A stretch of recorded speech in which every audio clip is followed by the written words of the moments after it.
Sound check. 1, 2, 3. Sound check, sound check.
Good morning, everyone. Welcome to the City Council meeting of Wednesday, March 29, 2023. Madam Clerk, Andrea Holland, could you please confirm that quorum is present? Yes, Mr. Deputy Mayor, quorum is present. Very good. Then I would ask everyone in attendance, if they could please, to stand for our national anthem.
Wonderful. Please be seated. I've been listening very closely to this new council and your singing voices. I think we've got the makings of a decent choir. Thank you very much. Oh, I heard some murmurs there. Okay. The City of Hamilton is situated upon the traditional territories of the Erie, Neutral, Huron-Wendat, Haudenosaunee, and Mississaugas. This land is covered by the Dish with One Spoon Wampum Belt Covenant, which was an agreement between the Haudenosaunee and the Anishinaabe to share and care for the resources around the Great Lakes. We further acknowledge that this land is covered by the Between the Lakes Purchase of 1792 between the Crown and the Mississaugas of the Credit First Nation. Today, the City of Hamilton is home to many Indigenous people from across Turtle Island, known as North America, and we recognize that we must do more to learn about the rich history of the land so that we can better understand our roles as residents, neighbours, partners, and caretakers. Members of the public are advised that our meetings are webcast live by the City, temporarily archived on our website. Presentations, reports considered at this meeting are available on our website. Members of the public can contact our clerk's office if they need to acquire documents in an alternate format. As well, a reminder, members of council, all electronic devices are to be switched to non-audible function during the meeting. Repeat, a reminder, all electronic devices, please, are to be switched to non-audible function during the meeting. And members are reminded of your 5-minute time limit, which will be adhered to during the meeting. And of course, I will not take away any of the 5-minute time limit from your speaking time if you're asking questions of staff or anyone else that is presenting. Members can submit another request to speak if they require more time to ask questions or make comments. And before we get to the approval of the agenda, I would just ask members of council, I've already observed and witnessed in the first few months of this new term tremendous passion from individuals and the group collectively. All I would ask respectfully is civility throughout this day, please. And I want to recognize City Clerk Andrea Holland's here, Deputy Clerk Janet Pilon, and Assistant Alea Whalen. All right, Madam Clerk, are there any changes to the agenda, please? Yes, Mr. Deputy Mayor. There's an amendment to the communication items. We have item 515, correspondence from the Honourable Graydon Smith, Minister of Natural Resources and Forestry, with a recommendation to be received and referred to the consideration of items 7.3 and 8.1. There are 5 added correspondence items. Item 525, correspondence from Brooke Benny respecting taxes, with a recommendation to be received and referred to the consideration of item 6.3. Item 526, correspondence from Lakewood Beach Community Council, with a recommendation to be received and referred to the consideration of item 6.3. Item 527, correspondence from Kim Zinovich respecting the vaccine policy, with a recommendation to be received and referred to the Medical Officer of Health for appropriate action. Item 529, correspondence from the Honourable Doug Downey, Attorney General, respecting an update on modernization initiatives in Ontario's Provincial Offences Act, with a recommendation to be received and referred to the General Manager of Finance and Corporate Services for appropriate action. Item 529, correspondence from West End Home Builders Association, with a recommendation to be received and referred to the consideration of item 14 of the Planning Committee Report 23-004. There is one added notice of motion. Item 8.1, with a request that the Minister of Natural Resources and Forestry reconsider the Ministry's decision respecting the composition of the Hamilton Conservation Board of Directors. And we have one change in the order of items. Item 611, that item, the City of Hamilton Integrity Commissioner's report regarding conflict of interest complaint against Councillor Pauls, be dealt with as the first item in the committee reports. That's all the changes for today. Thank you, City Clerk Holland. May I have a motion, please, to approve the agenda as amended? A motion, please. Councillor Huang. Councillor Francis, any questions or comments on the agenda as amended? Hearing and seeing none. All in favor then, please. Any opposed? E-vote. Traditional physical thumbs will be accepted throughout the day.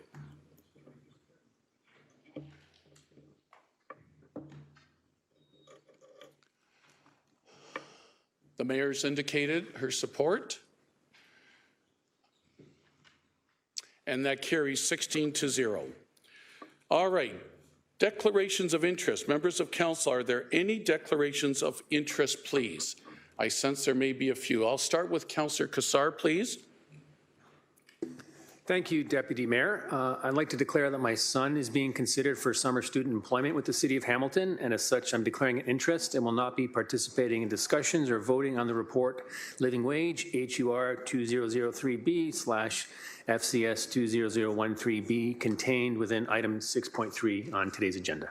Terrific, Councillor Cassar. Clerks, if we could, as we got a very meaty agenda, I'm relying on you three to let me know when that item will come up. Thanks, Councillor Cassar. Councillor Pauls, please. Thank you.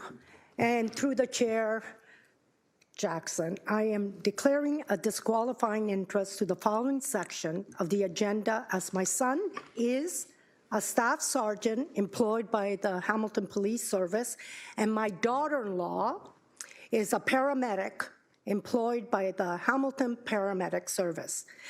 As such, I will abstain from any receiving, referring, or voting either in favor or opposed. Item 5, communication. Sub-item 5.2, sub-item 5.9, sub-item 5.13, sub-item 5.21. Item 6, community reports. 6.3, item 29, item 32, sub-item 6.3, general issue committee report. Appendix C. Appendix C, other amendments on one-time gapping reduction of the fund of a Hamilton Paramedic Service ambulance. Appendix D, city boards, 1, Hamilton Police Service. Sub-item 6.8, General Issue Committee Report 2310, March 22nd, 2023, item 13. Sub-item Council Communication Update. Sub-item 6. In addition, Chair Jackson, I am declaring an interest in the Integrity Commission report listed under item 611, City of Hamilton Integrity Commissioner report regarding conflict of interest complaint against Councillor Pauls, March 23, 2023, on the basis that it concerns a pecuniary interest for me. On the advice of the Integrity Commission obtained via email, I am able to participate in council discussion so long as I do not vote on the matter. The brief statement is consistent with the written submission that I already provided to the Integrity Commissioner, noting contrition for my error, now being aware of my responsibility, and declare recuse myself from matters affecting my son. I have directed my staff to issue a new release. Councillor Pauls, we're not into 611 yet. No. I just ask you for all your declarations of interest, please. All right, and And finally, I must declare this, that to my colleagues, that unfortunately I have to leave around 2:30 p.m. There's a family funeral I have to attend in Toronto, but my son will be driving and I will be on the phone because I want to make sure I'm here for the budget and to vote on it. So thank you for allowing me to do that. All right. Thank you, Councillor Pauls, for all the declarations of interest, your jurisprudence on that. I take it. I know you advised the clerk's office in advance, so they've got all those listings accordingly. Very sorry for the loss in your family. God rest that individual's soul. And we'll proceed then. Any other declarations of interest to avoid a conflict? I'm seeing none. Okay, and I will acknowledge the fact Councillor Spadafora is joining us virtually and Mayor Horvath is joining us virtually. The Mayor has given me permission to chair today's meeting as she wants to stay close to home and in proximity for her family's reasons. All right, we have a good news story here. Presentation of 22-23 United Way Employee Campaign Contribution. I have the pleasure today to share the results of this year's employee giving campaign in support of the United Way. This year, our campaign raised $113,855, exceeding the amount raised the year before by nearly $5,000. That's quite amazing, even more remarkable coming through the pandemic. In the last year, services provided by the United Way have helped over 55,000 people in our city, which includes initiatives that help children, youth, families who struggle with food security, employment, finances, as well as mental health and community inclusion. Since 2005, Hamilton City staff have raised more than $2.2 million through the city's annual giving campaign. That's an extraordinary amount that's invested into our community. I want to thank the small but dedicated group of 10 volunteers from the City of Hamilton that have made this fundraiser possible. A few of them are up in the gallery there here today. I want to give a huge thanks to all city staff for your contributions. For over 50 years, employees from across the city have dedicated their time and contributed graciously in support of our community. We'll continue in these efforts, hopefully, God's willing, for the next 50 years and more. Now, it's my pleasure and privilege to accept this check on behalf of the United Way for Halton and Hamilton. I'd like to welcome the President and CEO, Brad Park, and his Senior Director, Meredith Burke, of Resource Development, to the podium. How about a nice warm welcome? Where are they? Come on down, please. Come this way, please.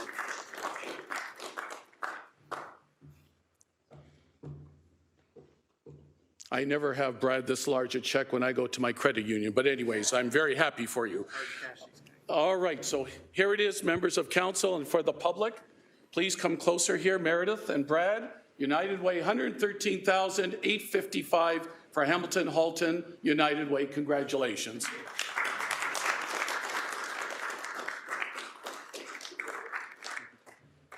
Would you like to say a few words, Brad, or Meredith, please? That podium over there? Right here, right here. Okay, all right. Thank you, Chair Jackson, and thank you to all members of council. It is an honor to be here with you to celebrate and acknowledge the incredible results that the City of Hamilton staff have raised for the United Way this past year. As you all know, this has been a year of uncertainty and economic hardships where people really were faced with tough decisions. We all know the inflationary pressures, the interest rate hikes, the talks of looming recession. They have people worried, and many are facing decisions that they've never had to make before. So just the generosity of your staff team during this time is just incredible, and we're so happy to be here with you. You've built philanthropy and giving back into the culture here at the City of Hamilton. You've empowered the team to get involved and embrace community support, and for that, I thank you all. So it's inspiring to see all the employees across all departments unite in what we call local love. And your team had fun with the campaign this year. I know many of you participated or saw the bus pull or the fire truck pull that took place. They have a lot of fun with raising funds for United Way in the community. So I just want to say thank you to the incredible team of volunteers who ran the campaign, and to everyone who came out to support this year. Thank you so much. Thank you. Congratulations, Director. Well done. The more normal check, Brad, will be in the mail. This large one stays here, so okay, thank you. All right, wonderful news. Thank you very much, staff, as well. Great job. All right, moving on with our agenda. Approval of the minutes of previous meetings. February 22nd of this year and March 9th, a special meeting. We have a mover to approve the minutes of both meetings, please. A mover and seconder. Councillor Pauls, thank you. Councillor Cassar, thank you. Questions or comments, please, on the minutes? Seeing none. All in favor? Any opposed? E-vote, please. Or thumb.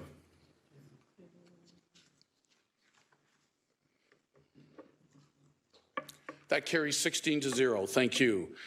Former Deputy Mayor, Councillor Nan, may I have the motion on the communication items, please? And do you have a seconder? Certainly. It's moved by myself and seconded by Councillor McMeekin that Council Communications 5.1 to 5.29 be approved as presented. Are there any questions or comments? Clerk, this is the time if members of council wish to pick a particular item to discuss and or ask questions of. Members of council, are there any particular items? Yes. Yes, Councillor McMeekin, please. The floor is yours. Thank you, Chair. And which item, please? Several, actually, but all right. I'll start with a generic comment, if I can get my mic on here. There you are. Thank you. In reviewing, carefully reviewing all of the correspondence, I noticed an interesting pattern that I think needs to be acknowledged. Related to 5.3, 5.10, 5.19. It seems there's a burgeoning awareness, understandably, and I would like to say predictably, but we'll see where it goes, around municipalities expressing concerns with respect to homelessness, poverty, and the opioid addiction. And I want to just make that observation and suggest that this may be an opening for us to not only endorse the resolutions from fellow councils, but also to relate to them and to perhaps gain some perspective from their perspective as to what they're doing, how they're lobbying, what sort of actions they're taking, so that we can learn from them and they from us, and together with a shared sense of purpose advance on all three of those fronts. So I just want to acknowledge that and ask the staff to consider a direct intervention with our brother and sister municipalities. Thank you, Councillor McMeekin. Did that cover off the theme of your items, or was there any other items? Well, there are a couple of others, but that's... For that one, let me see if other members of council wish to speak to that particular one. I just want to maintain some continuity. Councillor Maureen Wilson on this item? No, I'll keep you on the speaker's list. Councillor Clark, you're next on this item, please. This item is 5.3. 5.3, and tied in with 5.10 about the homelessness. Yes, thank you. I'd like to advise my colleagues that when we were in the Board of Health and discussing this motion that I had been provided by Regional Alderman Diana Houston from Niagara Region, I adopted that motion and put in a notice of motion at the Emergency and Community Services Committee. The notice of motion is being reviewed by many of my colleagues and staff, as well as Her Worship. It pretty much mirrors what Niagara Region has done in terms of declaring an emergency for homelessness, mental health, and opioid addiction. I'm hoping to be able to present that motion at the next Emergency and Community Services meeting. But as always, Deputy Mayor, if my colleagues are wanting to make amendments or if they have concerns about any of it, we can delay it again for one other meeting to make sure that we're all on the same page. Ideally, I hope that we can have unanimous support around this table for such a declaration. I really feel, as Councillor McMeekin did, and he knows very well, being a former municipal affairs minister, that when many municipalities speak in unison, it's very difficult for the cabinet to ignore them.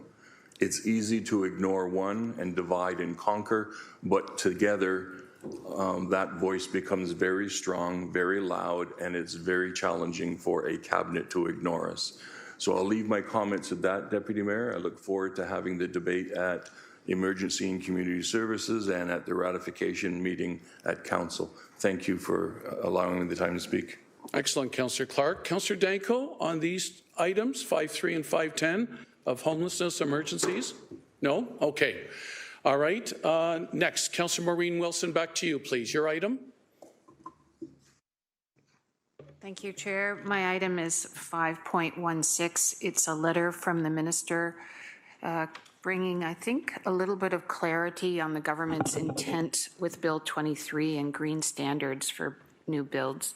And if I could, through you, if I could ask GM Thorne to just summarize what I think the letter says in terms of confirming that Bill 23 does not quash any requirements set by municipalities. And secondly, just a note from GM Thorne on this municipality's intent on green standards. Thank you. General Manager Jason Thorne, please. Yes, through the chair, Jason Thorne, General Manager of Planning and Economic Development. So yes, we did receive this letter, and Council may recall that in its initial introduction, Bill 23 did change the provisions around a municipality's ability to apply green standards to new development, but that was changed through the province's committee process. So this letter is affirming that that is still an authority that exists within municipalities. The city has already embarked upon that. We have a document that was released for consultation in September of last year, and so we are continuing to work on those green standards.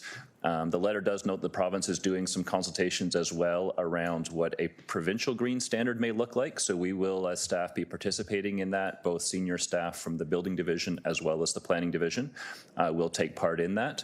Nonetheless, it's our view that we should continue to advance our own green standards. If necessary, if the province does adopt some guidelines that we have to adjust to, we can do so at that time. But it's still our intention to move forward with what Council has directed us to do. We're roughly targeting Q3 to bring forward the next phase of that work, which would be a draft terms of reference for what we would be asking development applicants to submit as part of development applications around the sustainability measures that they've incorporated. Thank you. Thank you. Councillor? Thank you, GM Thorne. I think it's good news that the government has pivoted on this matter in recognizing that sustainable design not only provides benefits for the changing environment and the risks that it presents, but it's also in the best interest of taxpayers because it makes for more cost-efficient operations. Thank you. Thank you, Councillor Wilson. First time, Councillor Danko, please. Your item? Actually, I was on the same item, and my apologies. Questions have been asked and answered. Thank you. Oh, so you're in concurrence then, I presume. Okay, thank you, Councillor Danko. Back to you, Councillor McMeekin. You had another item or two, please. Oh, on the same item as well. A very important item. All right. Green standards, and I too am delighted with just footnote, having followed the municipal career of the two Ford brothers, that Doug Ford even voted in favor of green standards at the point, which was I was really pleased to know and to recall this morning. The reference in the first, second, third, fourth, fifth paragraph is very, very helpful about the government recognizing the important work, and the footnote on using site planning authority to expedite green standards is good as well. The only additional comment I would make would be with respect to energy monitoring. Apparently, the City of Toronto is quite adroit at, in fact, requiring, as do, and Mississauga and Caledon are also considering similar bylaws with developments, energy monitoring reports. They're being very proactive about that, and I would just acknowledge that and commend that for consideration to our bench and senior staff. Thank you. All right, thank you. I've learned my lesson. Is there anyone else on item 5.16, please? Anyone else?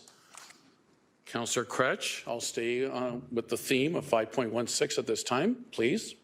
Thanks. I'll be very brief in my comments, but just want to state that I'm very happy about this movement on green standards. For those who don't know, a small but mighty group of us have been meeting with city staff, people at different NGOs for years, talking about green standards, and then we're finally here. I think an important element here is looking at what it means to be somewhat aggressive with our green standards under all the changes we're seeing with the climate. There are some incentivized green standards and there are also mandatory green standards. So I look forward to us having a really robust conversation about how we ensure that all of our development, all the building, all the growth we're being asked to fit inside the urban boundary actually happens in a way that's sustainable. That makes sense. We're going to push all this development down to the core. It should react to be responsive to our natural assets. Thank you. Thanks, Councillor Kretsch. All right, that's 5.16. Councillor Kassar, first time your item, please. Deputy Mayor, 5.8. Okay, carry on. Which actually is a very good segue from the topic of green standards. This is a report I wanted to draw to the public's attention because there was a lot in this agenda. It was a review of existing housing unit capacity identified in municipal land assessments, and the point of this is just to summarize, as has been reported in the media over the past several weeks, that prior to the forced urban boundary expansion and identification of greenbelt lands for development, there was already enough land in order to build the housing required for the 1.5 million housing target that the province has set. So just to repeat, we did not need to use the greenbelt or expand our urban boundary, and I just want that to be available for public consumption. Thank you, Deputy Mayor. Thank you, Councillor Kassar. Anyone else on 5.8? Okay, thank you. Councillor Clark, let's go back to you. Which item, please? 5.24. Carry on. My comments are more general in nature, and I have a question for our planning staff.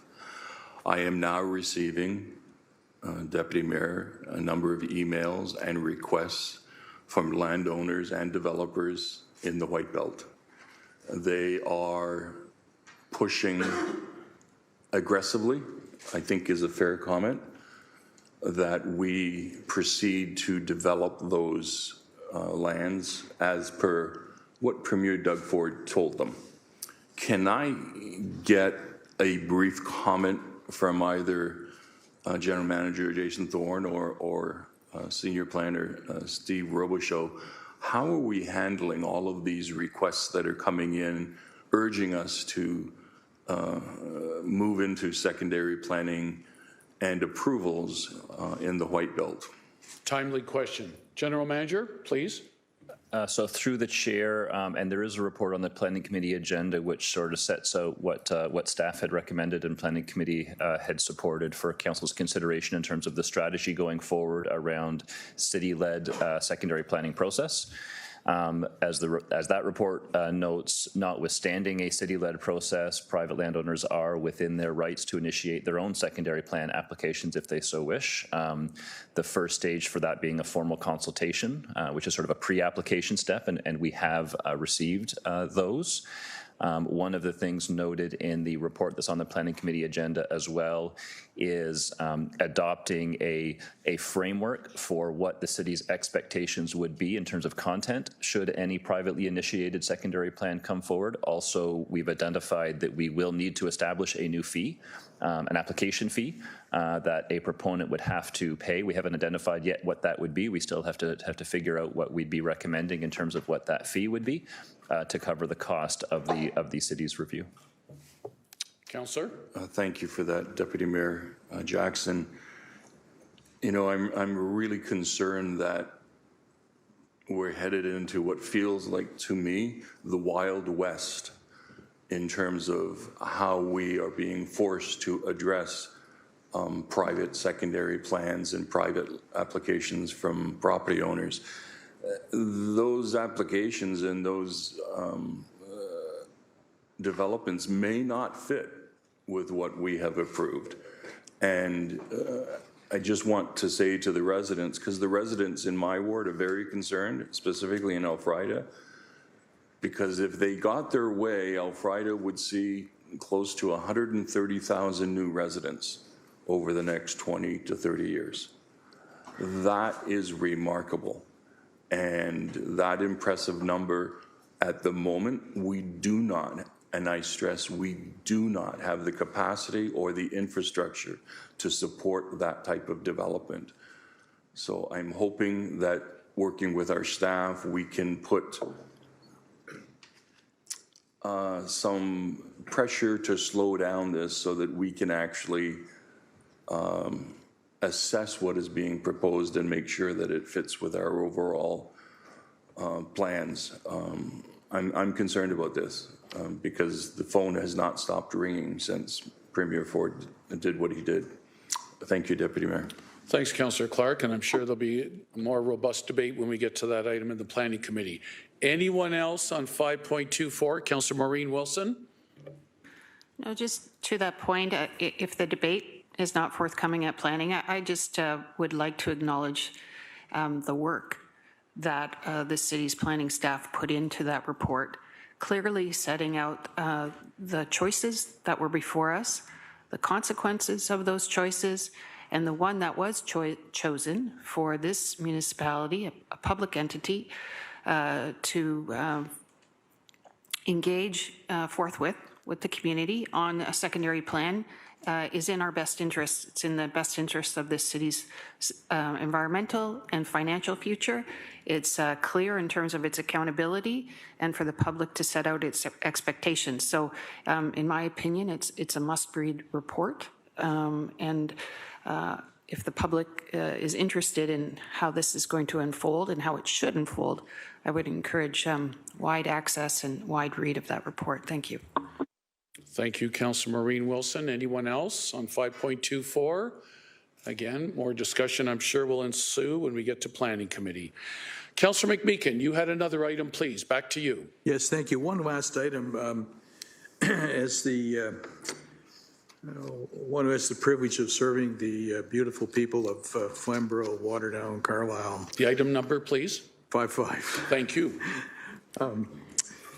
The largest designated heritage area in the city of Hamilton happens to be in the Waterdown. There's a lot of concern there about guarantees, secondary planning, Bill 23, what it can or can't do. I found this letter fascinating and quite positive around listing properties and extending deadlines and such. I'm not the expert that Councillor Kretsch is on these things. I'm just wondering if he's had a chance to, sorry, I didn't get a chance to talk to you about this ahead of time, but if you've had a chance to reflect on it and would perhaps be prepared to make a comment on the issue. Yes? No, not at this time. Okay, well, then then sure I just commend everybody to reading it because it's a really important letter from the town of Grimsby. Thank you. Thank you for highlighting the letter from the town of Grimsby, Councillor McMeekin. Thank you.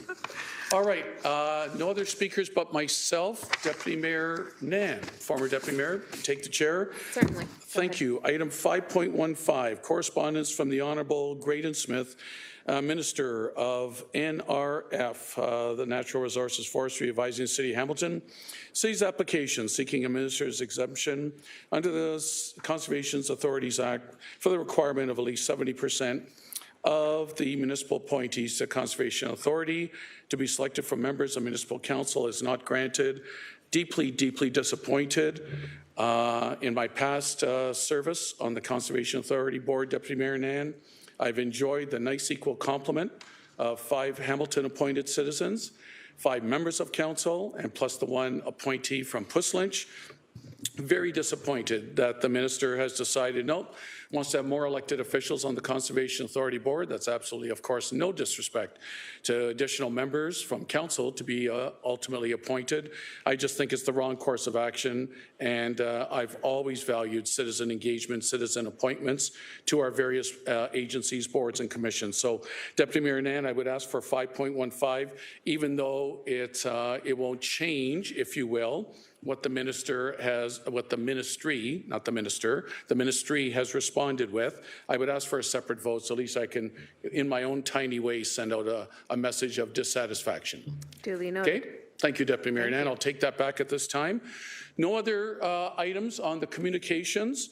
Now, City Clerk Holland, I believe there's 4 items that will need to be separated because of declarations of interest, correct? And again, those are, so members of council, we will be voting separately on 5.2, 5.9, 5.13, 5.21, and my request of 5.15. So we do them all separately, correct? City Clerk Holland? Deputy Clerk Pilon, yes? If it's council's wish, we can do the first 4 together. They were all Councillor Paul's All right. conflicts. We could do those all together if that's your wish. So that she can abstain? Yes. Okay. Is that satisfactory to council? I'm seeing nodding heads. Okay, let's do all 4 of those together. E-vote, please. All in favor, any opposed, and those that need to abstain.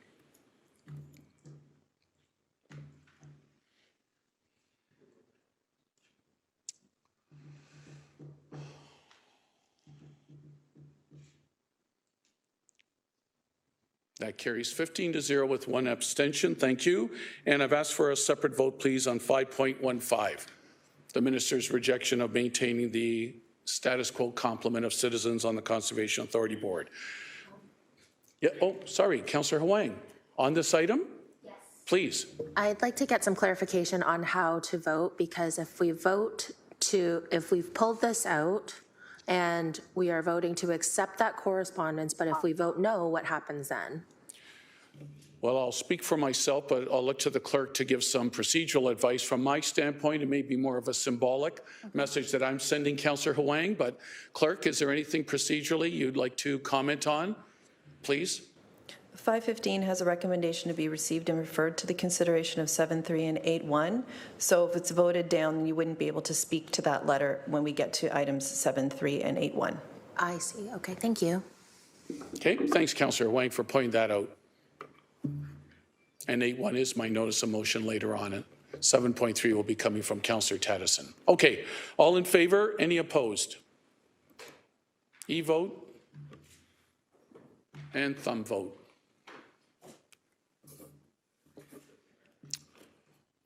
Yes. Okay, we're just in the middle of the vote. Councillor Clark, please.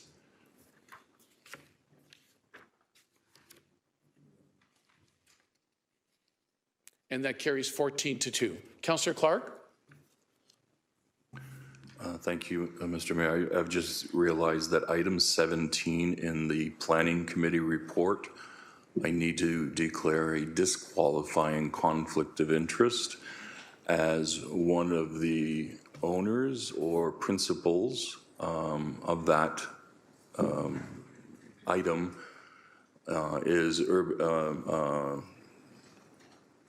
is a principal at Urban Solutions.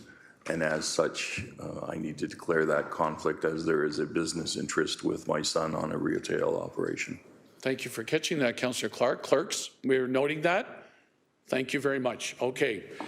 So, City Clerk Holland, it's now on the balance of the communications, correct? All the individual items have been voted on, and it was moved by Councillor Nan, seconded by Councillor McMeekin on the balance of communication. All in favor, any opposed? E-vote.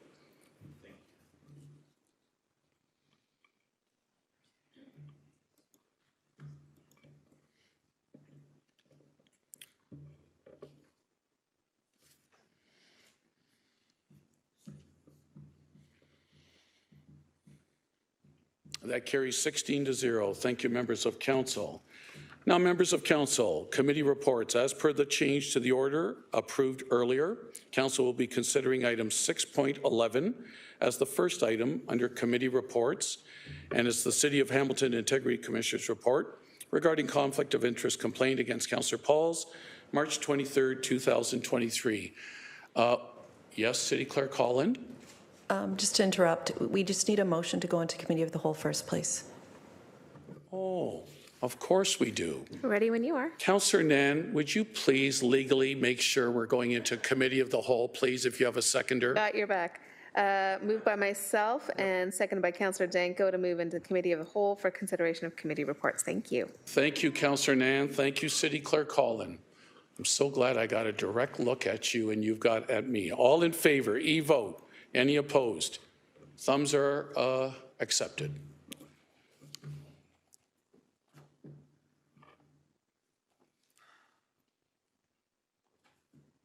Waiting for our result. And that carries 16-0. Okay, as I stated now, 6.11, the Integrity Commissioner's report regarding Councillor Pauls. Here's how I'd like to handle this, members of council, hopefully with your concurrence. The Integrity Commissioner, Janice Atwood, has joined us this morning. She's virtual. I would like to turn this initially over to her to give us a how and why of the investigation and ultimately her outcome and decision. Then I would turn it over to members of council for questions of clarity, please, of the Integrity Commissioner. And then, of course, turning it over finally to Councillor Pauls. I believe she has a prepared statement as well. All right, do I have affirmative nods? Is that fair? Okay, thank you. Janice Atwood, Integrity Commissioner of the City of Hamilton. Good morning, welcome. And the floor is yours. And if you could give us a how and why, and ultimately how you arrived at your decision, I think would be important for public consumption. Thank you.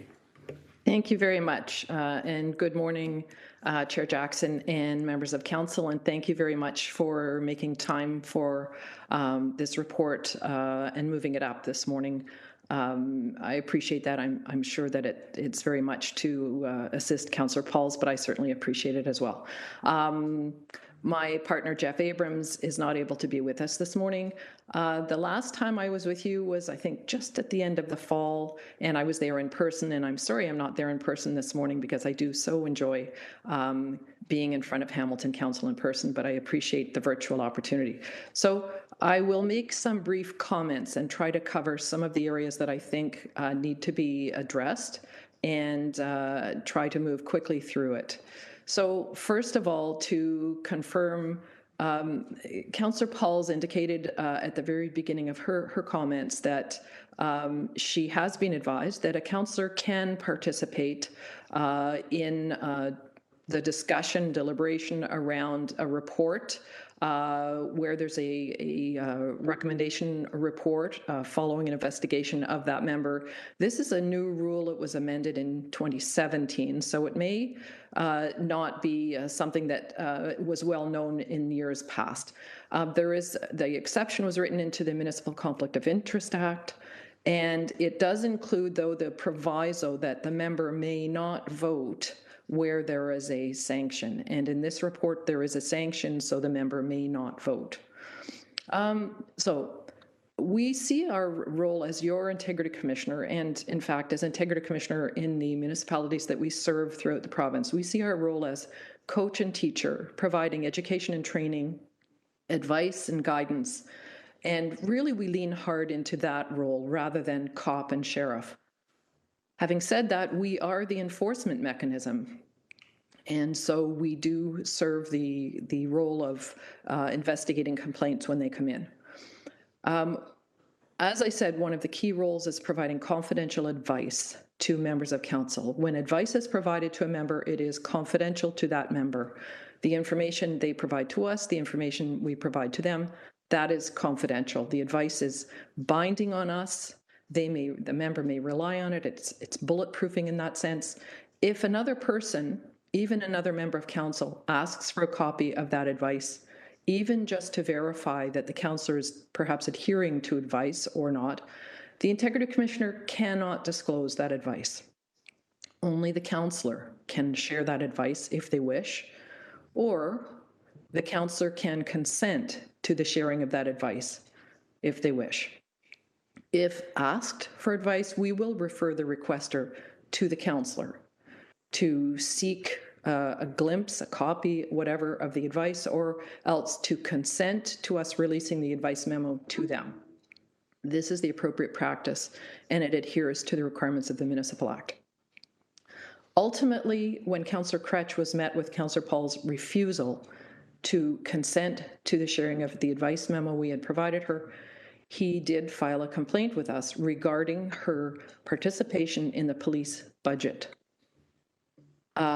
A quick glance at the archived video of that meeting satisfied us there was certainly a prima facie basis for that. Now, we have a triage process when we receive complaints. We do not just launch into a complaint of every, an investigation of every complaint that crosses our desk. In fact, on balance, we resolve probably about 85% of complaints without a public report. We have a very thorough triage process. We look at whether the complaint is within scope and jurisdiction of an integrity commissioner, whether there's a there, is there something there that requires looking at? Is there something there that on its face, prima facie, if proven true, would be a contravention? Is that something de minimis? Is it inconsequential? Or is it of sufficient public interest that it warrants spending the time and the effort and indeed the tax dollars to investigate and bring a report? Because that's a procedure that we follow with when we investigate. There are a number of steps that are involved. It's not a quick overnight thing. We always, when appropriate and possible, canvass opportunities for informal resolution. We urge complainants to speak directly to respondents where it's appropriate regarding their concerns. And even after receiving a complaint, we will look for opportunities to resolve a concern through perhaps a course correction or acknowledgement and apology where that is appropriate. However, once we embark on an investigation where findings of a contravention are made, we are required to report publicly. The councillor's son is employed by the police service.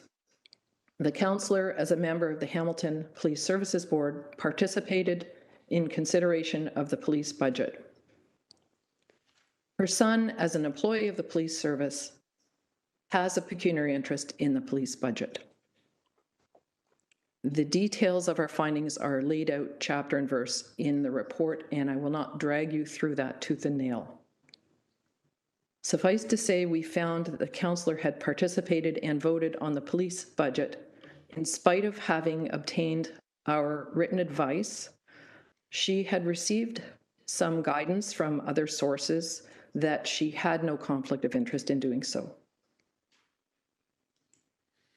When there is a breach of the conflict of interest provisions of the Municipal Conflict of Interest Act, which there is in this case, there is the possibility of an application to court to seek a sanction. This is written into the legislation. And the province has clearly moved a large part of the area of conflicts of interest into the realm of the Integrity Commissioner, including MCIA breaches, in order for matters not to have to proceed to court. But where sanctions are beyond the jurisdiction of an integrity commissioner, and that would be removal from office, then there is still that opportunity to proceed to court.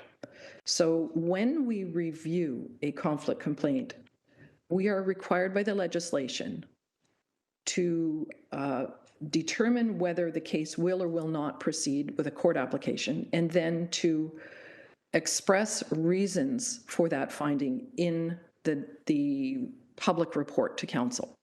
That is also a requirement of the legislation. So what you read in that report that explains why we are not bringing an application is to align with and comply with the legislative requirements. It needs to be expressed in a public report. Councillor Pauls now, through this investigation, has expressed to us a much greater understanding of the reasons that she must recognize a conflict of interest when the police budget is before her. And we believe that she has come to much more clearly understand the principles and appears better able to recognize these. We are not recommending her removal as a member of the Hamilton Police Services Board. We think there should be no automatic barrier for members to serve just because a family member is employed by the body. If that were the case, we think indeed probably half of the school boards in the province would lose a big number of their trustees. Alternatively, we think it's very important for members who serve in that capacity to be super diligent, to be alive to interests when they arise, and with the advantage of having an integrity commissioner at their disposal to make good use of the advice that they obtain, to in fact seek that advice and rely on that advice.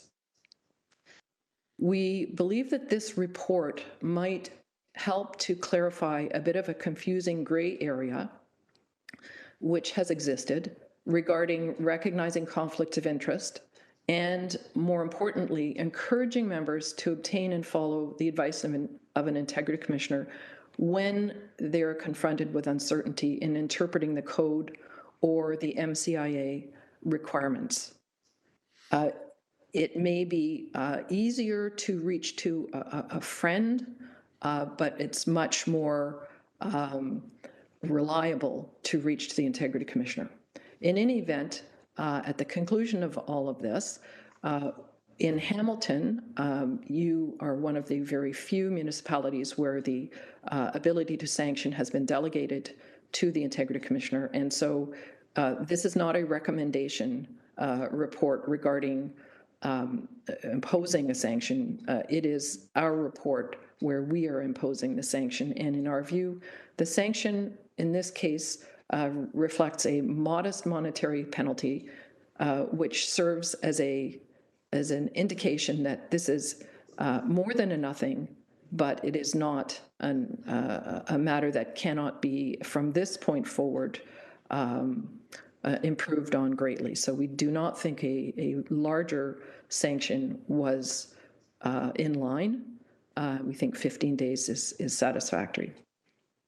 Along with the councillor's acknowledgement of misstep and her sincere contrition and her very genuine commitment to do better, we think the public interest is served.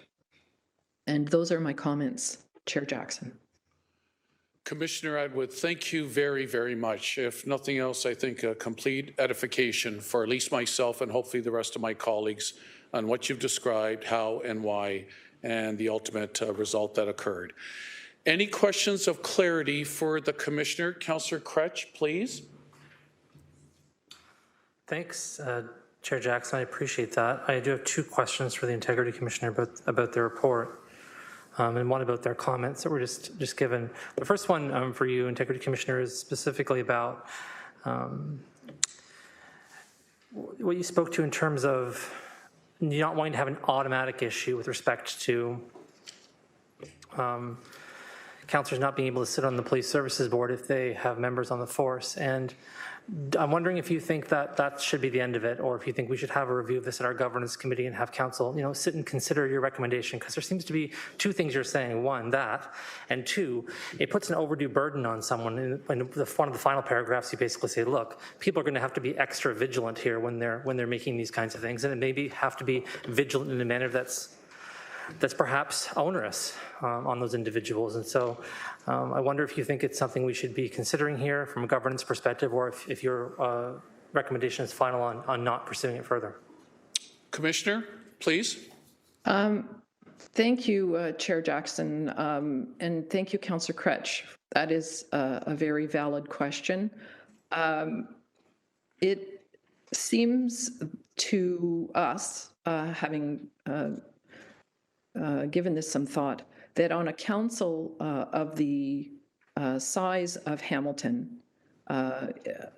there may be other opportunities going forward when contemplating who should fill which particular vacancies or roles in which capacity, that there is certainly, if on a large council, there's certainly opportunity for navigating and without saying that, oh, somebody who has a family member can't serve, but rather, does that place a very inordinate burden on the individual, and are there not other options that are readily available? You are not a small council of only 7, for example, where a large number may have those kinds of issues. So there are opportunities on a large council to make different choices that remove those greater obligations. So I think, does that answer the question, Councillor? I think so. I think what you're saying, if I understand you correctly, is that you're saying that there is something for us to think about as a council still, and it might be worthwhile having a conversation at our governance review subcommittee about what our duties are, as long as we're not being overly prescriptive. So was that what you're saying? That's exactly what I'm saying. Thank you, Councillor. Thank you. So I'll move a motion to that effect at some point later in the meeting. I'll send it to staff to get some wording on us bringing that conversation to the governance review subcommittee. Second question for you, and I wanted to ask these questions before bringing these motions forward because I think it's important to have a little bit more context than just your report. You said something earlier about advice and about whether or not we should be giving up our advice, whose domain the advice is, who has permission for the advice, and so forth. Do you see any legal reason why we couldn't just say, hey, council's going to ask for the advice and council's going to get the advice moving forward, and council's the client anyways, not individual members of council, so why not have that be the established practice where we would go into a closed session, we would have a member bring forward that they'd like to have some advice from the integrity commissioner, council would then say go for it, you would then provide that advice to council and we would decide what to do with it. Is there any reason why we couldn't establish a practice like that so that we're all informed as part of the discussion as these things arise? Commissioner, you understand the question, please? Yes, thank you, Chair Jackson. Thank you, Councillor Crutch. We think, again, having given a lot of thought to some of these issues, that there's an incredible discouragement for councillors to seek advice when either the underlying facts or some of the details are of a nature that would make them feel very uncomfortable sharing all of that with all of council. It's, from our perspective, part and parcel of what encourages the individual members to be seeking and obtaining the advice of the Integrity Commissioner is the very fact that they are comfortable that it will be held in confidence. A couple of things. One, in the past, going back not too many years, individual members of council were basically having to go out and find their own lawyer to get their own advice, and we often had situations where advice was perhaps not really aligned with where the jurisprudence was, depending on the expertise of the lawyer providing it. I mean, if you're getting your conflict advice from the local real estate lawyer, they may not be very familiar with the context. So there's a huge advantage to having the advice from the accountability officer who's going to oversee complaints. But secondly, the requirement to divulge all of that to all of one's colleagues, we see that as a huge discouragement. So I think that as much as in theory, your suggestion, Councillor, might be practical, it in fact will deter individuals from seeking the advice in those awkward moments on a Sunday night when they've looked at their agenda and just have a quick question that they have to air out. They may not feel comfortable bringing them forward to the council table, even in a closed session. Councillor? Thanks. That's helpful. Do you think then maybe a compromise might be the Integrity Commissioner issuing a report to Council that does not contain or divulge any personal information, but that can provide us with a scope or understanding of the issue? So, for instance, in a situation like this, we wouldn't have to know the exact relationship to the person. We wouldn't have to know some personal information about them, but you could provide a broad report back saying, look, if you've got the following members on the Hamilton Police Services Board, you can't vote on the budget, like just a one-pager. Just so, again, we're familiar with what the outcomes and decisions are, and the reason I'm asking this is because I think it's quite onerous, I'll be honest, and speak from my personal experience for many reasons, for me to have to file a complaint to get the answer. I don't think that's the appropriate way to go about this. And I think that this whole process for me has the experience for myself, for Councillor Pauls, who can speak for herself. This has not been pleasant. And this could have all been resolved if I had a one-pager being like, this is the story, right? And we could do the thing you very much requested and asked us to do, actually, some months ago, which is poke each other. Hey, Councillor so-and-so, it turns out this thing might be a consideration or issue for you. I have this report here. Did you look at it, right? That is a collegial way for us to handle this going forward. So I wonder what your thoughts are on that. So, excuse me, Chair Jackson, I'll just jump right in. Councillor Kretsch, thank you. That's a fair question. I guess two things I would say to that. One is that we think that the opportunity for those questions and answers exists in a number of ways. Certainly, any member can reach out to the Integrity Commissioner and ask about our general view on this, our general view on that. In fact, the Hamilton Spectator reached out and asked our general view on this particular issue, and we provided a sort of a general but very clear explanation of understanding how the obligation works. We think education and training is an excellent opportunity as well. And so we think that those opportunities exist, rather than reporting back and saying, here are a number of areas where this past, month or 3 months or 6 months, we've had requests for advice. We think doing that to some degree, and we see that it does exist in some other jurisdictions where the accountability officer will provide sort of a summary of the various kinds of advice that were given. It's pretty obvious who was asking for the advice. So it really tends to disclose rather than protect the confidentiality. That's our view on that. But in terms of the sharp elbows, yes, sharp elbows, always a good tool, particularly between colleagues. But I think I would sort of rhetorically pose the question, does the councillor really think that a sharp elbow from a colleague on this issue could have overcome the councillor's decision to walk away from the written advice of the Integrity Commission on the very issue? Councillor, you have 1 minute left, please. I'll just answer that by saying I think so. I think collectively, when we all have our eyes on something that's definitive, there's an opportunity to refer to something in writing. It does help. Actually, I'd say everything we do here ends up being about pieces of words on papers. All the motions we pass, all the policies we do, everything boils down to words on a piece of paper. And I think having those words on a piece of paper from you would have value, even if it's a summative nature, but I understand your advice and thank you for answering my questions. Thank you, Councillor Kretsch. And towards the end of the meeting, I'll look to you if you still wish to, maybe capture everything you've asked in a motion referring to governance. I'll leave that with you. Councillor Clark and Danko. Councillor Clark, questions of the Commissioner, please. Thank you, Deputy Mayor Jackson, and good morning, Commissioner. I need to clarify a couple of things, and it's not specific to the finding on the councillor. She has indicated her contrition and that she would in the future comply with the decision of the Integrity Commissioner. Can you indicate perhaps how many requests for advice you receive from councillors alone, not from the general public?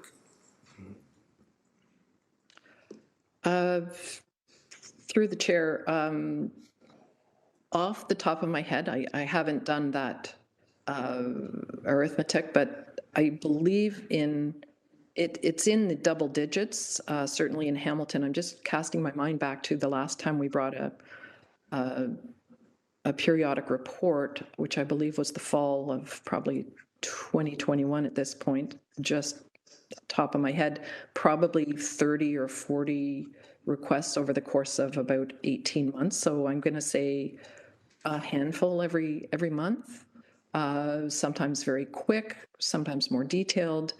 We field a number of requests for advice versus complaints. We don't get anywhere near that number of complaints.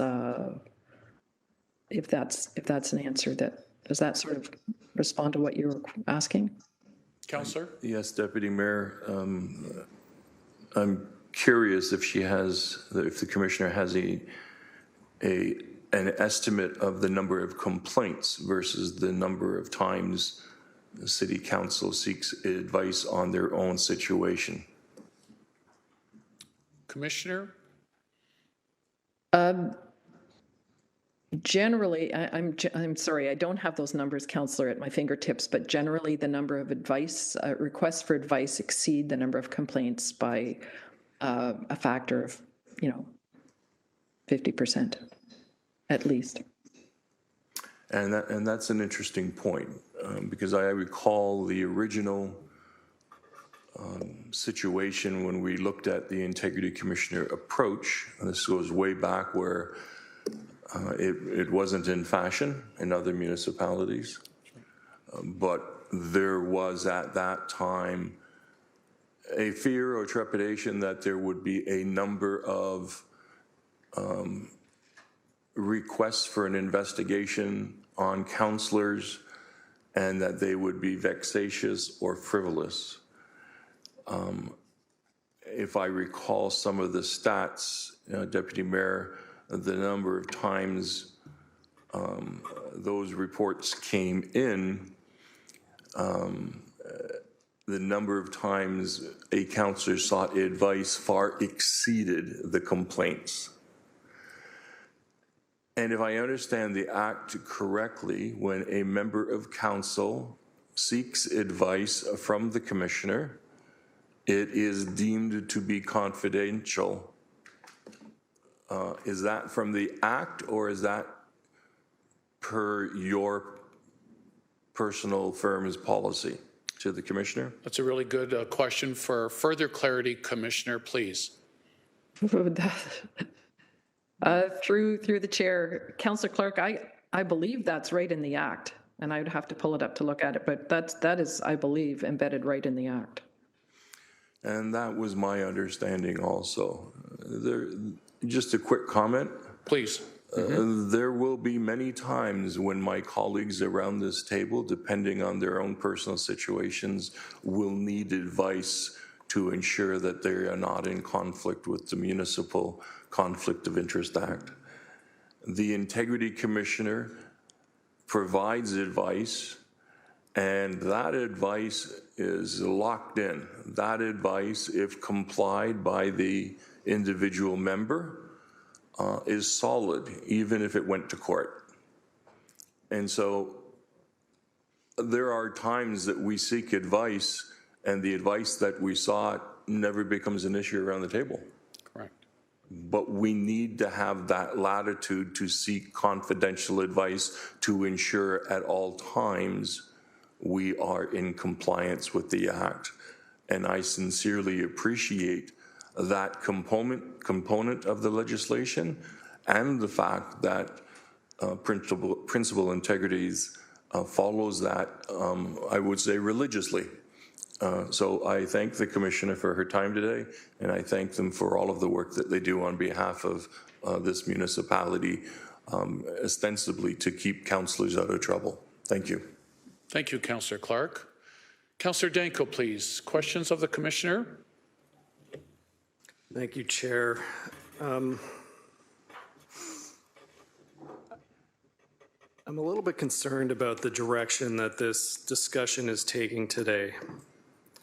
So in the report before us, Councillor Pauls is clearly in the wrong. She's acknowledged that. She's accepted what the Integrity Commissioner has recommended. But I think there's some bigger picture questions that have been asked, and I have a couple questions on that. So the Integrity Commissioner spoke about the importance of the confidentiality of the advice that we receive from the Integrity Commissioner. However, there's been an organized campaign when Councillor Pauls originally got the advice, posted on social media, shared amongst the community to shame Councillor Pauls into releasing that confidential advice. To me, there seems to be an organized campaign, again, to specifically target and discredit Councillor Pauls and to undermine her role in the service on the Police Services Board. And I'm wondering through you if the Integrity Commissioner is aware of this bigger picture motivations that seem to be going on in the community. I want to be careful with this, Councillor Danko. I don't want to cause other members of council now to respond from a personal standpoint. I'm going to allow your question to the Commissioner in terms of why you maintain, I sense the essence of it was confidentiality in your decision-making, Commissioner. If they considered the motivation of the original complaint. Commissioner? Thank you, Chair Jackson, and thank you, Councillor Danko. We did not, how shall I put this? We are not looking at necessarily in any particular case all of the bigger context. Sometimes we're made aware of it, sometimes we are not. In this particular circumstance, I can say frankly, we're not aware of a bigger context that you may be speaking of. We did look at the initial motivation. We sometimes look at what may be motivating a complaint, but that's merely a factor in the mix. It's not, in our view, a reason to investigate or not to investigate. In other words, different people, different individuals bring forward different issues. They may have their own motivations. To us, it's a question of, is there an issue? Is there a there? Is there something that prima facie is problematic? Is there something where there's a public interest in pursuing this? And so that's what I was sort of at pains to explain at the outset, that we look past, I guess you would say, we consider if there's a motive, but then we look past that and we're really looking at the issue. As I say, we endeavor at the beginning to try to down a ball where it's possible, to say, hey, just ask. Where that's not going anywhere and the allegation becomes very specific, hey, this is what's happened, how can that be? Well, then we say, if you want us to look at that, you need to file a complaint, and that's what engages us. We don't follow up on our own advice. When we provide advice to a member, they're on their own to follow that advice. We have no mechanism for following up on what are they saying publicly or privately about what they're doing, what are they actually doing. We don't have that mechanism in place, nor should we. An integrity commissioner shouldn't be following up to monitor the actions of councillors. But if others want to test, then, as we say, as Councillor Clark said, where that advice has been followed, the councillor is effectively bulletproof. Thank you, Commissioner. Councillor Danko, please. Thank you. And just one final question. So if there is ongoing efforts to discredit and disparage Councillor Pauls, along with former members of Council, Mayor Eisenberger, Councillor Collins, Mayor Deanne, former Councillor Morelli, perhaps that would be a separate investigation or complaint. Commissioner, any comment on that? Through the chair, that might be the subject of a separate conversation, but it's certainly not going to be the subject of a complaint to the Integrity Commissioner, because we have no jurisdiction to investigate former members. It would be a current member's actions regarding former members, but I think that answers the question. Thank you. Thank you, Councillor Danko. All right, no further questions or comments to the Commissioner. Commissioner, don't leave right away, please, because I'm going to turn the floor over now to Councillor Pauls. Councillor Pauls, for your prepared statement, please. You have the floor. Thank you, Councillor Jackson. I hope you give me latitude. Maybe I read it. It's less than 5 minutes, actually, so I hope you give me latitude, and because I want to be calm about it. Is latitude becoming my middle name around this council chamber? But carry on, Councillor Pauls. I will gauge it. Thank you.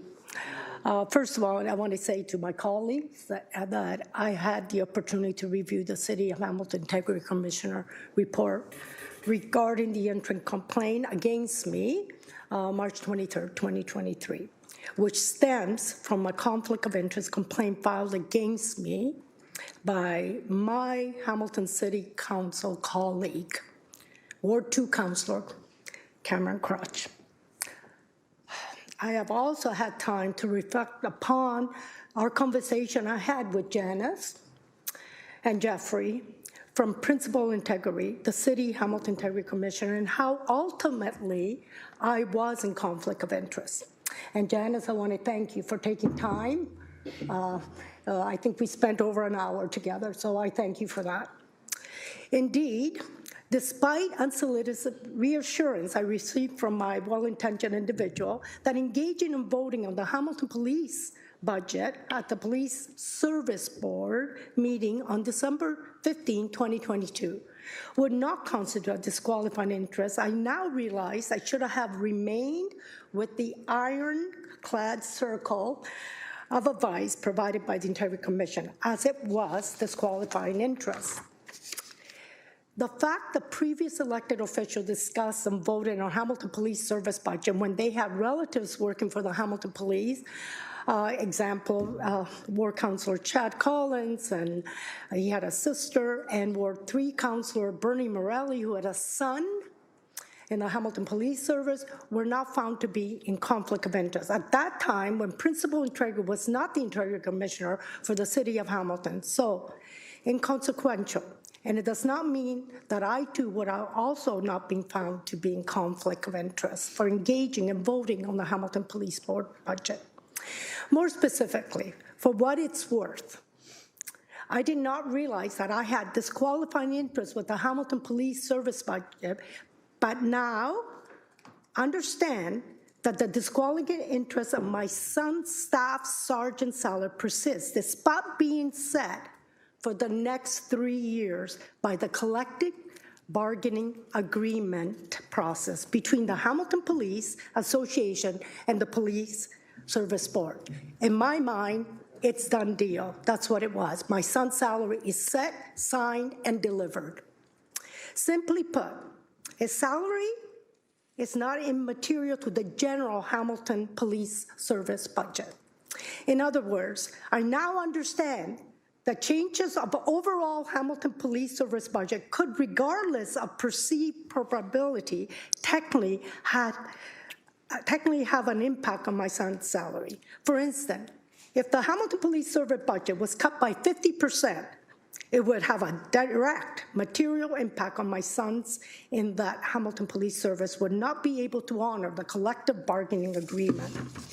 Ultimately, I acknowledge I was unknowingly and unintentionally in a conflict of interest, and will use this as a teachable moment for myself and others, especially those who do not believe I had a disqualifying interest. To the end, I'm interested in working with the Integrity Commission to provide ongoing touch points for elected officials beyond initial training as the start of council term. Moving forward, I will, in good faith, declare a disqualifying interest on the onset of any meeting where a matter pertaining to the Hamilton Police Service budget in the agenda. And that said, item be parsed out so I can abstain while not engage in discussion in the interim. Where possible, a meeting of the Police Service Board or Council requests that the Hamilton Police Service budget be separated out so that I can engage. Example, comment and vote on relevant budgetary matters not affecting my son's pecuniary interests and therefore not constitute a disqualifying interest for me, including example provided to me by the Integrity Commission. General staffing increase, improved workplace environment, and most matters of police nature. Reach out to the Integrity Commission in advance, and if I'm unsure if I have a disqualifying interest. I am contrite that I was unknowingly and intentionally in conflict of interest and will use this learning experience to facilitate diligent moving forward. I want to say even I realize I have a daughter-in-law in the paramedics, so quickly I call the Integrity Commission and she says, I cannot vote on that either. And so I just want to say that we all might have conflicts. I have a large family. They're all in teaching. They're all in paramedics. All kinds. So I have to be diligent because I have a large family, and I will ask Janice anytime I have a question, and I will heed to it. And again, I want to say thank you to you for spending the whole hour with me and my assistant to explain the reasons why I did have a conflict. So thank you again. And to my colleague, thank you again. And I just want to say that I love working together. And the thing that hurt me the most is that one of the other councilors would file a complaint. But I understand, Cameron, that you wanted to know. And I just want to say I hope we could start on the right foot. Sometimes we start on the wrong foot. So thank you for giving me the time to explain. Thanks. Thank you, Councillor Pauls. Thank you. I normally don't say I want to preempt any further discussion, but I really would like to say that on this matter because I think Councillor Pauls has done a genuine, humble, sincere rap in her prepared statement. And so I'd like to conclude this item. If I could, thanking Commissioner Atwood for your time. Thank you, Councillor Pauls, for your prepared statement explaining what happened and your acceptance of the sanction. And I'd like to go to a motion now from some member of the committee to receive and support the actions contained within the Integrity Commissioner's Report 6.11, which Councillor Pauls cannot vote on. Mover, Councillor Clark, seconded by Councillor Huang. All in favor? Any opposed, please? And there'll be, of course, one abstention, I presume. E-vote or thumb, please.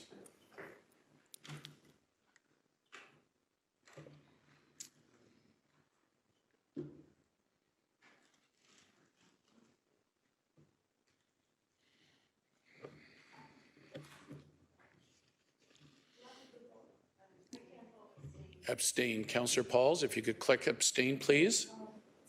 Or they know that if you just indicate you wish to abstain. How's that?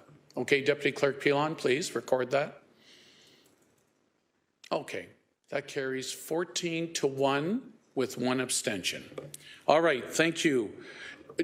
Commissioner Atwood, thanks so much for your time this morning. It was incredibly invaluable, at least to myself, and hopefully other members of council. Have a good rest of the day. Thank you. Thank you, you too. Thank you.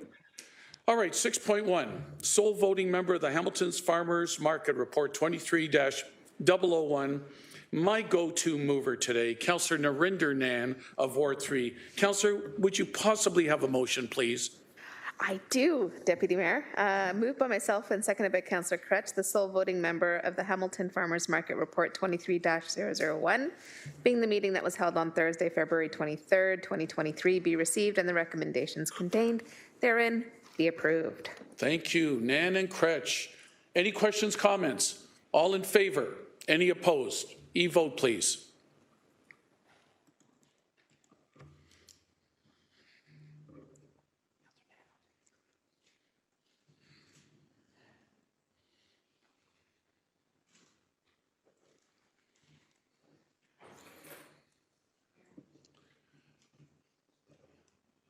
Councillor McMeekin is absent from the chamber. If that helps, City Clerk. The result of the motion was 14-2. But he was out of the, sorry, he was out of the chamber. Yep, that's okay, Deputy Clerk Pilon, no problem. Should we do a revote, please, on the sole voters of the, okay. So on 6.1, to be clear, for the viewing public, sole voting member of the Hamilton's Farmers Market Report, we're doing that again. Councillor Nan, Councillor Crutch, move in second. E-vote, please.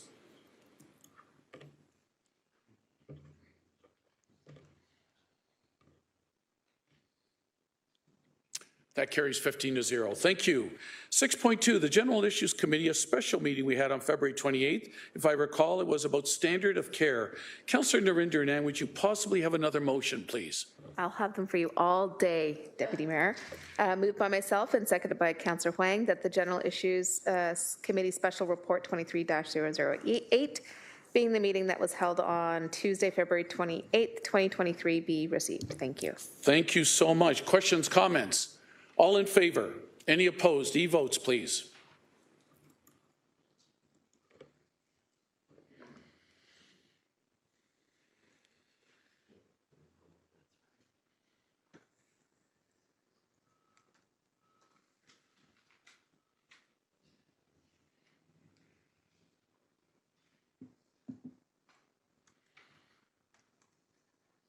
That carries 15-0.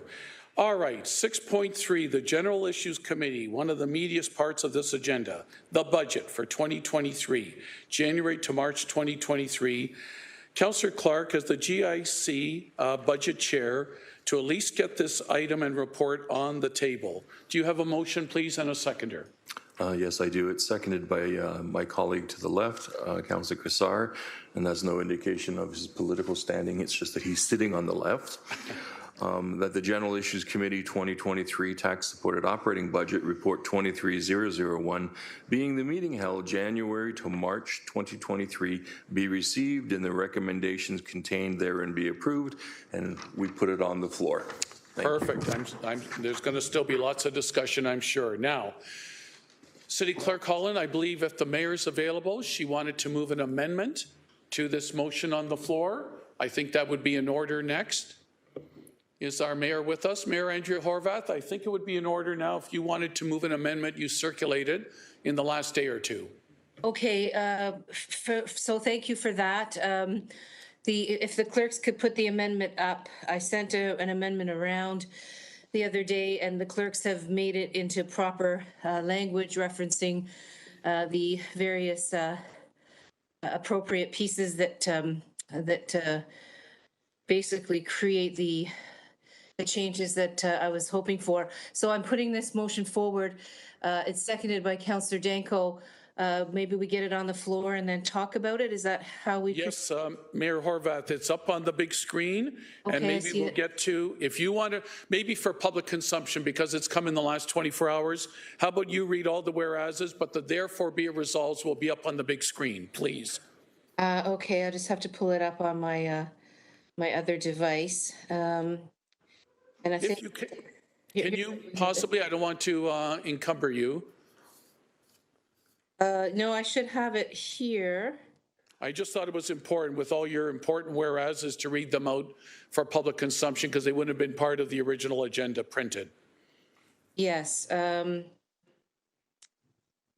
just pull it up here. My goodness. I'm so sorry. Listen, how about clerks? Can we pull up the whereases right from the beginning then, please? And that way it'll be right in front of the mayor. I found it. I just found it. How's that, Mayor? Jackson, I think I just found it. Yes. Whereas Council recognizes that following the pandemic, there's an increased need in the community in a variety of areas, including housing, transportation, infrastructure, and health.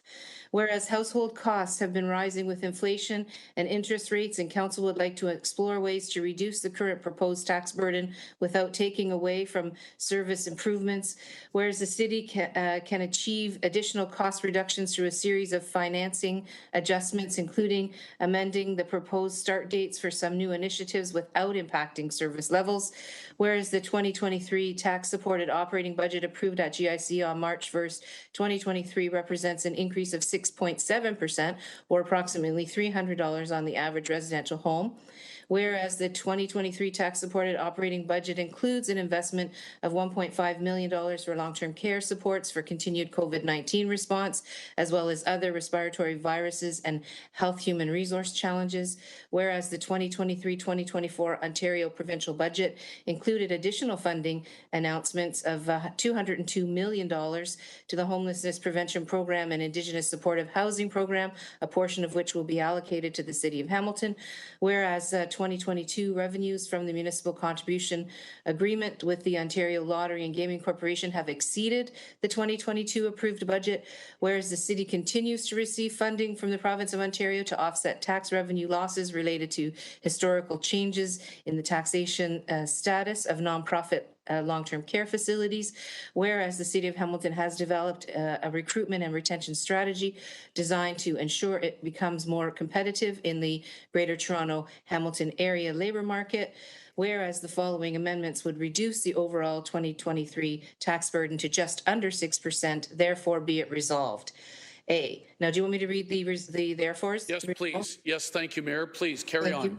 A, that item 3.21XD 1, or IXDI, respecting the 2023 tax-supported operating budget, recommendations FC 23007A, Healthy and Safe Communities Department operating budget be amended as follows to reflect a contribution of $1.5 million from the COVID-19 Emergency Reserve, 110053 related to long-term care supports for continued COVID-19 responses, and an amendment of the $546,000 to the financing strategy to support the cost of living enhancements for shelter from local funding. Shelters from local funding to the Provincial Homelessness Prevention Program, IXD, Health and Safety Communities Department, that the Healthy and Safe Communities Operating Budget 2023 Tax Supported Operating Budget Book Appendix I, attached to report FCS23007A, page 85 of strikeout 302 170264 and insert 300 120 039, inclusive of amendments as per further amended Appendix C attached to GIC Budget Report 23-001, amended Appendix C to report FCS 23007A be approved. That item 32 IXJI, respecting corporate financials, expenditures / non-program revenues be amended as follows to reflect an increase of $495,000 in the budget revenue for the municipal contribution agreement with Ontario Lottery and Gaming Corporation, an increase of $972,000 in the budget revenue related to provincial funding received to offset tax revenue losses related to historical changes in the taxation status of nonprofit long-term care facilities, and an adjustment to the recruitment and retention strategy budget to reflect a July 1st, 2023 effective date for the total compensation policy and IXJ corporate financials dash expenditures / non-program revenues. That the corporate financials expenditures operating budget 2023 tax supported operating budget book appendix I to report FCS 23007A page 2020 strikeout 30,933-080 to 24,551,080 inclusive of amendments as per further amended Appendix C attached to GIC Budget Report 23-001, amended Appendix C to report FC 23007A be approved. Well done, Mayor. Well done. So now, thank you. It's here for public consumption. It's in front of the public viewing in or listening in. Mayor, your 5 minutes have begun. I'm sorry. Yes, she's put her amendment forward, seconded by Councillor Danko, and now I'm allowing her 5 minutes to explain why she's put her amendment. Thank you, everyone. I appreciate it. Thanks. Okay, Mayor Horwath, please. Thank you, Councillor Jackson. And first and foremost, I appreciate the opportunity to have a little bit of time to explain how this all occurred. It became very clear to me that there's a great desire for enhancements and changes to support people in this budget process, but that there was also real concern about the impacts of the increase on some of our members of community, and I think many people have been struggling with these two kinds of bigger issues, if you will.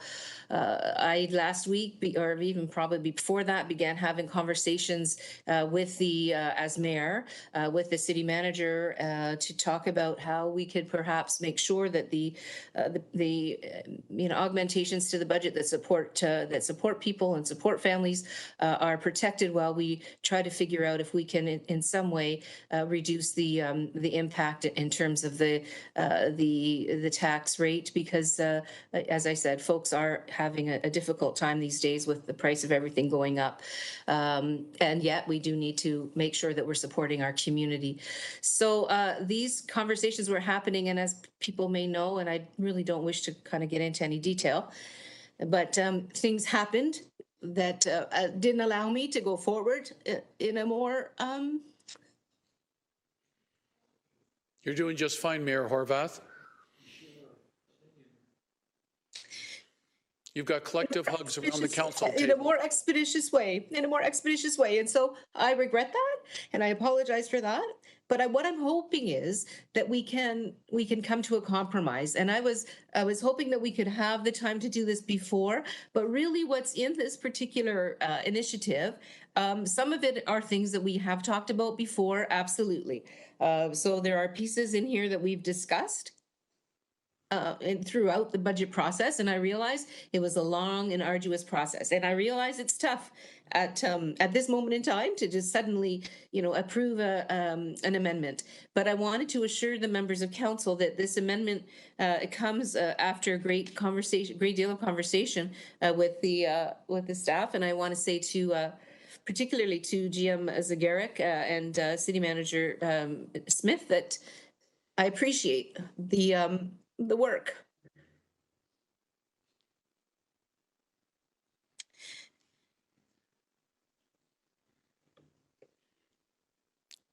Okay, Mayor, thank you very much. So I want to say I'm hopeful.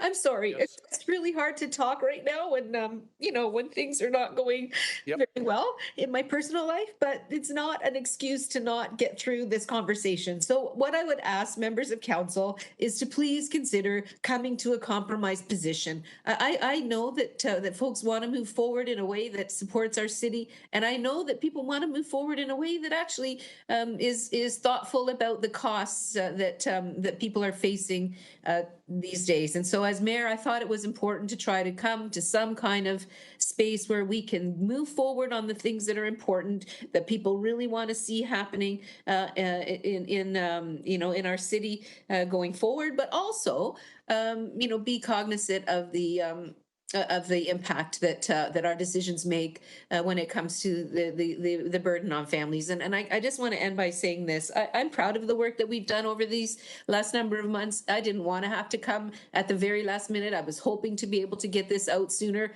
but it wasn't to be. So I just want to say thank you to everybody for considering this amendment, and I apologize for my situation. Mayor Horvath, your resiliency and strength as both the leader of this community and head of council, as well as from a personal standpoint, with everything that is on your lap at this time, I'm in tremendous admiration. I think I speak for all my colleagues who are all nodding affirmatively, how much we appreciate you and the fact you even appeared today, given what's happened over the last week, Mayor Horvath. Your colleagues are giving you a round of applause, Mayor. Thank you very much. And I'm sorry, I'm a bit of an emotional person, so I appreciate it. Not at all. I think it's all clear now. The amendment's on the floor. Speaking to the amendment, and I think you heard the mayor said, and we can confirm with General Manager Zagaric if there's any questions of the General Manager of Finance, that this gets us just slightly below the 6%, but I'm opening up the floor. Councillor Clark to the mayor's amendment, please. Thank you, Deputy Mayor, and I wish the mayor well on the home front.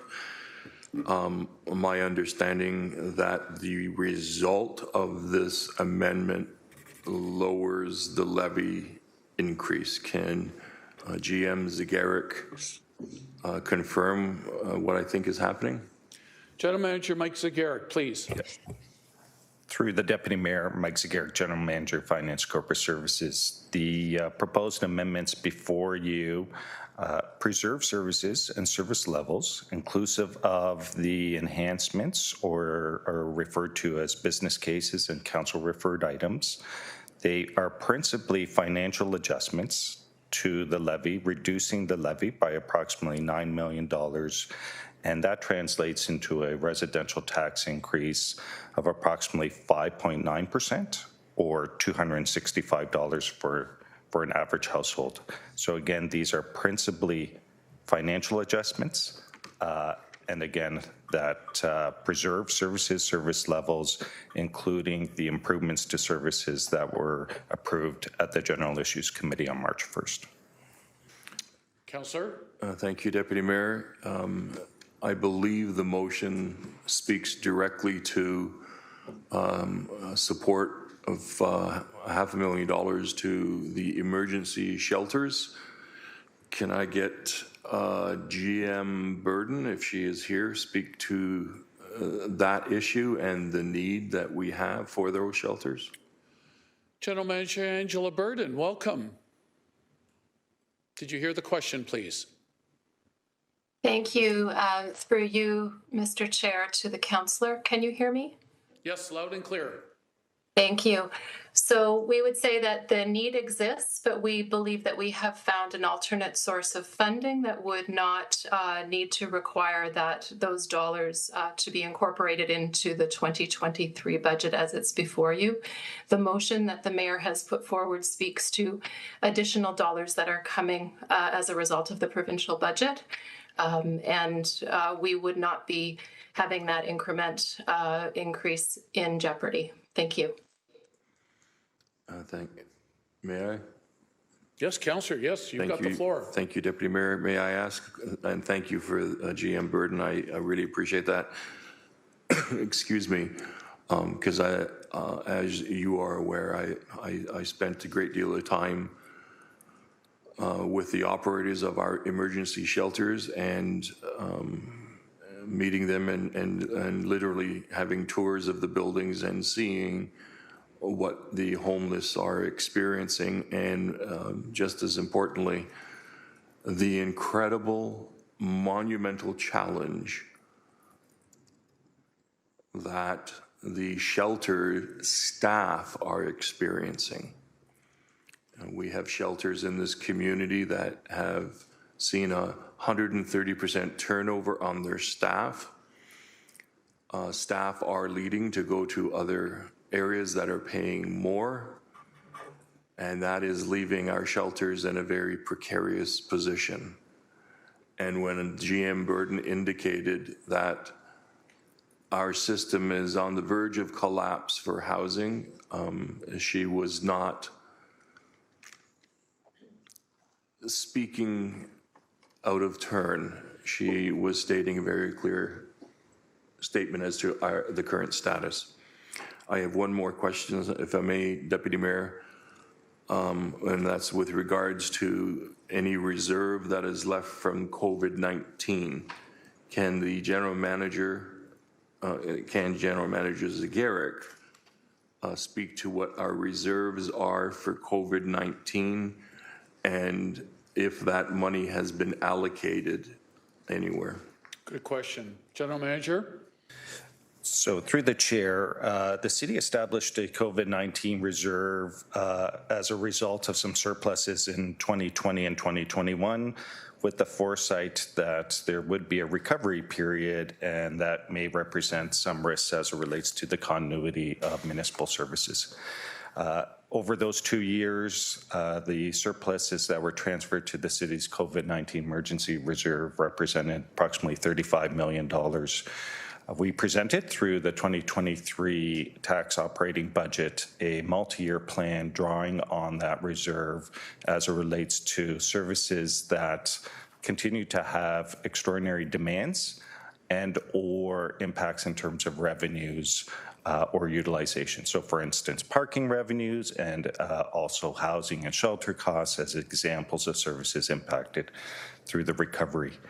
What committee will receive April 20th is our 2022 year-end report.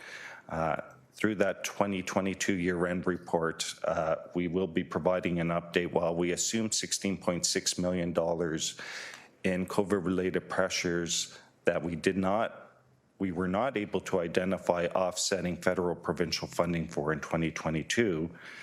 While we have budgeted a $16.6 million from that reserve, I'm happy to say we will not need to call on that reserve to offset those costs, in that we are able to absorb those pressures through departmental surpluses in 2022.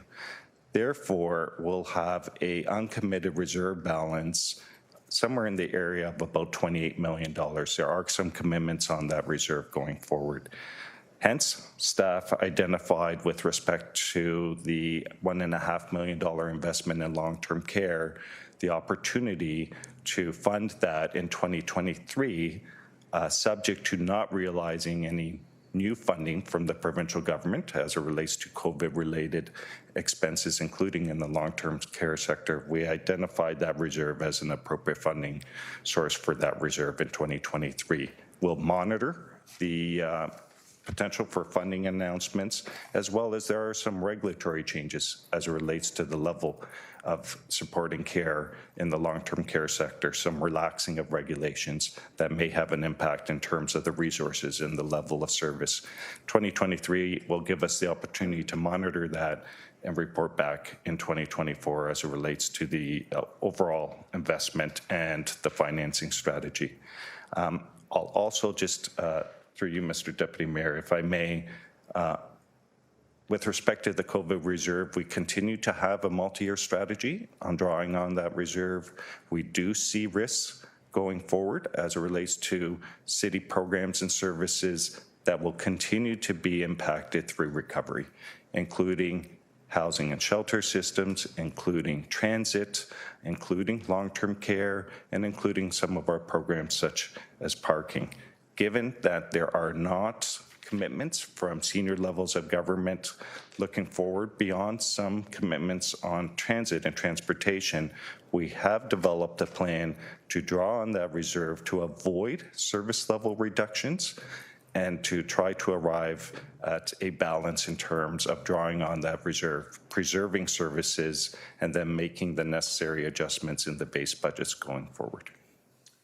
Councillor, you still got 2 minutes. Thank you very much, Deputy Mayor. I appreciate that. A supplemental question to that. The demands that we are experiencing in our shelter system and the demands that we're experiencing with homelessness in our community, based on what's happening in the economy, I'm concerned that those demands are going to get worse. We're going to have many, many more people finding themselves without a house or without a home. And so the question I have is, as we go forward in 2023, outside of the budget process, the COVID budget, which you indicated, I think was approximately 30 million, is that money available to us when we're dealing with the shelters and the homelessness crisis? Because quite candidly, we're seeing a lot of hangover, if you will, from what COVID-19 caused in our community. So will we be able to use that money to assist with the homeless? General Manager. So through you, Mr. Deputy Mayor, yes. And in addition, if I can just draw on 2022 to illustrate the alternative or how we dealt with housing and shelter pressures in 2022. What you'll see on April 20th is we experienced approximately $21 million in housing and shelter pressures or expenses, in part tied to COVID.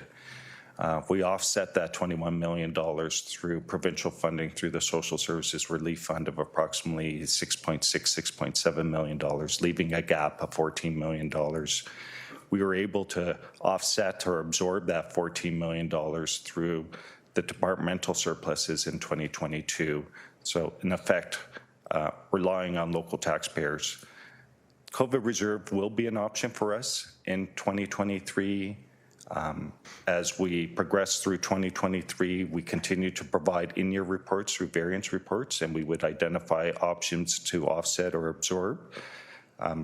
The last point I just want to make is $21 million is significant as it relates to the City of Hamilton.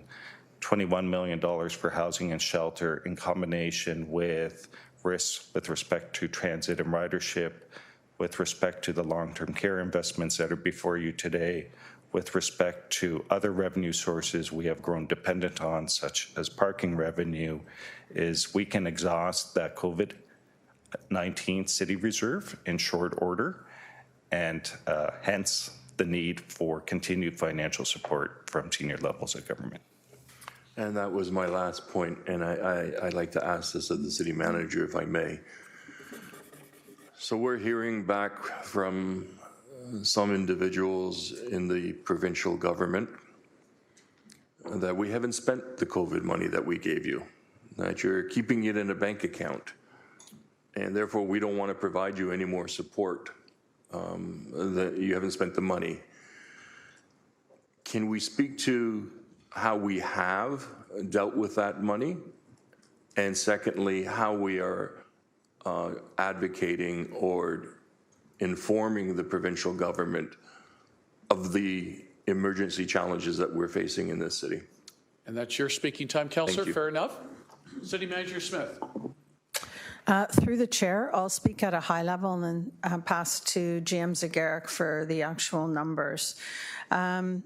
So I would say that it is a common topic at every single meeting I have with CAOs across the province of Ontario. Whether it's the GTHA group that meets regularly, the Ontario Big City Mayors, or the regional and single-tier CAOs. The top item we are facing is the extraordinary pressures on municipalities that continue coming out of the pandemic related to the factors that GM Zegarac, but I would really emphasize the health and social services. The situation has not gone back to pre-pandemic levels.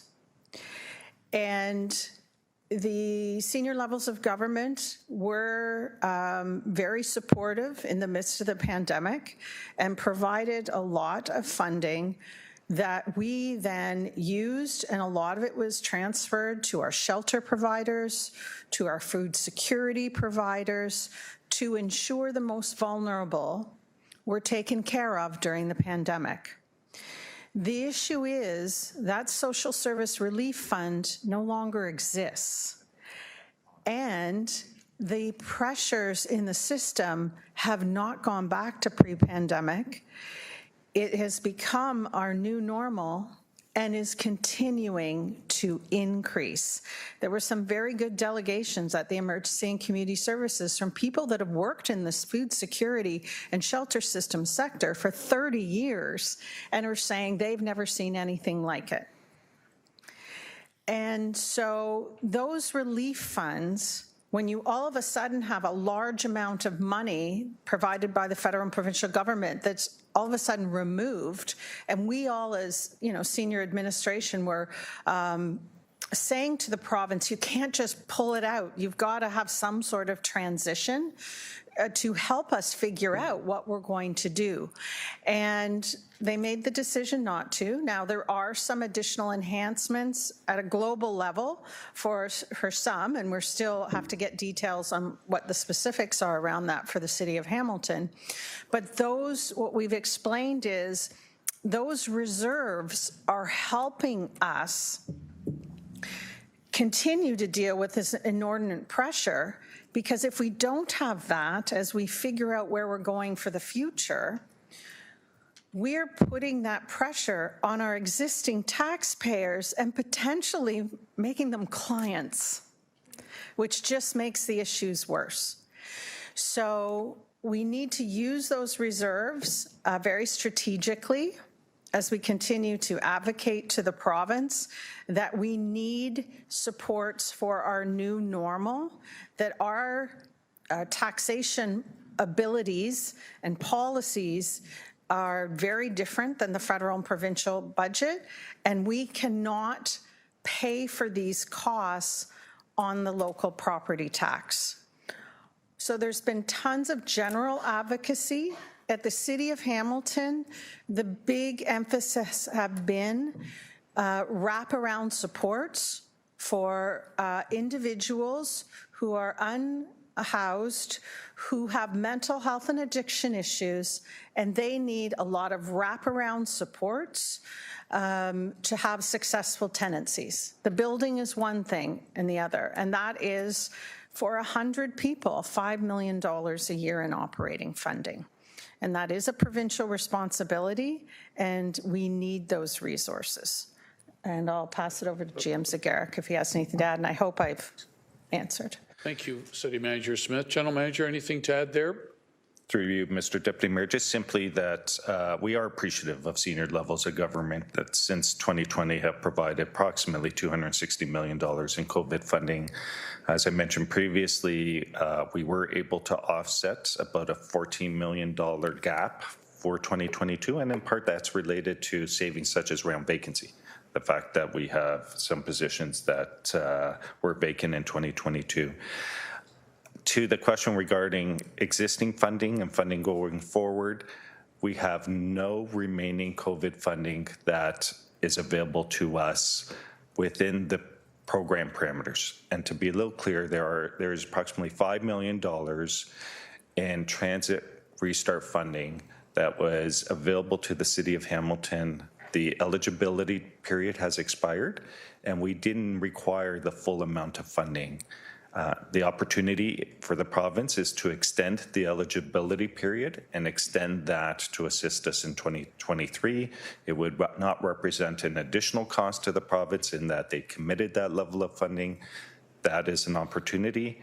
And I will simply say beyond the expenditures that I've already referenced, one of the impacts COVID has also had on the city is as it relates to our capital programs and infrastructure programs. In 2022, we reported approximately $27 million in additional costs related to supply chain, which in part is related to COVID. And we did need to draw on reserves, and we will have to draw on future development charges to offset that $27 million of additional investments that were required in 2022. Thank you, City Manager and General Manager. Thank you, Councillor Clark. Next on the speaker's list on the Mayor's amendment only, please. Councillor Danko, please. Thank you, Deputy Mayor Jackson, and just taking a moment to thank Mayor Horwath and recognize her leadership and dedication.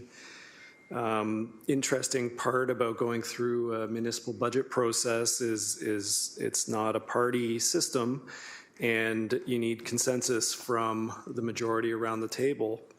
And as of yesterday, there was a strong chance that this budget was going to fail in its entirety.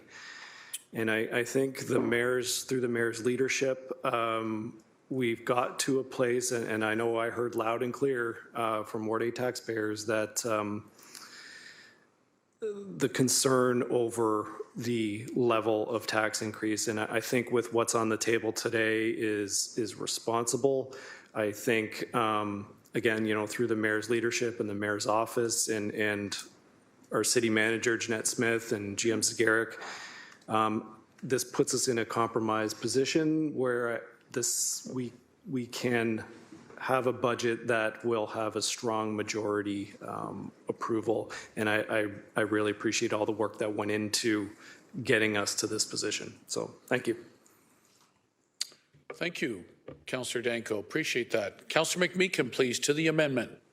Yes, thank you very much, Mr. Deputy Mayor. Like it or not, we have to work with the cards we've been dealt, not the cards we wish we had. It's good to see there's some new cards on the table, some new resources that we can potentially access, and there's been a plethora of creative entrepreneurial thinking from some of the bench staff there who have been working with the mayor. I've had several conversations with the mayor, and I want to join with other councillors in complimenting her leadership. We all have a responsibility to lead. The mayor has a particular responsibility to lead, and she's exercising that, I think, very, very responsibly. We've had a 4-month deep dive on the budget, and I guess we're diving back into the water again, Mr. Deputy Mayor. Nothing wrong with the deeper dive when the cards that were being dealt are maybe a little bit different, or we weren't aware of some of those. I don't think there's anyone around this table that is against a responsible lowering of the rate, and I would say for the record that I've been championing our process in my ward, but indicating at the same time that as circumstances change, And as we find prudent ways to adjust the rate, we have a responsibility to embrace that, believing, as I have said publicly many times, we need to make decisions based on evidence, supported by principle, and designed to achieve the greatest good. And I think the mayor was very cognizant of that when she, working with some of our senior staff, drafted the motion. The good news is I think we're protecting the air we breathe. I think we're doing a yeoman's service on making sure the water we drink is clean and pure, and many of the other challenges we face. We all supported certain things and maybe not some other things, but that's part of what consensus building is all about. So I want to say that and just end by saying, particularly about housing, because my good friend Councillor Clark, who I have nothing but respect for on this file in particular, most files, but this file in particular, around the funding of that. I've been doing some deep dive work on my own on this with our federal and provincial people. There's currently $1.5 billion available in the Rapid Housing Initiative, available to municipalities. And last week there was a major announcement, $4 billion in what's called the Housing Accelerator Fund, specifically dedicated to encouraging municipalities which have a plan, know the stats, and are prepared to take the risk to engage. And I think we're involved in all of those things. And I'm optimistic, frankly. I should mention the new homelessness partnership funding of $202 million as well. I'm optimistic that we can put our creative minds together and do a better job of accessing those funds. Those are my comments. Thanks, Councillor McMeekin. And I listened carefully, and I take it that you were appreciative of the mayor's amendment by your comments. Very much so. I think she's exercising the leadership that people expect from her, and hoping that we'll embrace that same kind of leadership around this horseshoe. Thank you. Thank you. I'm just making sure everybody's staying focused on the amendment, but you provided some additional commentary and important information. Thanks, Councillor McMeekin. Councillor Hwang, please, on the amendment. Thank you. Thank you, Deputy Mayor. I am also appreciative of the mayor's leadership on this, and as a new councillor, the fact is this budget process has been the most opaque and very confusing and convoluting process ever. I think that where I'm going with this, and I'd like to direct this to GM Zagaric, we have heard from you a very detailed language about why we were able to find this money. Specifically, there are multiple areas within this amendment, but I'd like to understand, perhaps if you could use in plain language, help us understand the timing of how these items were able to be found so late in this budget process. General Manager Zagaric. So through the chair, I'll do my best at plain language. There are some additional revenues that are reflected in the amendments that are before you. Those revenues may be revenues that are municipal revenues that we're realizing based on our 2022 year-end performance. So for instance, the OLG funding agreement, that's our Flamborough slots. And for 2022, we are projecting a surplus of about $260,000 over and above what we're budgeting, and hence that experience in 2022, in addition to a new product that OLG has released. I believe it's called Sports Booking. So that additional revenue plus the trend that we're seeing in 2022 relates to the additional OLG revenues that are reflected in the amending motion before you. The provincial government budget, as was previously spoken to, is the $202 million of additional funding. There's an opportunity to swap out a portion of what Hamilton will receive as it relates to that funding and reduce the impact on local taxpayers. And so that is approximately $546,000 again, continuing to provide that investment in shelter systems. It's just changing the funding source from municipal taxpayers to the provincial funding source. With respect to some of the, again, we've already spoken to the long-term care adjustments and the tax policy one, and I'm going to apologize. I'm going to deviate from plain language because it's a tax policy issue. Councillor Huang, would you allow the general manager to deviate from plain? I'm not sure yet. Let's hear what he has to say, and then we'll go from there. General manager, carry on, please. So through you, Mr. Deputy Mayor, you'll see a reference to $972,000 for long-term care tax policy. A number of years ago, the provincial government at the time provided tax exemption to not-for-profit long-term care facilities. In effect, that eroded tax revenue for municipalities. We lobbied successfully to have the provincial government offset that funding source. That was approximately $972,000. We've received that funding on a 1-year commitment for a number of years. What staff are recommending through this motion is that we recognize that funding as permanent funding. While it's been presented as 1 year, we've received that funding on an annual basis for a number of years. So reflecting that funding in the budget rather than reporting that funding as a potential surplus at year end.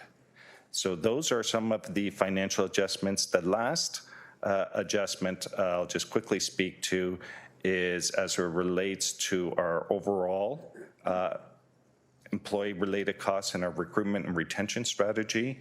Is there is approximately $30 million in total investments in employee-related costs, just recognizing that employee-related costs represent about 50% of our overall expenditures. We deliver 70 services, and we are principally a service provider, and employee-related costs, again, represent about half of our overall budget expenditures.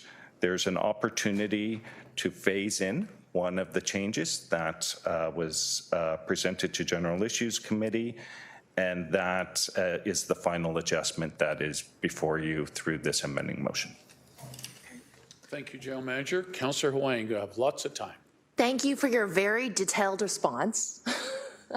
And I appreciate how you try to explain things. So I think I'd like to summarize, perhaps in my own plain language, so then that way it can be for better public consumption.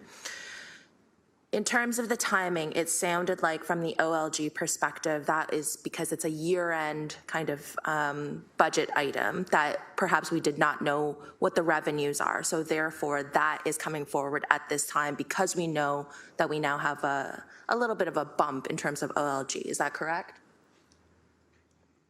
Through the chair, that's correct. And I just want to recognize that is a change in the last 3 years because COVID had an impact in terms of that facility and our revenue sharing. So that was a very positive change that we've just recognized in the last few months.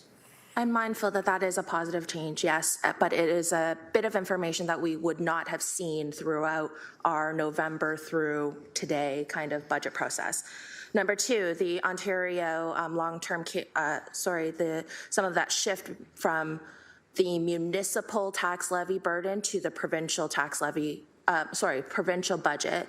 And a lot of that was also because of timing, because the provincial budget really only came out this week. So again, that's not something that we can also forecast. Is that also correct? Through the chair, that's correct. Okay. The next one is the tax policy, understanding the long-term care. This, as you said, it was typically a one-time funding, and it's every year we were supposed to like mark it on the books as a one-time sort of document or sort of funding. But again, this is part of the provincial budget, and we also did not previously factor this in until this particular week. Is that correct? Through the chair, what triggered this is a correspondence from the province, I believe, 2 days ago. And so recognizing their commitment for 2023, and that is what informed this option. And then the last bit is the recruitment piece, because we are expecting to really work with our HR and ensure that we are sort of right-sizing a lot of these investments, but some of these are timing-wise, and it was a mechanism that we could, as an organization, we could try and shift a little bit without actually cutting those recruitment costs. Is that correct? So we're looking at it from just from a municipality as a corporation, we were able to affect timing-wise on that one. Is that also correct? Through the chair, that's correct. These are not cuts. It is the recruitment and retention represents an investment, a strategy, and the adjustment is to make that investment effective July 1st versus January 1st. Thank you, GM Zagarek. Because for me as a new councillor, I was truly perplexed as to why all of these funds and pots of dollars had magically appeared overnight, it seemed. But I now understand better that it is literally sometimes a matter of timing. So my last question to you is, are we able to count on these funds moving forward, or are these funds only available for the 2023 budget? And if so, how will this impact the upcoming years? General Manager. So through the chair, all of the funding sources are sustainable funding sources with the exception of the long-term care $1.5 million. There's sufficient capacity in the COVID reserve to support obviously 2023 and potentially into 2024, but that is not a sustainable financing strategy. Either we require either support from the provincial government or we will have to build this into future levy budgets, tax budgets.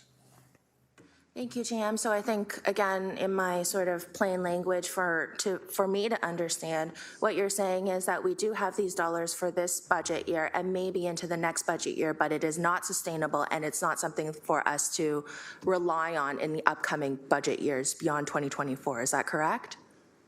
Through the chair, that's correct. And I just want to expand on my earlier responses. The overall investment's $2 million. The provincial government has committed to funding the first quarter of the year, $500,000, leaving a $1.5 million gap. Okay.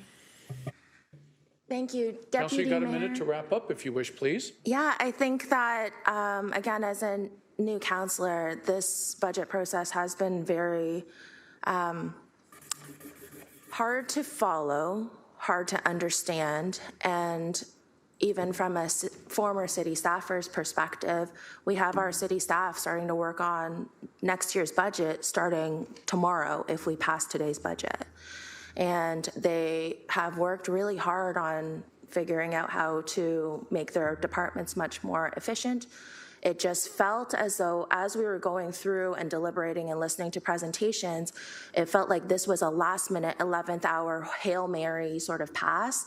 And I didn't want to, thank you, Councillor McMeekin, catching that today, but I didn't want the public to feel like these are magic funds that just appeared out of nowhere. And I wanted to be very clear as to the timing of how these funds have come forward. And I hope that with that we will work on this budget process and make it a lot more transparent and easier to follow. And I think that that is something that this council is committed to doing that. But I did want to be very clear about where these funds have come from. Thank you, Deputy Mayor. Thank you, Councillor Huang. Very germane and salient comments. Thank you very much. First time speaker on the Mayor's Amendment. Councillor Pauls, please. Thank you, Chair Jackson. I just want to say thank you to as well, and I'm supportive to Mayor Horwath, and I wanted to know that our prayers are with you. But I just want to, back in December, I remember the budget. We started, I think it was 5.9 or 5.4, I'm not sure. And I remember saying that it's been a roller coaster, up and down, and it kept going up, and then it went down a little, but then up again. And so our residents calling us saying, what's going on? You start at 5, usually we start at a high number and go down, but this time we started at number 5 I think it was 5.4, I'm not sure, and then it kept going up. So I just want to say thank you to Mayor Horwath for being responsible and for the amendment, and also to be responsibility with some of our city greatest needs. And I heard many of them. So I want to thank you, and I will be supporting. And again, our prayers are with you. Thanks, Councillor Pauls. Much appreciated. To the Mayor's amendment, Councillor Cassar, please. Thank you, Deputy Mayor Jackson. I'll be very brief. Definitely supportive of the amendment I've heard personally from residents who are concerned about both services and the impact to them and their pocketbooks. This goes a long way to help preserve service and reduce the impact. Great questions from Councillor Wang. I had the very same one, so that brings a lot of clarity. So thank you to the Mayor and to all the staff who have got us to this point. So I definitely will be supporting. Thank you, Councillor Cassar. Second time to the Mayor's amendment, Councillor Clark, please. Thank you, Deputy Mayor, and I just need to get some clarification before you call the question. This is on item B in the amendment. It doesn't say an increase, it doesn't say a contribution, it says an amendment of $546,000 to the financing strategy to support the cost of living enhancement for shelters from local funding to the Provincial Homelessness Prevention Program. So is this an increase to the shelters who desperately need that additional money? Through the chair, it is what is in our current budget position of what represents a 6.7% residential increase is indexing to shelter providers, and that represents $546,000 of additional investments, and this would alleviate the impact on the tax levy, and we would support that investment through provincial funding through the homelessness prevention program. Thank you. And with that, I fully support the Mayor's amendment. Thank you very much. Thank you, Councillor Clark. That exhausts the Speaker's list on the Mayor's amendment. Moved by the Mayor, and it was seconded by Councillor Danko, I believe. All in favor? Any opposed? E-vote, please. On the Mayor's amendment only.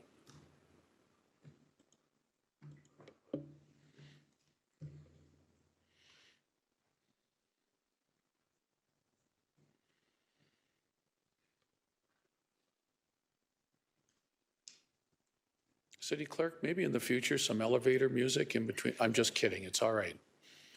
That carries 16-0. Thank you very, very much, Mayor Horvath, for your wonderful amendment. Thank you.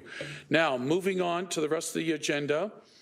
As you know, members of council, I have a number of items not amending anything. I just wanted separate votes. But are there any other members of council that wish to move an amendment at this time? I'm not. Councillor Danko, please, and indicate which item on the budget, please. I'd propose an amendment for item 32I. This is the housing services funding for the YWCA of $2.6 million in the 2023 budget. Okay, have you got a seconder, please? Seconded by Councillor Clark. Okay, and your amendment is? The amendment would be to revise the amount from $2.6 million to $2 million, and also that'd be Part A, and then Part B would be that the approval is based on a 5-year pilot with an intended City of Hamilton upset limit contribution of $10 million to be confirmed in future budget years. Okay, the amendment's on the floor. It's in order. Councillor, if you wish, you still got 5 minutes to speak to it. Thank you. So we've had quite a bit of discussion about this approved funding for the YWCA. I don't think there's any question that the YWCA is in need of this funding, that this services that we would be provided to women and people that need these services are desperately required in our community. So don't want to step in the way of the approval. However, when the YWCA did make their request, they weren't quite sure what the amount was that they needed. It was between $2 million and $2.6 million. And they did indicate that they could still provide the services, perhaps with a little bit of changes for the $2 million. And then since then we've also heard from other community partners that are in similar need, in particular the YMCA, which delegated here and asked for what is the process for funding. So that's my rationale for Part A. That would save $600,000 off the current 2023 budget. And then for Part B, there's been some discussion about what is the operational agreement with YWCA, what is the reporting process, what is actually going to be delivered for the funds that are being supplied. And I think making this the intention to make this into a 5-year pilot would give certainty to the YWCA for 5 years of funding, but I think would also give certainty to the city to be ensured that we're getting reporting back and some accountability for how that fund is specifically invested, what it's using for, and is it having the intended outcomes. I think 5 years is ample time to make that decision.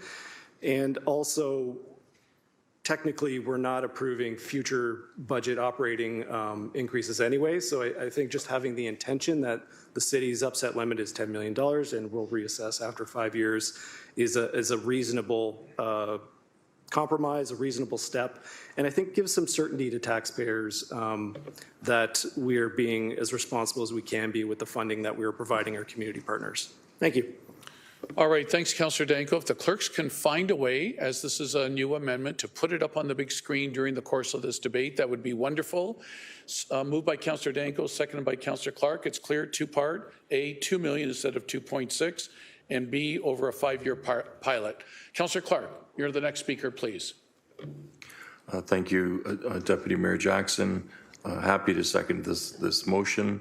We heard very clearly from the YWCA, as well as emails that were sent to GM Burton, that they could work with $2 million. I think it's a reasonable compromise. And as you know, sir, I am always looking for those pragmatic compromises that we can get consensus around. I think the addition to the motion where it secures the intention of the city at a capital limit of $10 million over 5 years can certainly provide some certainty to the YWCA, which they did not have prior to this motion. So I fully support it. Thank you. Thanks, Councillor Clark. Councillor Critch, please. Thank you. As the original mover of this motion, a few comments on this. Sure, the YWCA is already making an astounding thing happen with very little. Any more we give the YWCA is going to assist them in fulfilling their mandate. But they have been crystal clear about their ask.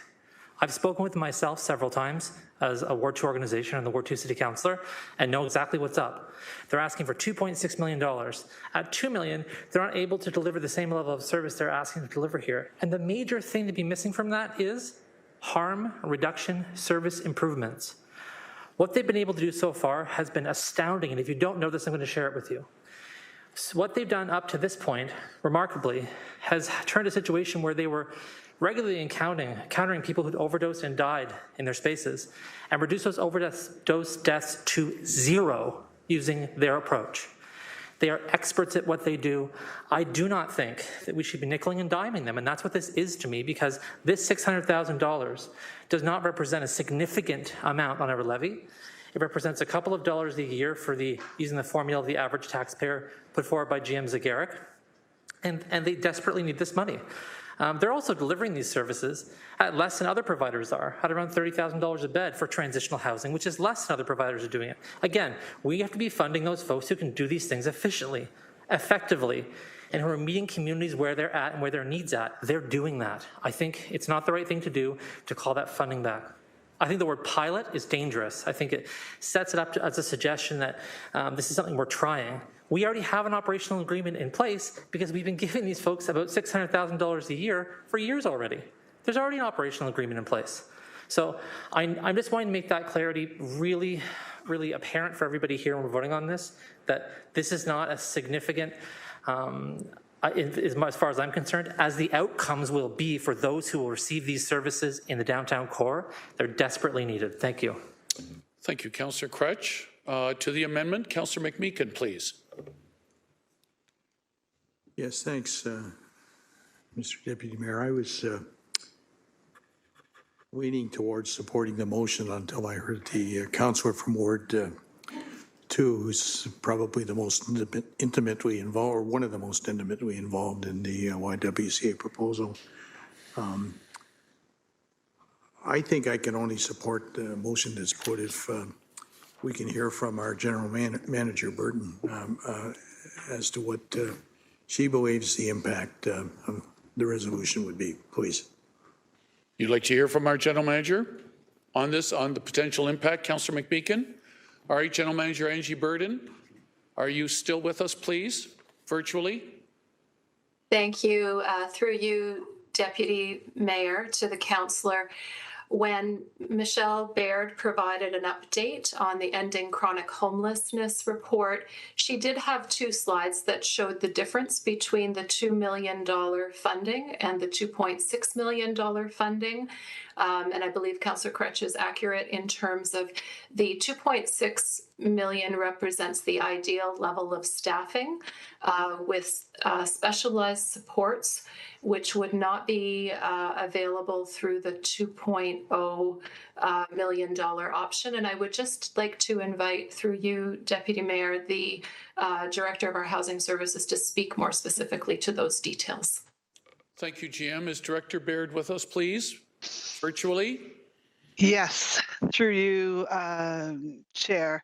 So on the YWCA ask overall, Councillor Crutch is correct. When they ask for the $2.6 million, that is their total program cost ask, and that will ensure that they have the money to cover their food and security costs overall and allow for overall staffing that will have specialized supports for mental health and trauma services, as well as 2 overnight staff and a staff member that will be providing peer support and harm reduction supports on an ongoing basis. If the budget is reduced to a $2 million, what they have is overall funding to support food and security costs.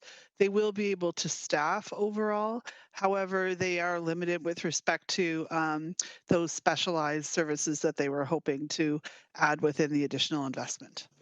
Thanks, Director. Councillor, the floor is still yours, unless that was satisfactory. It was satisfactory and very helpful. Thank you very much. Thanks, Councillor McMeekin. Thank you. To the amendment, Councillor Narinder Nan, please. Thank you. Through you, Deputy Mayor. So if I can just get clarity, $600,000 at a cost of $30,000 per bed. Are we talking about an impact of losing 20 beds in the transitional housing space at the YWCA at $600,000? Director Baird, please. Through the chair to the councillor. So it's not about a loss of beds, it's about these supports that they can put in place to support the women that are there. With the $2 million ask, they're still able to fully staff for the ask in front of us and provide food and security. The additional funding they're looking for really is for that specialized staffing that will allow them to provide housing supports to see people successfully housed, peer supports, and harm reduction workers overall. So it's more about the type of supports that would be provided to the beds that are funded as opposed to the overall bed number. Just bear with me for a quick second, Deputy Mayor. I'm just doing a quick number crunch on... Councillor Nan, the chair will always bear with any member of council, so please. Truly appreciated it. So I just want to put apples to apples a little bit in terms of the cost that we're talking about here. And I would agree with her previous comment about nickeling and diming, in so much that the Emergency Community Services Committee just approved a additional 20-bed facility to provide emergency shelter services to women in this city. And that is a result of decommissioning the temporary emergency shelter that has been at the former Old Cathedral Boys School in Ward 3, being operated by Good Shepherd. That decommissioning is happening because Good Shepherd is moving on with their construction project, with the Arkledon project, but that still remains there still remains a need, a deep, deep need and undercapacity in the women's shelter and housing supports community across the city. I see it, and my residents see it every day.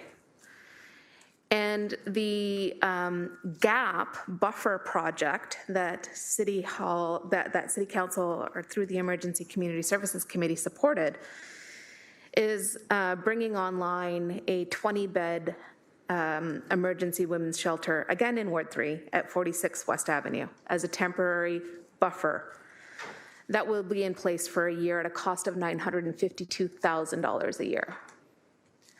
So that's $47,600 per person being supported with the same kind of wraparound supports, and also not with all of the supports that the YWCA offers in this facility.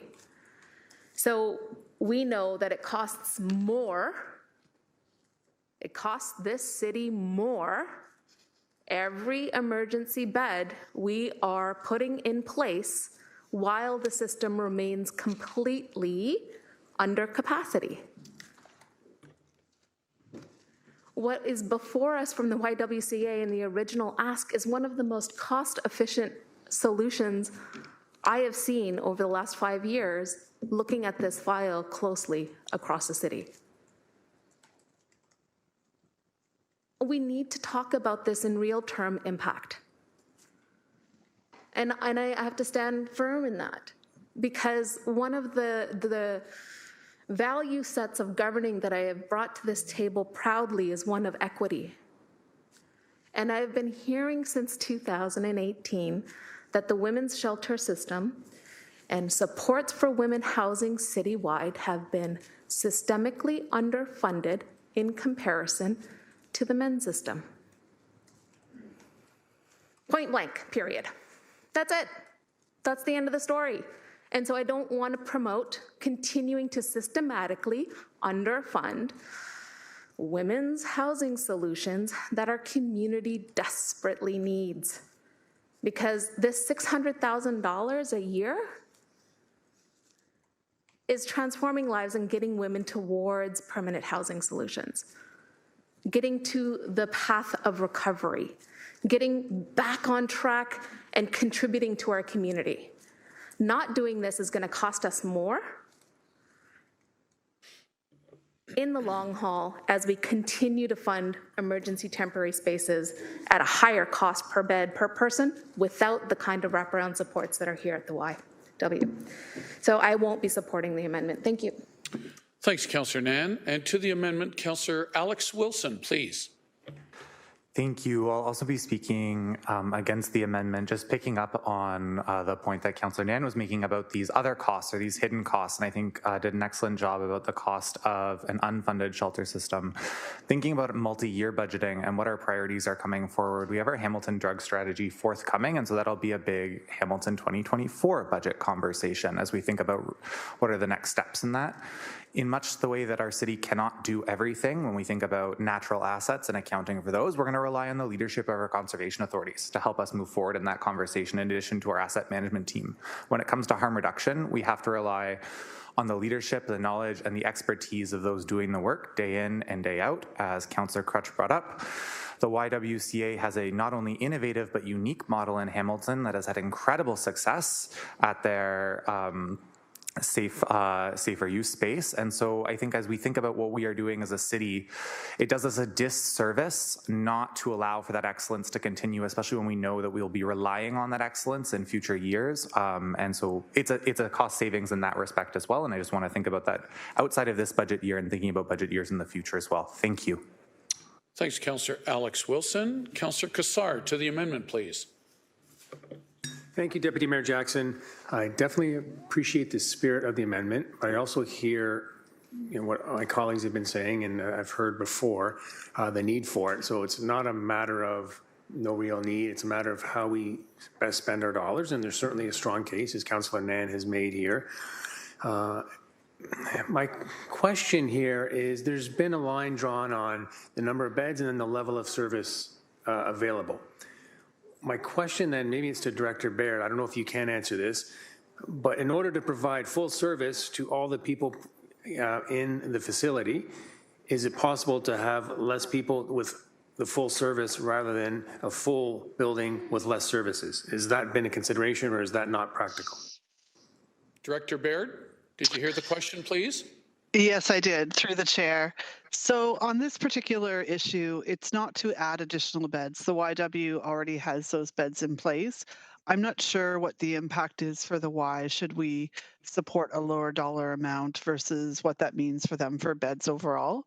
The request they're asking for really is to enhance the services they have. With respect to comparing this versus the Arcledon extension versus shelter operations, they're not necessarily the same type of facility.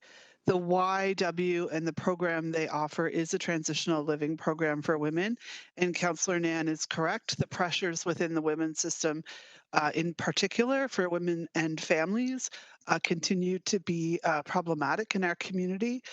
That is where the pressures exist. The YW as a transitional living program can offer some support in addressing those pressures in that they can have women within their transitional living program supported at McNabb where they aren't within the shelter system. So I think what they're trying to offer here is additional support for women within the system. I'm not so sure what it looks like should we choose to offer a different level of funding with respect to keeping this level of service in a smaller number of beds. I think ultimately it means that women end up being more so, or how should I say it, a higher number of women end up without a place to stay. Councillor, you still have the floor. Yeah, thank you for that response. Thank you, Deputy Mayor. That's helpful. Yeah, and it's not a matter of the need. It's a matter of there's so much need. We don't have enough tax dollars to be able to help everywhere, and what's the best way to spend it? So that's what I'm thinking about. Thank you. Thank you, Councillor Cassar. To the amendment, Councillor Hwang, please. Thank you. Through you, Deputy Mayor, I hope I can make a friendly amendment to the document up above, because I think words matter. So I think that when we speak about pilot, when we just heard from Director Baird that this is not anything new, in fact, this is an enhancement to, I hope we can change out the word pilot and call it a growth and expansion program. So that way it's a item B, that approval is based on a 5-year growth and expansion program with the intended City of Hamilton upset, blah, blah, blah, blah, blah, blah, blah. But essentially take out the word pilot and call it a growth and expansion program. Thank you, Councillor Hwang. They'll be up to the mover and seconder if they wish to take that under advisement. Do you wish to respond while she still has the floor through the chair? Councillor Danko, please. Thank you, Chair. And I think if the word pilot is problematic, I don't have any problem in changing that. As long as the intention is that over those 5 years, there will be continuous reporting and oversight over what is being funded, and that at the end of those 5 years, there will be a review of what the need is at that time. Thank you. So it sounds like the seconder is in agreement with the housekeeping language. Okay, Councillor Hwang, you still have the floor, though. At the time, are we able to split out A and B? If that's the wish of any member of council, that can be done. I will cede the floor then, and at that time, I will ask for that. Thank you. Fair enough. Thank you, Councillor Hwang. All right, so we've got the wordsmithing up there, expansion. And who's next now? Councillor Maureen Wilson, please, to the amendment. Thank you. No, I'm afraid I cannot support this amendment. We had a wonderful engagement with Professor Dunn and Steve Pomeroy at this corporation's request. There was one that Councillor Cassar and I attended the night before, and it was followed by the same presentation the next day. And during that presentation, it was made very clear in the words of Professor Dunn that housing is a gendered experience, poverty is a gendered experience, harm is a gendered experience. And to the point about the beds, we can find a bed anywhere. It is about the supports that are needed for that individual as a consequence of those gendered experience, so that we can give them the infusion of help and attention and care and achieve cost avoidance so that when the bed is ready, they are successful. And when they are successful, our city is successful. And isn't that what we're supposed to be about? So those are the realities. The YW, I don't think will have any difficulty in reporting back to us, because the YW has been sounding the alarm about this crisis for years and years and years, sharing their insight with us at budget deliberation time, at roundtables, at stakeholder meetings, and giving us the facts on what they're having to deal with on the ground. So if it's a matter of them reporting on their success, how the programs are going, I don't think, in fact, they will need an invitation, because they do that as a responsible community member who has a stake in the outcome of this community. Thank you.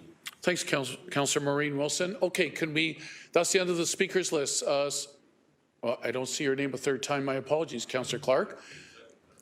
Okay, Councillor Clark, second time. My apologies. You're absolutely right.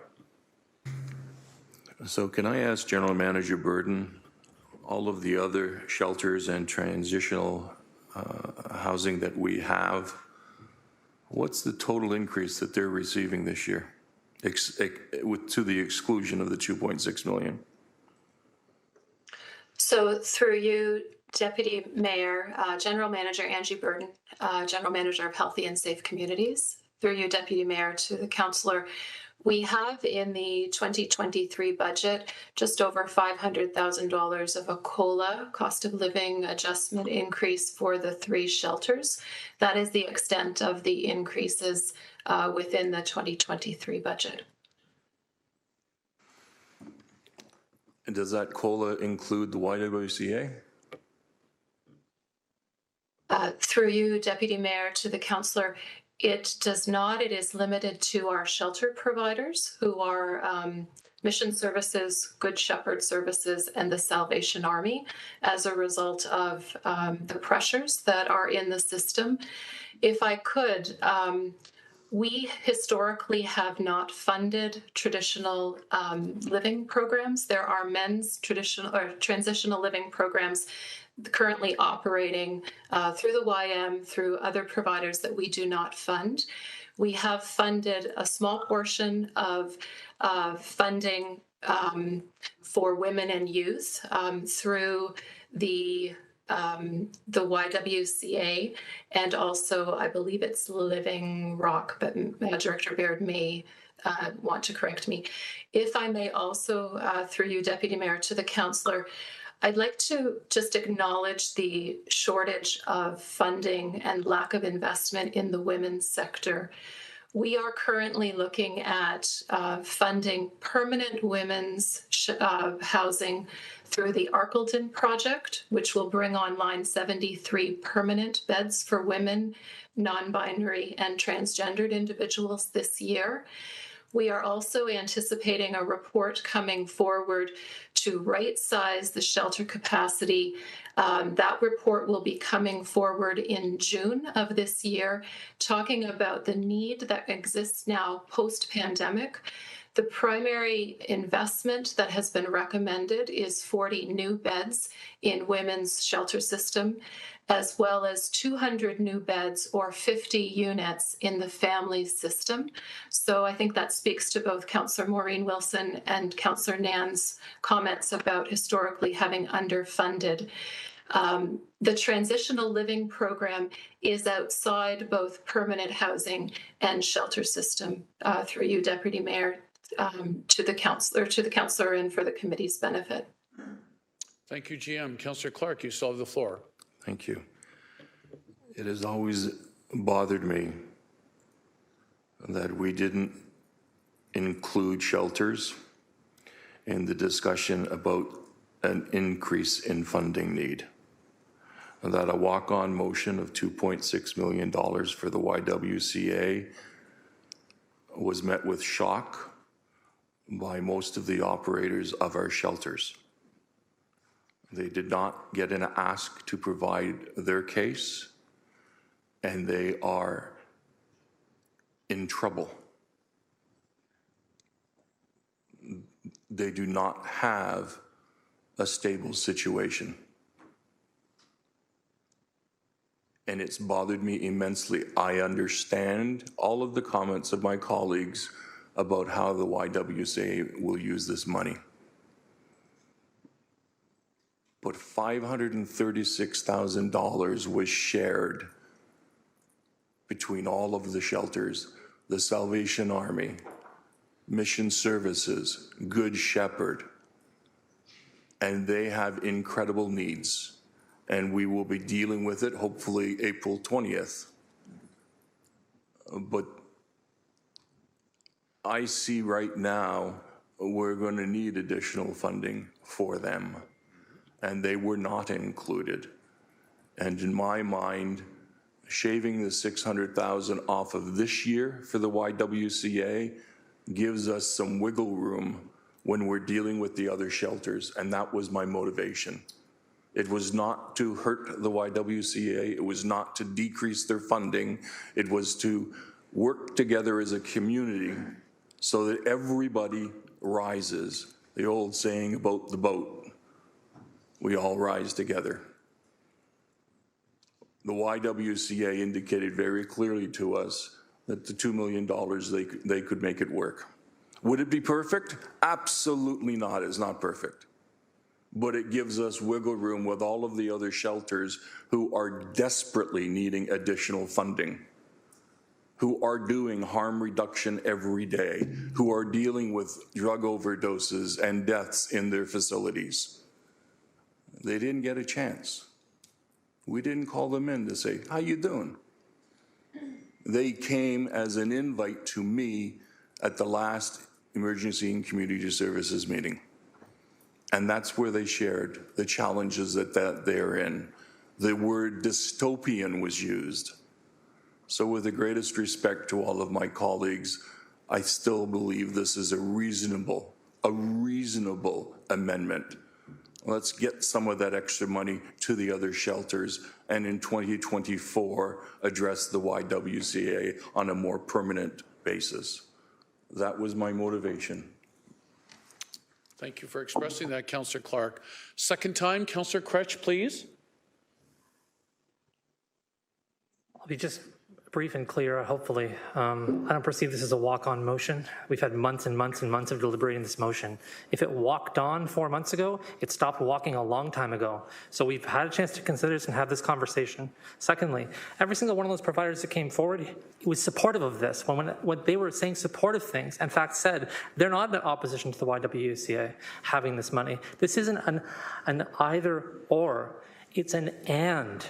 And the YMCA, when I asked them a series of questions, plainly said, look, this is an emerging need for us, and this is something we haven't come here and asked for, and we haven't participated in this process, because usually our men's service, notwithstanding COVID, is funded to a surplus, to Councillor Nan's point. It's women's services, folks, for trans folks, non-binary, we're not saying that enough, and I want to say it again. Trans folks and non-binary people also get these services of the YWCA. This is a transitional housing program. It is absolutely unique in its needs, and there's a significant gap in provincial funding addressing that unique need. I'll also say that a lot of this is happening in Ward 2, like Arkeldon's in Ward 2, the YWCA is in Ward 2. I'll stop the list there. But I want to say that I'm keenly aware of the experiences here and the disproportionate access to funding that happens in these spaces. And I just want to leave it on the last note just saying, this is, again, not an either or, it can be an and. I think that is the way to come together on this, is to support those who have been disproportionately impacted for decades. Thank you. Thanks, Councillor Crouch. Another second-time speaker, Councillor Nan, please. Thank you. Through you, Deputy Mayor, I just wanted to put into the public record that the City of Hamilton is, in fact, providing a lot of increases to the tune of multiple millions of dollars into the shelter system. That through Emergency Community Services Committee and through subsequent council approvals, to the tune of $5.42 million to help deal with the additional pressures specifically in the shelter system. and emergency housing system. So the city is doing a lot. And 3.04 million directly to Mission Services to support their transition from a James Street men's shelter to their new location on King Street. This is annual. So I just want to make it really crystal clear that this isn't a favoritism scenario. This is an ongoing. It's an and scenario. We are continuously, diligently. Everybody around this table is continuously and diligently pushing forward to meet the needs that our staff have done such an incredible job with our housing service providers and our shelter service providers in articulating the need and getting us closer to a right-sized system. It's taking years, and I appreciate everybody who's been working on the front line and throughout all the lines to support our residents in these dire scenarios that are in this pressure system, pressure cooker reality, where now our family shelter system is hemorrhaging. So I just want to make sure that the public record is accurate in reflecting that we are, to the tune of multiple millions of dollars, providing additional support to shelters across the city, across the entire spectrum, across all shelter service providers in a significant and substantive way. The uniqueness of this ask and this support is that the city has not been supporting transitional beds historically. And that's what this is right-sizing and correcting. So, and situation. Thank you. Thanks, Councillor Nan. Regardless of how this vote ends up, all I'm hearing is compassion around the horseshoe, which I think our community is deeply grateful for. City Clerk, if you could once again put up the amendment, the two-part. A request has been asked by a member of council that it be separated A and B. So we'll vote on A first. And that is, I believe, to reduce the 2.6 to $2 million for the... Yes, Councillor Huang, so you're fined as a single motion, as one package. Very good, we'll vote on it as a package then. Moved by Councillor Danko, seconded by Councillor Clark, and with the friendly amendment included in B. All in favor? Any opposed?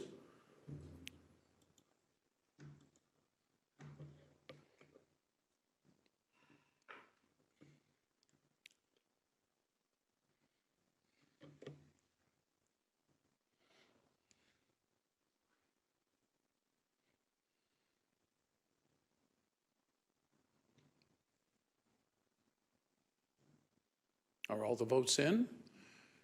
It's defeated 7-9. It loses. Okay.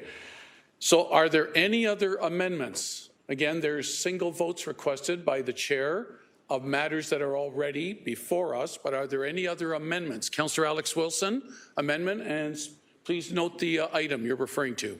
Yes, so this is item 31 in the GIC report. I'd ask the clerks with assistance in putting it up on the screen. This is living wage, which I hope is not a surprise to many council members that this is coming back, as we've said as much in these chambers before. I'm not going to spend a lot of time discussing the why, because I think, again, we've had that discussion just for the what, so everyone's clear on what's in front of us. And then if you want to have a debate, we can. If we want to go right into the vote, I'd also be fine with that. But this is to do a full living wage for all of our employees that we have discussed, so not separating out our summer students. This would be bringing our summer students up to the living wage framework. This is the motion that was originally presented and failed on an 8-8 tie.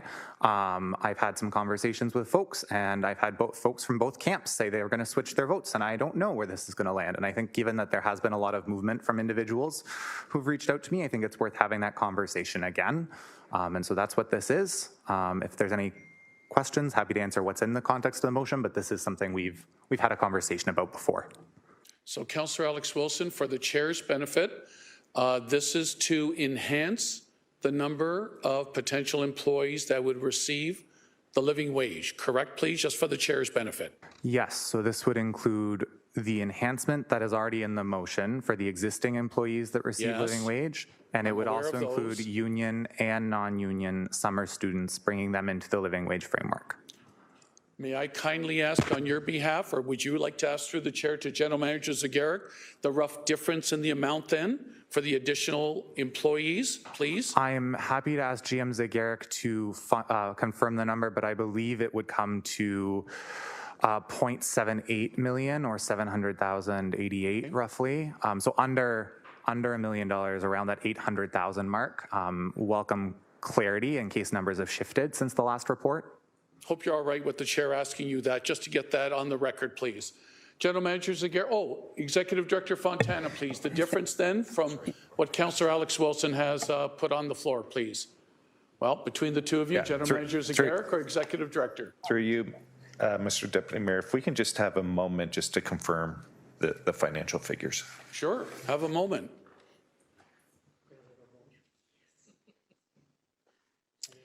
And as the staff team are taking that moment to make sure they have absolute accurate information, my hope, members of council, were that if we could get through 6.3, the report on the 2023 budget, and then we break for a nice, well-deserved refreshment. Is that fair? Yes, I'm getting smiles. I'm getting, even under masks, I'm getting, I think I'm getting smiles and affirmative. Thank you. Good. That's wonderful. So I need your endurance then, because we still got a few votes within the budget before we get to the final report, which is the 2023 budget.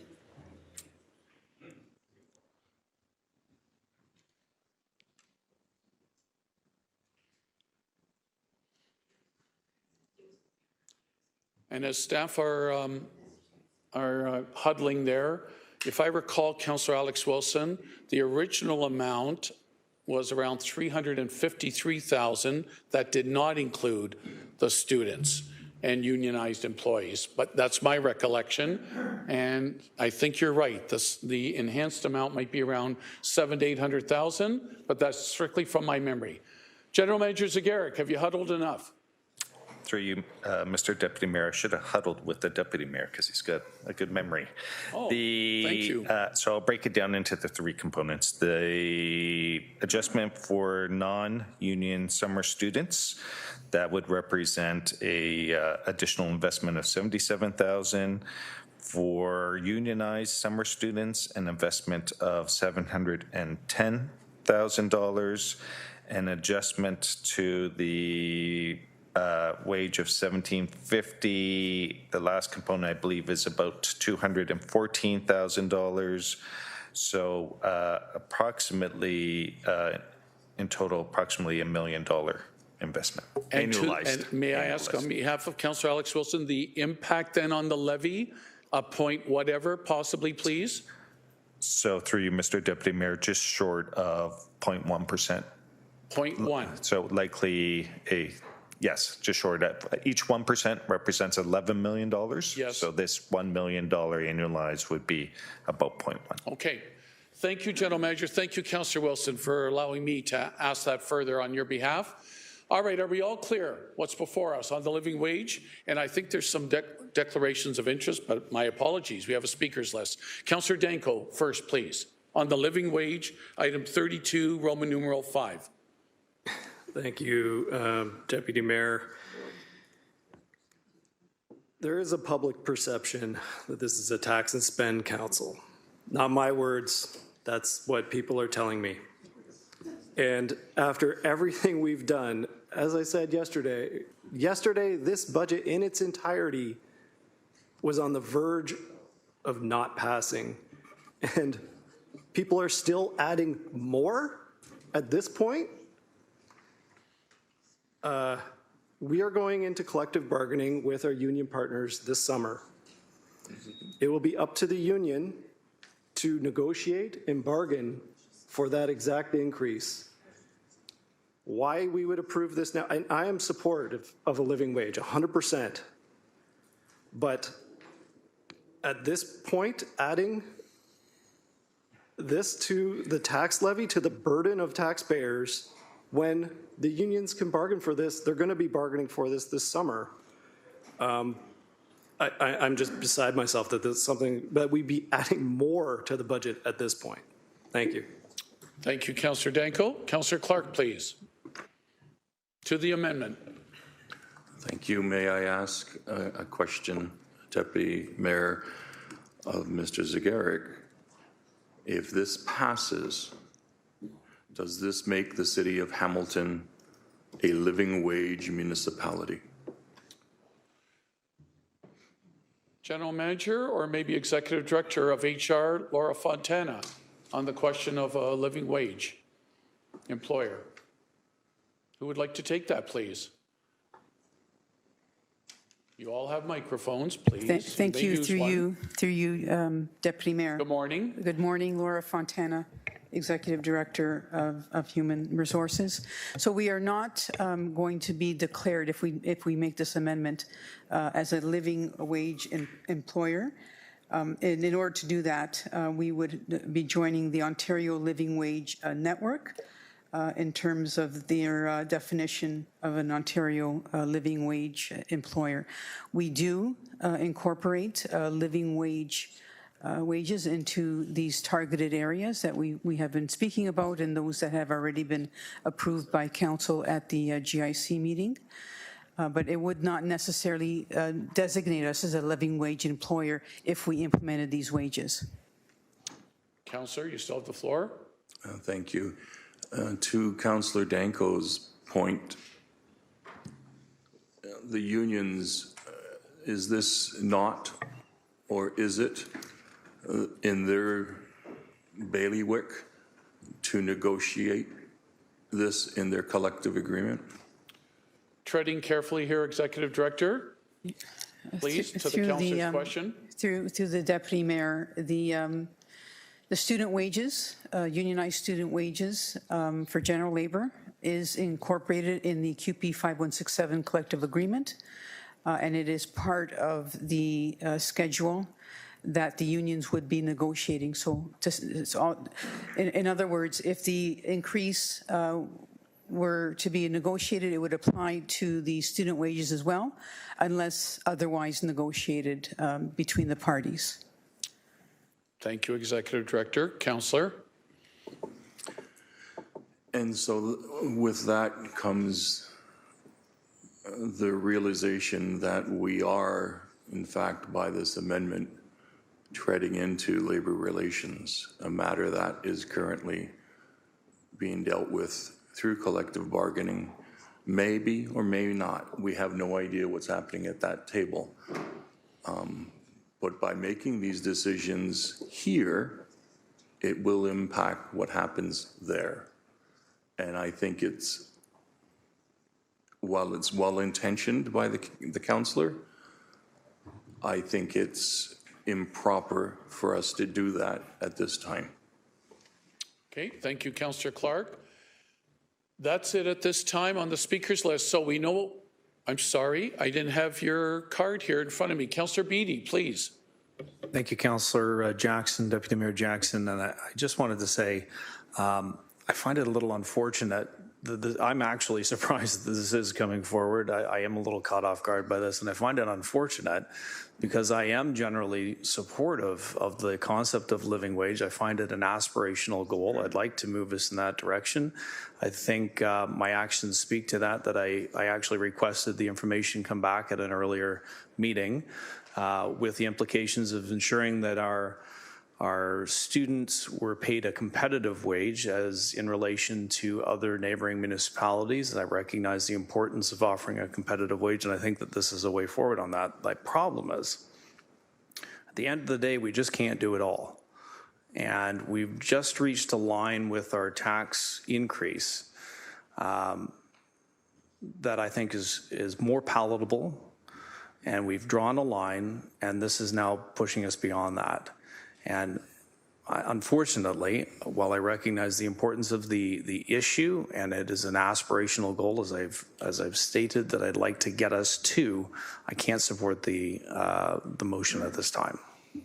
Thanks, Councillor Beattie. No other speakers. Councillor, oh, I'm sorry, I didn't see your card either. Councillor Maureen Wilson, please. Those red microphones must not be working. Councillor Maureen Wilson. No, my apologies, Chair. I didn't press the microphone. I'm just, as a consequence of the discussion that we had this morning with the Integrity Commissioner, although I often can never confirm news with my children, I believe they may be in the pursuit of summer employment, perhaps with the City of Hamilton. I'll wait for the memo. So out of an abundance of caution, I am going to declare an interest. Thank you. All right, there sounded like all the mothers understand the code that I'm talking about. Sounded like a lot of huge possibilities, Deputy Mayor, and potentials. Okay, it's noted. I think Councillor Cassar also has declared that. Councillor Pauls? Also, my granddaughter is that I work for the City of Hamilton, so it's up to you, Councillor Pauls. I can't make any decision at this for point, you. I better not then. Okay. All right. So Councillor Pauls declaring an interest to avoid a conflict as well. So on this, Deputy Mayor Nan, would you please take the chair for one Certainly, moment? please. Yes, Through you, Deputy Mayor Nan, to Executive Director Fontana. Laura, if this enhanced amount for students, unionized employees, if it fails here, that doesn't mean necessarily that it is off the table in the contract negotiations with the locals. Through you, Deputy Mayor Nan, please. Thank you. So through you, Deputy Mayor Nan, that's exactly what that means. It is still on the table for collective bargaining. Thank you very much. So for that reason, Deputy Mayor Nan, I won't support Councillor Alex Wilson's motion, but I'll leave it to collective bargaining down the road. Thank you, Deputy Mayor Nan. Chair's back to you. I'll take the chair back. Okay, we're all clear on what we're voting on. Do we need to put up on the big screen? It's the enhanced amount of roughly $700,000 for the living wage. All in favor? Any opposed? E-vote, please.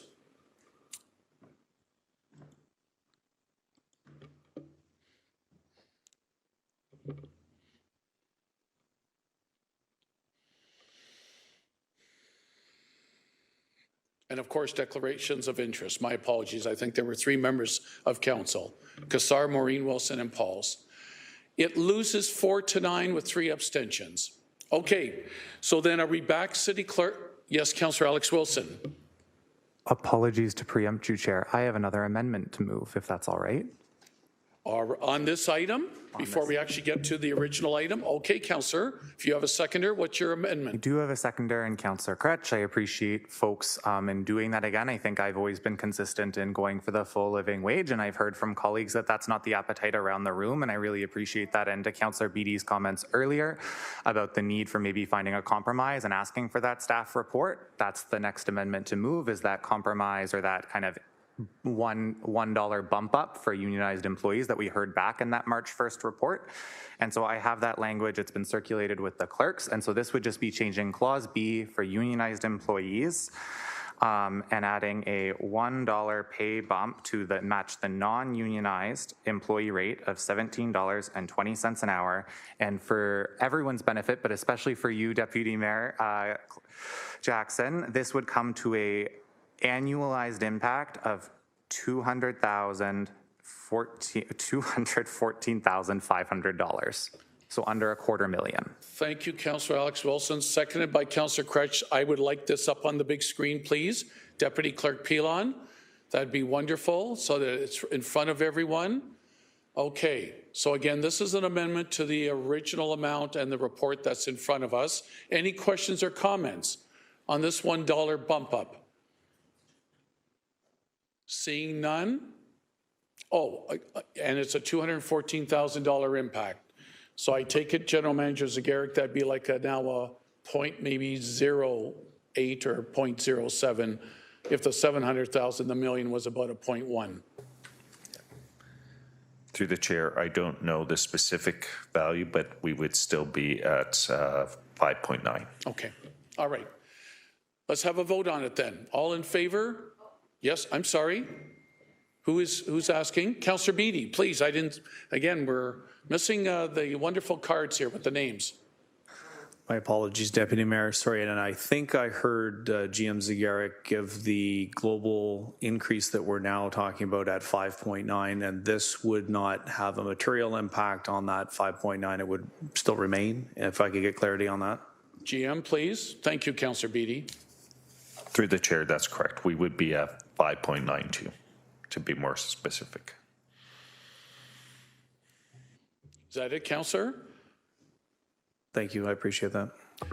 Deputy Mayor Nan, once again, if you would please, as previous Deputy Mayor, take Certainly, the the chair floor is through yours. you. Go Same ahead. question, Executive Director Fontana.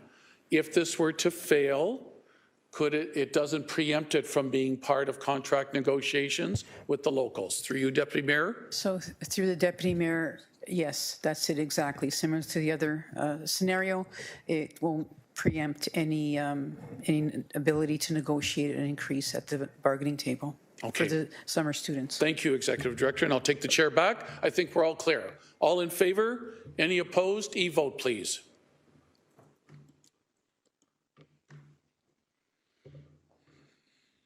And with the abstentions, of course, I think with the same 3 members of council.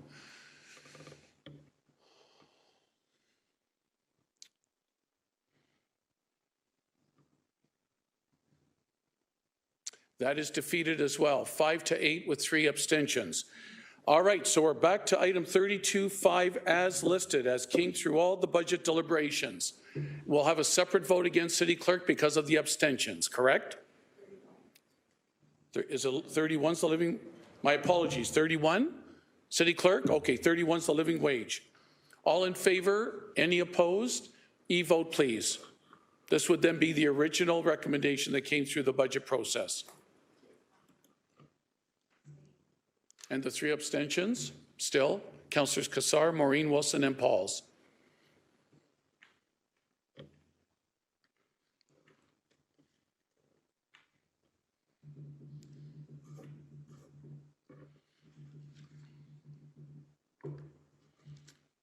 And that carries 10-3 with 3 abstentions.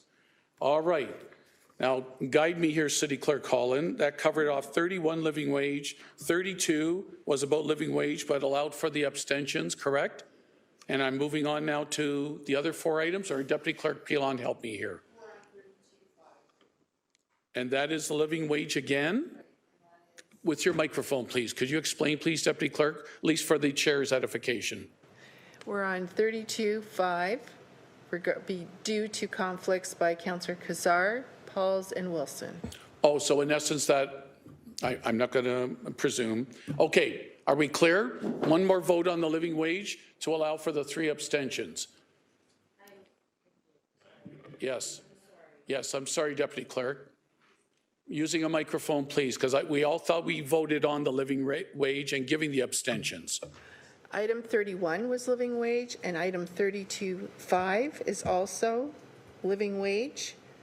And Councillor Cassar noted conflicts on both those items at the beginning of the meeting. So in essence, the same topic? It's item 31 is living wage, and it's the HR report 20003B.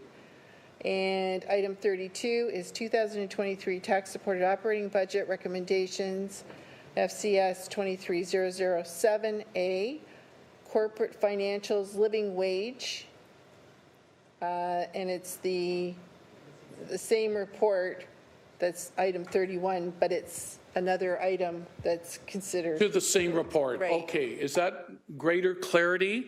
Council members, I'm sensing it may end up being a similar vote, but I don't want to presume or prejudge. Are we okay to vote? It's to allow the 3 members, again, their abstentions primarily. Okay, all in favor? Any opposed? Motion, please, E-votes.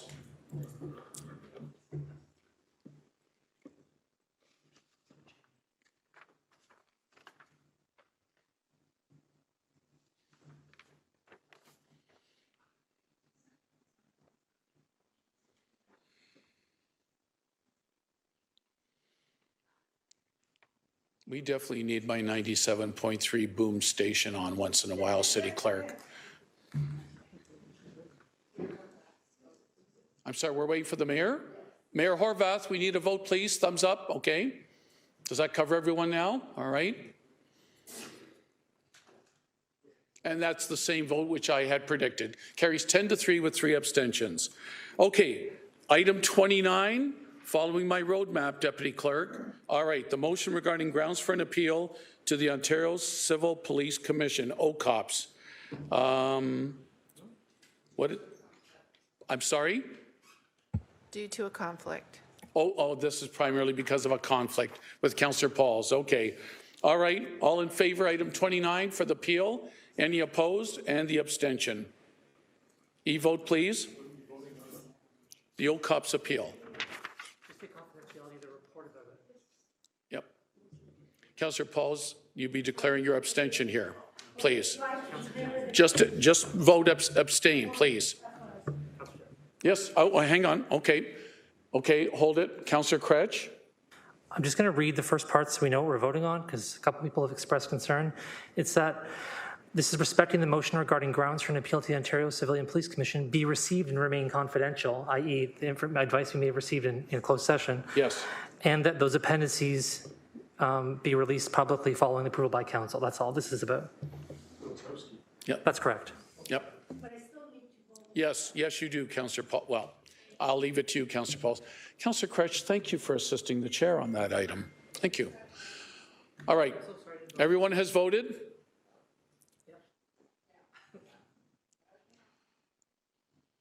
All right, that carries 15-0 with the one abstention. Let's keep going now, please. Item 32, Roman numeral 7B. This is the Hamilton Police Service operating budget, Deputy Clerk Janet Pilon. Thank you. All right. Can we have a vote? Or obviously, if people wish to speak to the police budget, the floor is now open, or can we get to a vote?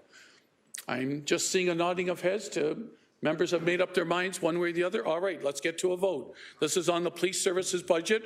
All in favor? Any opposed? Abstention? If needed.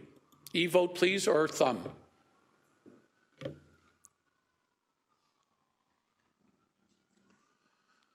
The police services budget carries 10-5 with one abstention. Thank you. All right, now to my 3 or 4 items. Do I need to relinquish the chair, Deputy Clerk? Oh, because I'm just asking for separate votes. Okay. 30 members of council, please follow with me. Item 32, Roman numeral 9, paragraph C.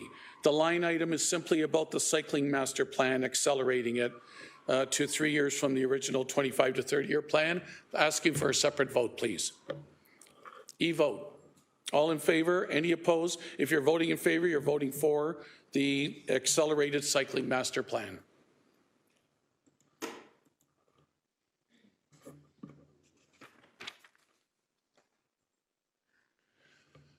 Everyone's vote in. Deputy Clerk.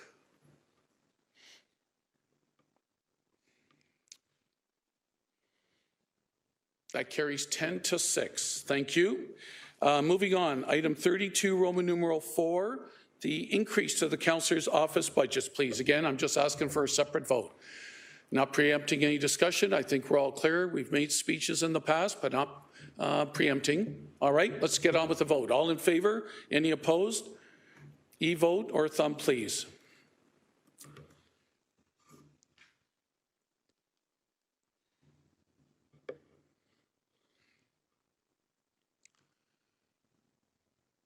That's defeated 8-8. All right. Tie vote loses. That's defeated 8-8. All right. Item 32, Roman numeral 3. City Clerk's Office election expenses reserved for internet voting. I think we're all clear. I think it's a $153,000 amount, if I recall. No questioners. We're okay. All right. Let's get to an e-vote, please. All in favor? Any opposed? E-vote or thumb? This is about the internet voting, to explore it.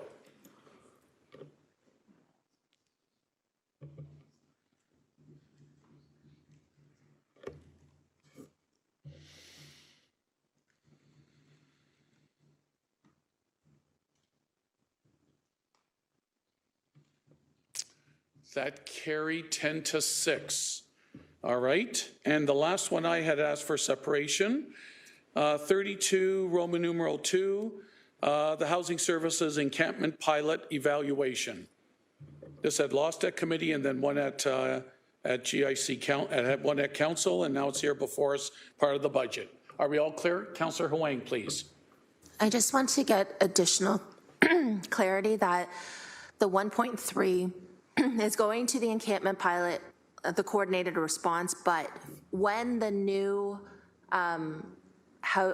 when the new protocol comes in place, those dollars are being transferred over to the new protocol. Is that correct?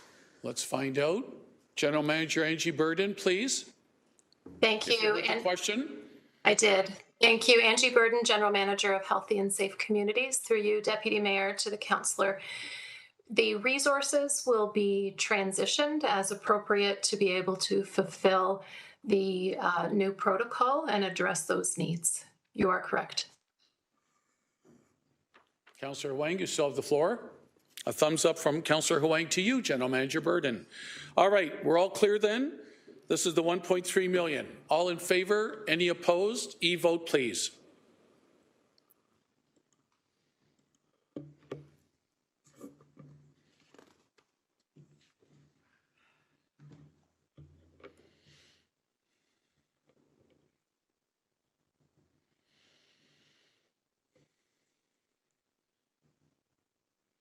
That carried 11-5. So then, City Clerk Holland, are we then on report 6.3 in its entirety, the balance of the report? This is the 2023 budget. Any last minute speeches need to be expressed, or can we get to a vote on the overall budget at this time? Yep. Councillor Francis, please. Yep. Let's do a speakers list if you need to, and then we'll break for lunch. Councillor Francis. Is this an opportunity to ask a question? Absolutely. Okay. And or speak all right, to the perfect. overall budget. This is just to GM Zagaric. Just want to clarify, because last budget GIC meeting, you made comments that were basically saying this is not an inflationary budget. I just want to get clarification around what you mean by that, please, through you, Chair.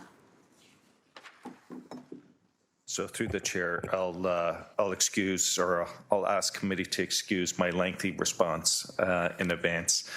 Inflation is definitely a factor in the 2023 tax-supported budget. In fact, there isn't a day that goes by that we don't hear the term inflation, or as consumers, we don't experience inflation.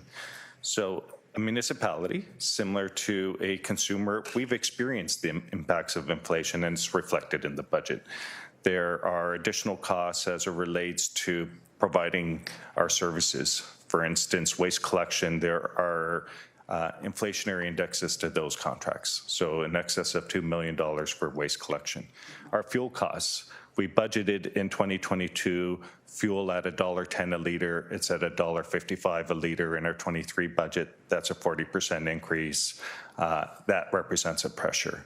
Our employee-related costs, we have collective bargaining requirements, as we have a collective bargaining mandate that's reflected in the 2023 budget. In addition, there are other inflationary employee-related costs, such as benefit costs, as well as wages and salaries.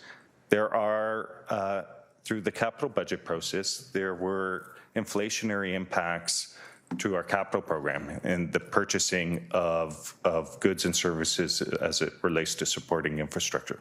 So inflation is a factor in the 2023 budget. It is not the only factor affecting the 2023 budget. There are investments as it relates to transit, transportation, accessibility. There are investments as it relates to housing, approximately 32% increase in housing, $16.8 million of additional investments in housing. There are investments in health, in paramedic services, approximately $4 million for paramedic services. We've already spoken to the $1.5 million in long-term care. So inflation is a factor. If we were to try to isolate inflation as it relates to our current 2.9%, it would be about 5.9%. It would be about 2.5 of that 5.9%. But there are investments as it relates to some of those themes I've just referenced that also are contributing to our current tax position. Councillor Francis? I appreciate that lengthy response and detailed response, GM Zagaric. What I heard is that this is not an inflationary budget, but inflation is a contributor to this budget. It's not the main driver of the budget. I also just want to point out that we're, this year, in this budget, we're adding nearly as many FTEs, full-time employees, in 1 year as we are of the entire last term of council, all 4 years combined. I was the first one to come out against this budget and oppose it. I will never, not just this year, I will never support tax increases this significant ever. These types of tax increases push people into poverty and create the very problems we're trying to solve. How do we solve affordable housing problems when we're pushing people into affordable housing units by raising taxes to the point where they can no longer live in their own homes? I'm unequivocally opposed to raising taxes so dramatically on fixed income seniors, people on disability, people struggling to feed their families, and people just trying to get by. My community has been begging me to have a heart when voting on this budget. $25 to $30 a month is a lot of money. If my cell phone bill went up that much, I'd be on the phone with my provider instantly, livid about it. Why is raising property taxes any different? I hear two things consistently from my constituents, whether that's on the campaign, the 10,000 doors that I knocked on, the phone calls, emails that I get, two things, one after the other, consistently. I want a safer community, and I don't want these types of tax increases. That's why I voted to support the police budget, to keep my community safer, and I'm not supporting this type of a tax increase. I greatly appreciate the hard work of everybody in this room, my colleagues, the mayor, all the staff, and I know everyone's trying their best here, but I cannot support this dramatic of an increase. Thank you. Thank you, Councillor Francis. Can I just ask whispers around the table be kept to a minimum, please, as members are speaking? Thank you. Next is Councillor Pauls, please. Oh, all right then. We'll keep you debating with staff. Okay, thank you, Councillor. Councillor Danko, please. Thank you, Deputy Mayor Jackson. So the budget speech, I'll try to keep it to the 5 minutes. First of all, I'd really like to thank our City Hamilton staff, City Manager Jeanette Smith, General Manager Mike Zagaric and his Finance and Corporate Services team, all the individual department general managers, the Chief of Police, Frank Burden, our Fire Chief, David Cunliffe, Chief of Paramedic Services, Michael Sanderson, and all of our partner board of agencies. We are a $2.6 billion corporation. That's our annual budget with over 6,000 employees, serving a population of more than 600,000 residents. What is before us today is a significant challenge. And this budget in particular, I found unique in my experience at council. What I've heard, similar to Councillor Francis, from the hardworking taxpayers in Ward 8, is that they're struggling. They're struggling with the cost of living. They're struggling to pay their mortgage or their rent. They're struggling with the cost of food. And on top of that is municipal property taxes. And in particular, that's families and seniors. And when I think of our city's motto, our vision to be the best place to raise a child and age successfully, that was the focus of my election campaign, to focus on a family-friendly community and families and seniors and residents of Ward 8. So when I'm looking at tax rates, you know, Hamilton really is in the middle of the pack when it comes to our tax rate. We're similar to Kitchener-Waterloo, Ottawa, Guelph, Barrie, and our tax increase is also in the middle of the pack. We're not the highest, we're not the lowest.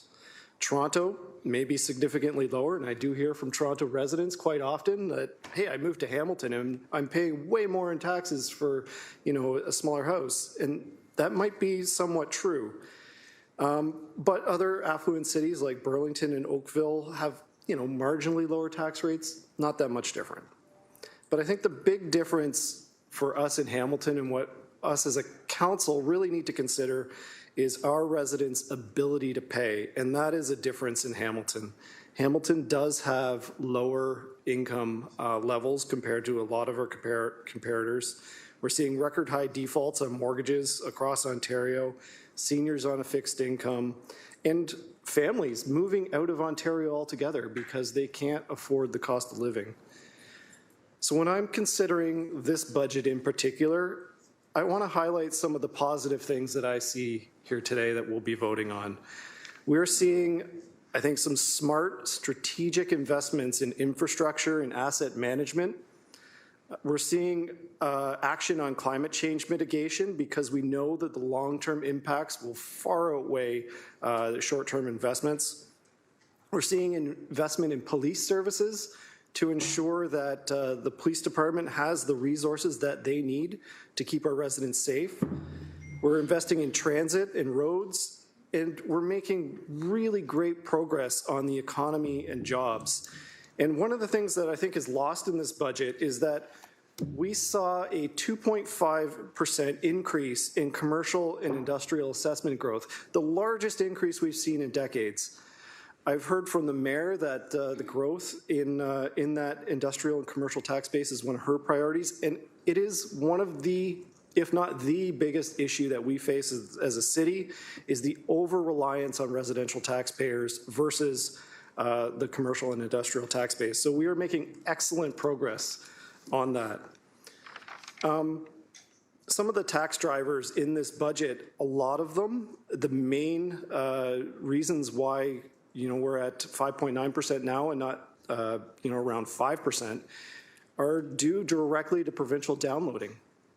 We've got $1.9 million for housing services, $2.1 million for shelter and encampment supports and social services, $6.6 million for affordable and transitional housing, $4.3 million for paramedics, $2 million for additional COVID costs. All in total, if we didn't have all of those provincial downloaded expenses, we'd be somewhere around 5%. In particular, the paramedics. We don't need more paramedics, but we need paramedics to sit outside of emergency rooms because the province isn't funding the healthcare system adequately. So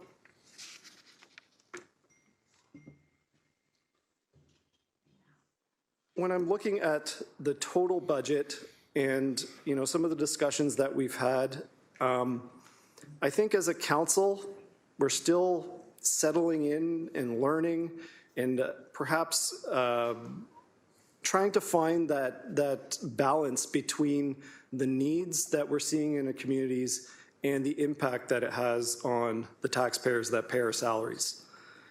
I think with the mayor's leadership, we are in a good position at 5.9%, certainly much better than we were when we started today. And I remain optimistic that this council mainly aligns on our big picture goals and vision for the city. And I'm just speaking for myself. I've always tried to approach decision making from an evidence-based strategic standpoint, and my commitment to the taxpayers that I represent is I will continue to try to do that to the best of my abilities, and I am supportive of the budget that we have today. I think it is a fair, reasonable compromise. Thank you. Chair appreciates your speech, Councillor Danko. Thank you very much. Next on the speakers list, Councillor Clark, please. Thank you, Deputy Mayor. I do want to take the opportunity to thank the council when they appointed me as their budget chair.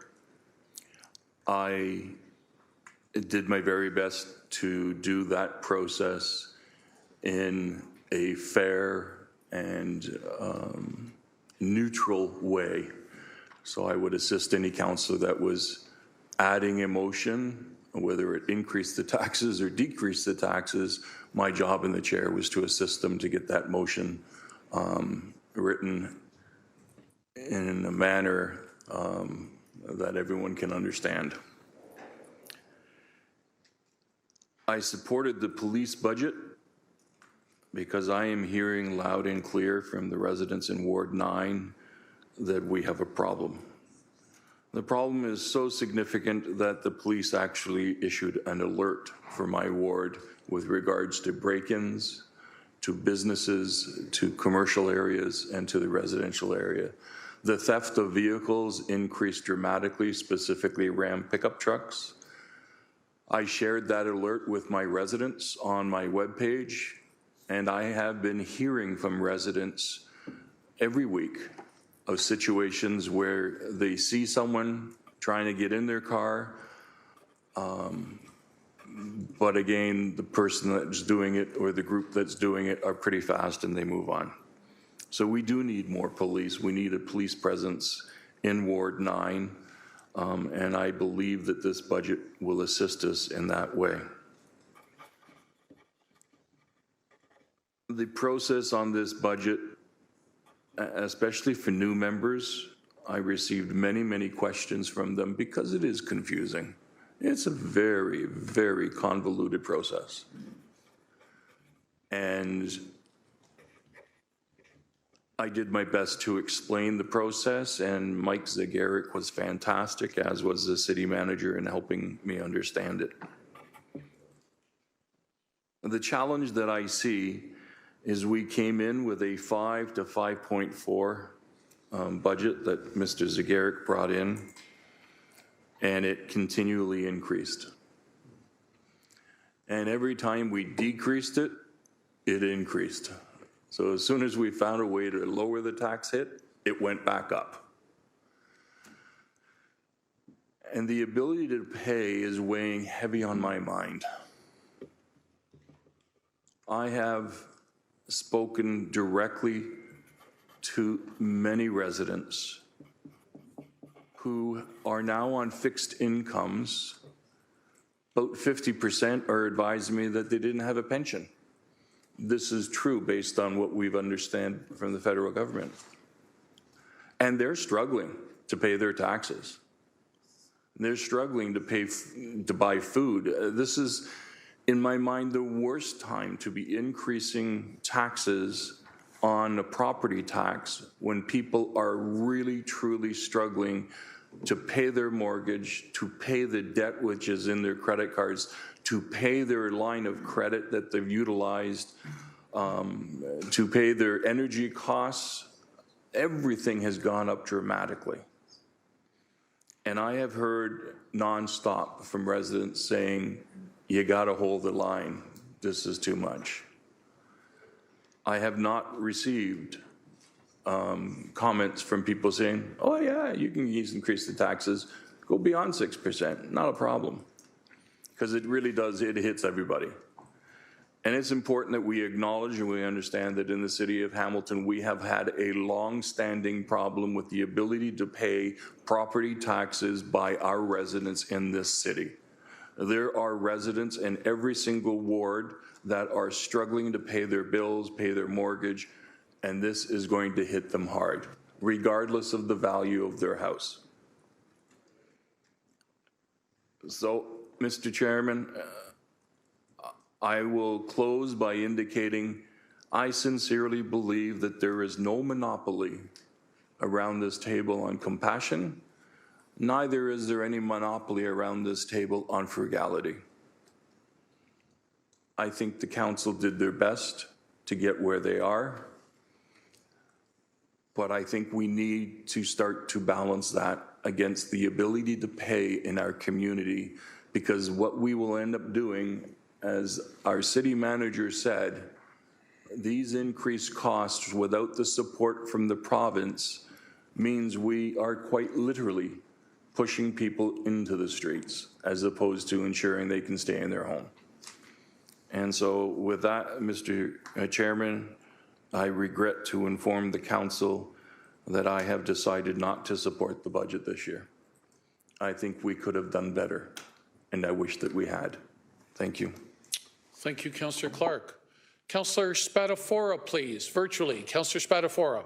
Thank you, Deputy Mayor Jackson, and I will try to keep my comments quick, as some of them have already been mentioned by some of my colleagues. I just want to echo some of the comments that Councillor Huang made earlier on in regards to the budget process and the, maybe confusion is the right or wrong word, but just the difficulty in navigating it. I look forward to reviewing the process, hopefully, and improving the approach we take. Because, I think if we can improve the approach, I think we can ensure that we're doing the best we possibly can for the taxpayers of our city. The other point I'd like to make is over the last 4 to 5 weeks, I've heard from many of my residents and other City of Hamilton residents about the increase and how it's not acceptable, and how the stress it will put on their families. And the one positive about the long drawn out budget process is what it's given me time to reflect. It's given me time to speak to some of my residents, receive their emails, and whether it was me or Christine receiving the phone calls, we've been able to hear from many of my residents who are elderly and on fixed incomes, and many of my other residents who are young, new families that are just trying to get into, the housing market, if that's even possible. Feed their families and try to give their children the ability to engage in some of the recreational programs in the city. To hopefully give them those opportunities.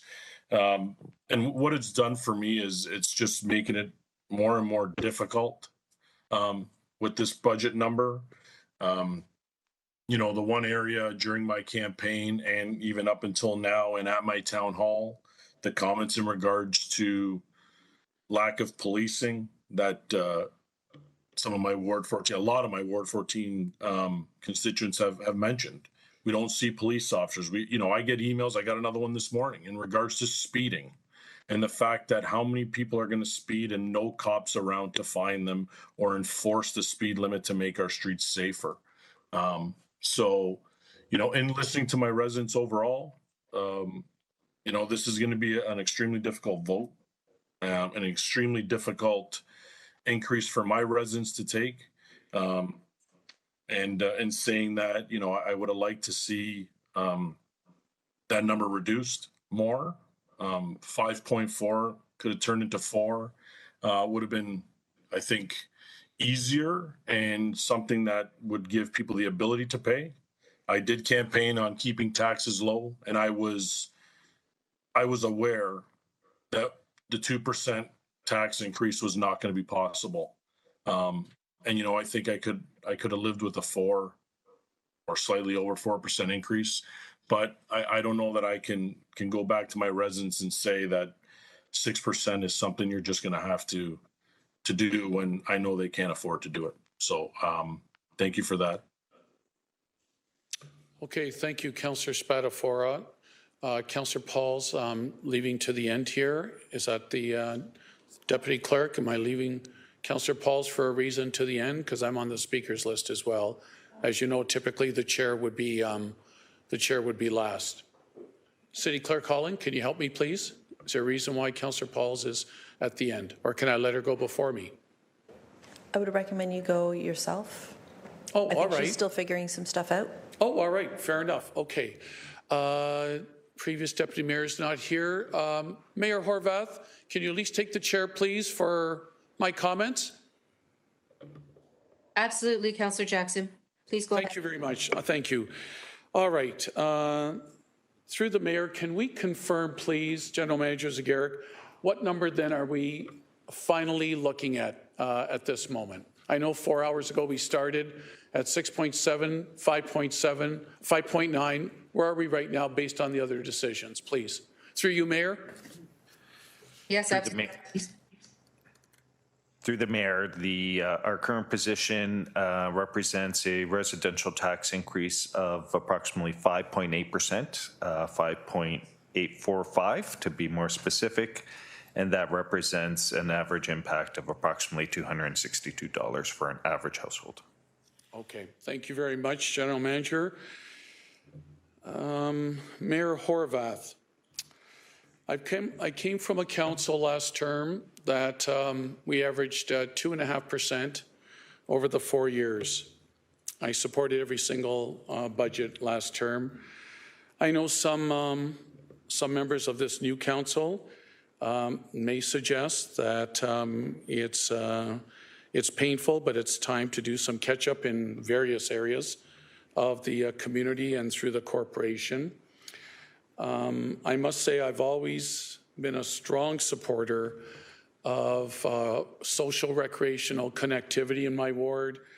Came through my last election campaign very honored and proud of the results to continue serving, and I know what my community overall, I believe I've got a pulse on my Eastmount community and what they want. They're a modest community. Overall, I believe a safe part of our great city. But my concern is that we're still not anywhere near as wealthy as our neighbors are to the east and west of us. I've said that before. I'll continue to say that to the Halton and Peel regions and portions of the Niagara region, like the Grimsby's and Beamsvilles as well. I represent a large segment of working class families, average citizens, and affordability is an issue. And looking back on the provincial election of last June 2nd, with all of the issues that were being bandied around and debated by all the leaders of all the major parties, whether by luck or design, the current premier struck a chord on affordability. And coming out of the pandemic, Mayor Horwath, the difficulty that many, many families, average families have in terms of just trying to regain and get back on their feet, and try to resume some form of normalcy coming out of the pandemic, and all the high prices of everything we've heard about, whether it's rent, produce at the supermarket, whatever the case might be, that has impacted a large segment of our community. This is a really difficult time for me, Mayor Horwath, because I'd like to think my record has shown over most of my years, at least definitely since amalgamation, and if not before, I've done my darndest to be a team player at the end of the day. And in spite of winning some, losing some through the course of many months of budget deliberations, at the end of the day being a team player. And this one's going to be, unfortunately, a vote that's going to be some uncharted waters for me in voting against this 5.8% increase. I appreciate in the last 48 hours the measures that have come forward to lessen the impact. But here's my fear, Mayor Horwath. My fear is that next year or two, we may be looking at market value assessment brought in by the province. They've held off for 7 years now. We all know the average price of homes in our city is no longer $383,000. It's probably in the average of $600 to $700.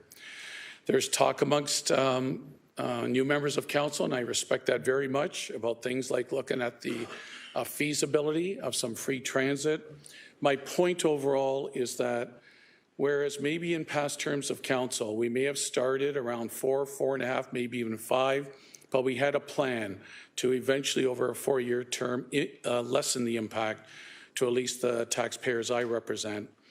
I'm just worried that this 5.8 may just be exactly the average, if not possibly increase over the next 3 years based on the foundation, if the 5.85 is approved. So, Mayor Horwath, again, and I'm speaking very deliberately for those members of council who have worked with me last term, for a couple of colleagues here, Mayor Horwath, your return, we started together I started with you 25 years ago. Councillor McMeekin, former Mayor McMeekin, Councillor Clark. This comes extremely genuinely and sincerely from my heart. I normally, at the end of the day, want to be a team player and accept the wins and accept the ones that I couldn't win, but overall, globally, it's worthwhile to move forward and get on with life and put forward a responsible budget. Anyways, those are my comments, and I wish to thank Mayor Horwath, City Manager Smith, General Manager Mike Zagarico. I don't know how he endures for months and months all the questions and comments and reiterations of what this means, what it doesn't mean.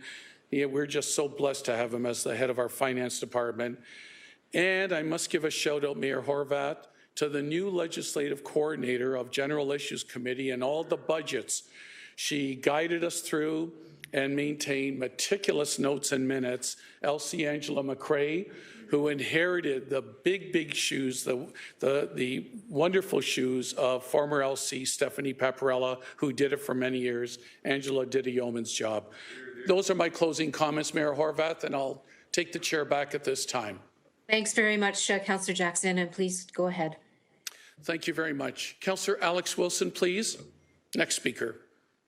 Thank you very much, and through you, Chair. As we've been sharing our experiences navigating this budget process, I think I felt very optimistic at the beginning of this process that we were having real strategic conversations about what is the long-term need, moving towards needs-based budgeting as opposed to here's what we did before, so we're going to do it again. But what is the context of what's actually happening in our community? Hearing lots of comments about affordability from friends and colleagues around the table, and I think that's really, really important to keep affordability in mind. I'd be remiss to say, as I believe the only renter around this table, that renters also pay property taxes through their rents. And as we've heard from the Steve Pomeroy, and as we heard from other examples, the renters are folks who are experiencing and being pushed into houselessness. And that's where the transition is coming, not necessarily from home ownership to houselessness, but from rentership to houselessness. And obviously there's steps along that ladder. I think those are just some really important things to keep in mind for me as we're talking and moving forward to future budgets and thinking about what comes next. At some point in this budget process, for me, it became less the conversation around the room became less about what are the strategic investments we're trying to make, how will the things we're investing in address a need or pay off or provide us savings because we've done the right thing in years to come. And it became more about chasing a number. This number of the levy. And it's an important number. It's the number that if you're a resident of Hamilton, you're paying taxes, it's the number that's most important to you. I fully acknowledge that. I have had nothing but overwhelmingly positive conversations with Ward 13 residents contacting our office about the budget, who often started with a, you're a tax and spend councillor, this is not what I thought, whoa, whoa, whoa, whoa, whoa. And by the end of those 5-minute calls, 10-minute calls, we had a conversation about that long-term plan. We had a conversation about the key budget drivers, whether they be inflation, the cost of fuel, asset management over many years, and when on the doors, as many other folks have shared their conversations on the doors through these conversations. When folks said, will you commit to lowering taxes? I said, no, I'll commit to strategic asset management so we can get ourselves out of the mess we're in. And so I think it's really important that we think about what our role is in future budgets and not just following the conversation, but in framing the budget conversation, framing it around investments, around multi-year priorities, and in thinking about how do we truly communicate the value of what we're doing here, because that percent number, that levy number is one important metric of a budget, but it is not the only metric of a budget. And I feel the conversation today and in past kind of weeks has really kind of got this sole focus on this one metric or this one measurable. And I hope as we think about 2024 and we start building out 2024 and we have ongoing conversations about budget review and how we do this process moving forward, we can keep a bigger picture and we can think about how do multi-year budgets come into play, how does strategic investment come into play, and how do we address the context we're in. And as we've heard, in some sectors, that is a context of stark underfunding and provincial cuts. And I think we're going to have to keep acknowledging that. So thank you.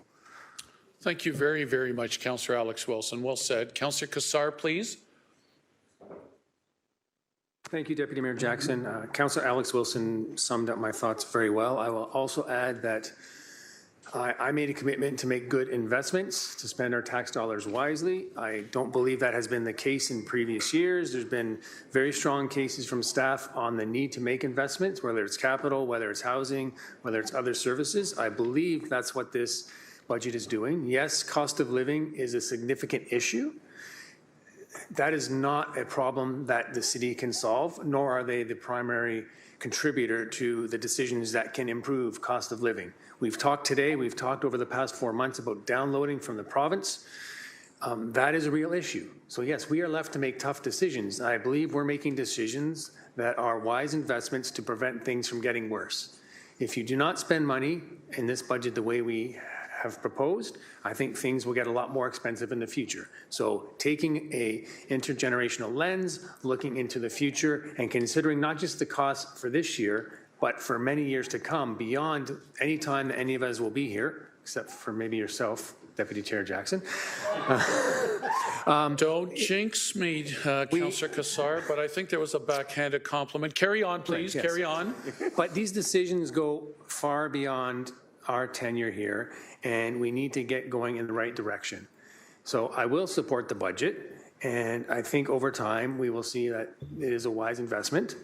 And I also just want to ask a question of Mike Zagarek, just to clarify on the topic of reassessment. I know, Deputy Mayor, you made the comment about reassessments are coming. I just want to be clear on the impact that reassessments have, or so that the public is clear. General Manager Zegeric, I know we've spoken about this in the past, and you spoke to committee about this. If you could just clarify what happens when houses are reassessed next year and the overall impact to the tax levy. Very timely, very timely. General Manager, please, explanation. So through you, Mr. Deputy Mayor, the last reassessment period was 2016 to 20. Previous to COVID, every 4 years, the provincial government through their agency MPAC does a reassessment of property values. Some property classes go up, or traditionally all property classes go up. They vary in terms of the increase in valuations. What's important for the community to understand is what the provincial government, through regulations, requires municipalities to do is to decrease the tax rate such that increase in property values are revenue neutral to municipalities. What does that mean compared to other governments? Other governments benefit from inflation, property values going up from inflation. Municipalities are not allowed to capture that benefit as it relates to property valuation and inflation. So effectively, tax rates come down. We have to prove to the province that once we net off property valuations and reassessments, again, that it's revenue neutral. What it will mean is there will be some shifts in burden. In 2016, it was a shift onto the residential because the residential property values on average increased at a greater percentage than non-residential. The final comment I'll make is the provincial government had messaged that 2024 will be another reassessment year. I really see the window closing on that. We're into March. The MPAC and the province will have to start to put that in motion, I would suggest, in the next few months, no later than May, June, in order for 2024 to be a reassessment period. So we're waiting for some clarity as to whether 2024 will be a reassessment period. Thank you, General Manager. Councillor, you still have the floor. Thank you very much for that, GM Zegeric. And just to summarize, I don't want constituents to walk away thinking whatever tax increase happens here will then be followed by a doubling of their assessment for sake of argument and a doubling of taxes again, because that's not how it works. We heard the GM say that it's revenue neutral for the city. Yes, there can be some changes, different classes and whatnot, but just wanted to be clear for the public. Thank you.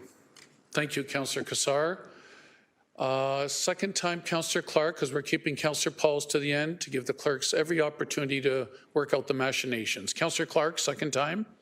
Thank you, and I appreciate Councillor Cassar's point to the General Manager. So it becomes revenue neutral on the year of reassessment. What happens the following year when we do our taxes? So if the levy rate goes up, is it not on their new value? So through the chair, traditionally, and I'll assume there'll be a extension to traditional practice as it relates to reassessment. The increases are phased in over a 4-year period. So effectively, it's 25% of the total value or percentage increase for a property. Each and every year of that 4-year period, we have to prove revenue neutrality. So as property values increase, whether it's year 1, year 2, year 3, the result is, and I'll make an assumption based on what we have experienced, especially during COVID, residential property values will continue to bear a burden or a shift because of the very strong residential property market. What will happen through the next reassessment period, assuming it's a 4-year phase-in period, we will reduce the tax rate for that class such that it is revenue neutral to us. And we will have to do that each and every year. So for a property owner who's concerned because the market valuation is increasing, for instance, I'll just pick a number out of the air, let's say it's a $100,000 increase in total value, so $25,000 a year, that does not mean we are taxing against that $25,000. In effect, we start the year by reducing the tax rate, so that $25,000 uplift or valuation does not benefit the municipality in additional tax revenue. So each year, we have to show that neutrality. Each year, we start at a lower tax rate. And I appreciate it's concerning to taxpayers, as you know, these are difficult concepts to understand, and we do normally in a reassessment period do some education, and we do some education with MPAC to try to assist taxpayers in understanding the revenue neutrality and some of the shifts that will likely occur. Thank you for that. I appreciate the explanation. Deputy Mayor, can I ask, when is there an opportunity to move a motion to appoint the budget chair for next time, given that the budget is starting now, and I'd like to vacate that chair as soon as possible? It was a tremendous amount of work, and I appreciate the help of all of the staff, and we've had many, many hours of meetings outside of the meetings in here. But the vice chair did an admirable job working with me on it, and I was going to propose that he be appointed as soon as possible, if I could get a seconder. How about we get through the budget at this time, Perfect. Councillor Clark, and we But could don't possibly do forget. that at the end. Please don't forget. I won't. Thank you. Okay.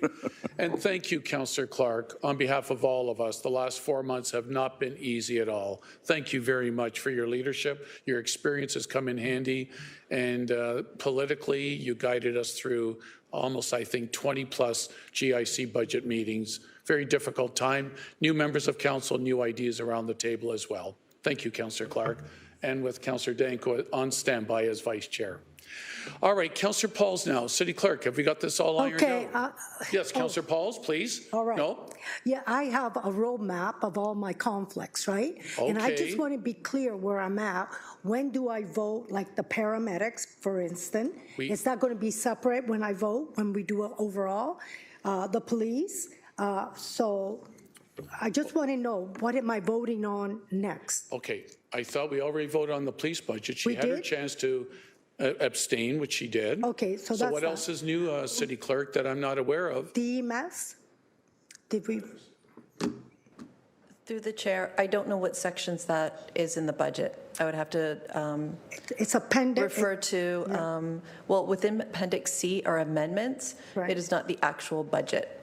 So I'd refer to finance to pull out where on the pages that EMS applies to. All right, so I just want to make sure if it is EMS, I do not vote if it's on the budget. That's all I want to make sure. No, I appreciate your extra care and due diligence, Councillor Pauls. Is it something, Clerk? Yes, who are we pointing to? General Manager Zagarek, please. So through the chair, I'm going to suggest we need to identify the Healthy and Safe Communities budget, as well as the business cases for paramedic services. I believe those are the 3 items in the report that we would have to identify as it relates to recommendations. So that we can do a budget vote, Deputy Clerk, City Clerk, you've heard Councillor Pauls, we've all heard her. The public has heard her.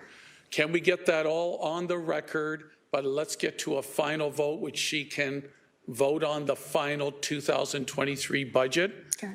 With all those declarations of her interests along the way. Can you work that out during the recess, please? Through the chair to Councillor Pauls, then what we would need to do is list all of your conflicts, have that vote, and then do the balance of the report. Okay. But I cannot provide conflict of interest advice. Pardon me? I cannot Of course provide you can. conflict Of course of not, City interest Clerk advice. Holland. All right, list all your items. If you could, Councillor Pauls, quickly, please. Thank you. The police has been done. The police you has already been done. abstained Okay, on that. then 6.3, General User Committee Budget Report. Appendix C, Business Case, Hamilton Paramedic Service, Ambulance Enhancement. Growth as well as Hamilton Paramedic Ambulance. Enhancement, Response Time and Current Demand. Appendix C, Other Amendments. Reduction to fund the Hamilton Paramedic Services. All right, all the paramedic stuff. Do we need a vote so that City Clerk, she can abstain in a council vote? Is it clear then? Is everyone clear? It's about the paramedics. Fair enough? Okay. Okay, Yeah, all in I'll feel favor? Any opposed? Councillor Pauls, you'll get a chance to abstain. E-vote, please. The paramedic services. Okay. On a blanket. Deputy Clerk, you can hopefully, during the recess or after, work out the exact items. It's clear for the public consumption what it is she's declaring an interest on, just so that it doesn't hold up the meeting. Thank you. All in favor? Any opposed? And abstentions?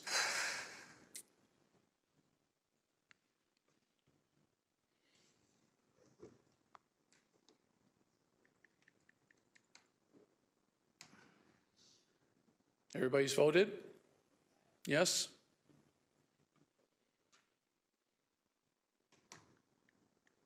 Waiting upon the result. Carries 15-0 with the one abstention. Excellent. City Clerk Holland, are we ready to vote on the budget? Report 6.3, 2023 operating budget. To the chair, yes, we are, and it's the balance. And it's the balance. Everyone's clear? Okay. All in favor? Any opposed?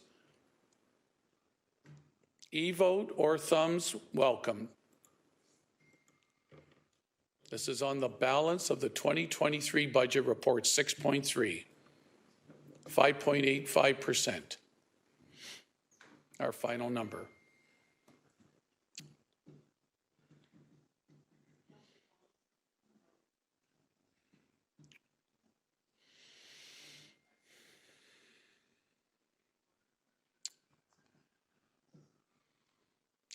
The budget carried 10-6.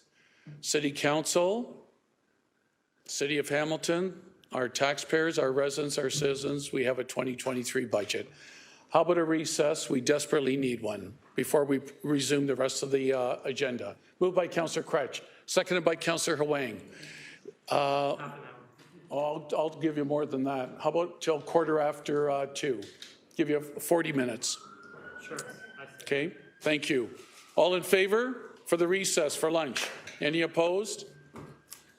Mayor Horvath's in agreement.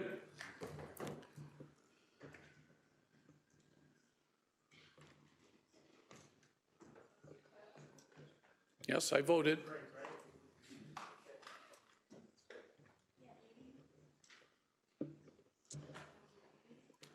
Have we got everybody's vote? Thumbs up, Councillor Beattie. This is one of the things usually we get unanimity on. 16-0. See everyone back at 2:15, please. Thank you.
time that the chair gave?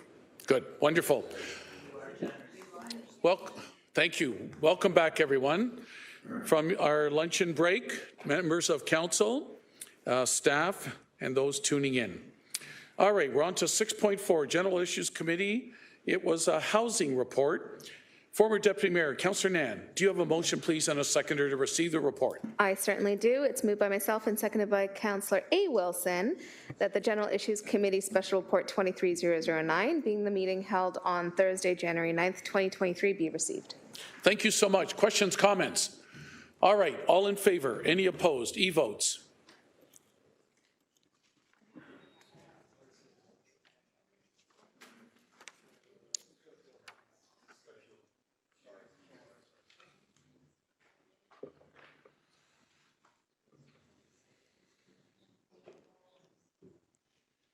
Are all the votes in, Deputy Clerk? No, we're still waiting for some votes.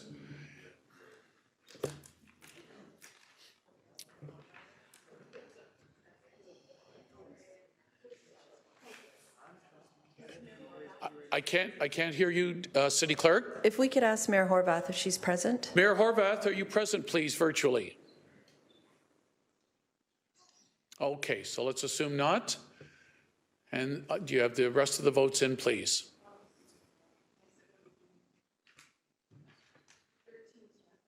$13-0. Thank you, Deputy Clerk. 6.5, Board of Health Report 23-003. Councillor Maureen Wilson, may I have a motion, please, to receive and approve the recommendations within the Board of Health? Do you have a seconder? Please.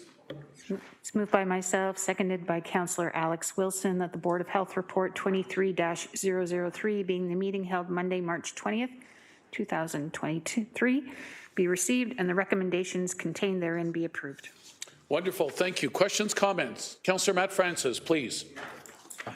Thank you, Chair. I'd like to vote separately on, so on 6.5 here, 1II. I originally had voted against that, but I want to make it can I explain my position on this, Chair? So just to be clear then, on item 1B, Roman numeral 2, correct. You want a separate vote on that? Correct. Please, explanation. So I want to make it clear I voted yes to I, which is that staff be directed to review the status of site-specific air standards granted to ArcelorMittal Dofasco and other industry sectors and report back to the Board of Health. Well, the media omitted the part which was making it seem like those opposed are not serious about environmental impacts, which is ridiculous and not true. I am serious about protecting the environment and health and well-being of the citizens impacted by polluters. Actions are very important, which is why I supported Councillor Wang's proactive bylaw enforcement team the very next day at the Planning Committee. Words are also important, so I want to make no mistake about my position. As you know, I grew up on the beach and have lived there for over 20 years. I'm very well aware of the environmental impacts on our community. I'm looking forward to making my community a cleaner and safer place to live, so I wish to change my vote on the part of the motion that the mayor contact the Ministry of Environment, Conservation and Parks to articulate the City of Hamilton is opposed to any extension or continued special permissions for contaminants above provincially regulated general air standards. Councillor's request, thank you, Councillor Francis. Councillor's request is in order to his separation or to that item. Councillor Clark, please. Item 1 of the Board of Health. Councillor Francis, you have to take your microphone off, please. I will. Thank you. There we go. Thank you very much. So what I would like to suggest that we do on this item is to invite someone from the Ministry of Environment to come to a GIC meeting or Board of Health meeting and explain the site-specific standards that they are approving on a regular basis now. So what's the process? How do they set that site-specific standard? And what does the company do to alleviate or come into compliance with our normal standards? I'm not sure if I have support for that. It's well and fine to contact the minister and articulate that the City of Hamilton is opposed, but until there is an actual item on the environmental registry, there's nothing for us to comment on. It hasn't happened yet. we're commenting on the last site-specific standard, which I agree with, but we don't know what they're working on their site-specific standard currently. So if I could get a seconder, I'd like to add to this resolution that we invite the Ministry of Environment, Conservation and Parks to send someone to a Board of Health meeting to explain that process so that we can understand it. Does that seem reasonable? So how about Councillor Clark? Let's add that as a C amendment, but let's give Councillor Francis a chance, once the speaker's list is exhausted, to separate the item he needs to have separated so he can reverse his vote from committee. Can I add yours then as a C part, or did you want to actually amend then, B Roman numeral 2? I'm in your hands, Chair. I'd like to have it as a separate then, please. Thank you. Once you left it in my hands, that was much easier. Thank you. Councillor Alex Wilson, please. I'm on Councillor Clark's C, so I have nothing on what we're talking about right now. Perfect. Okay. So let's do a separate vote on item 1B, Roman numeral 2. Councillor Francis has requested that. All in favor? Any opposed? E-votes, please.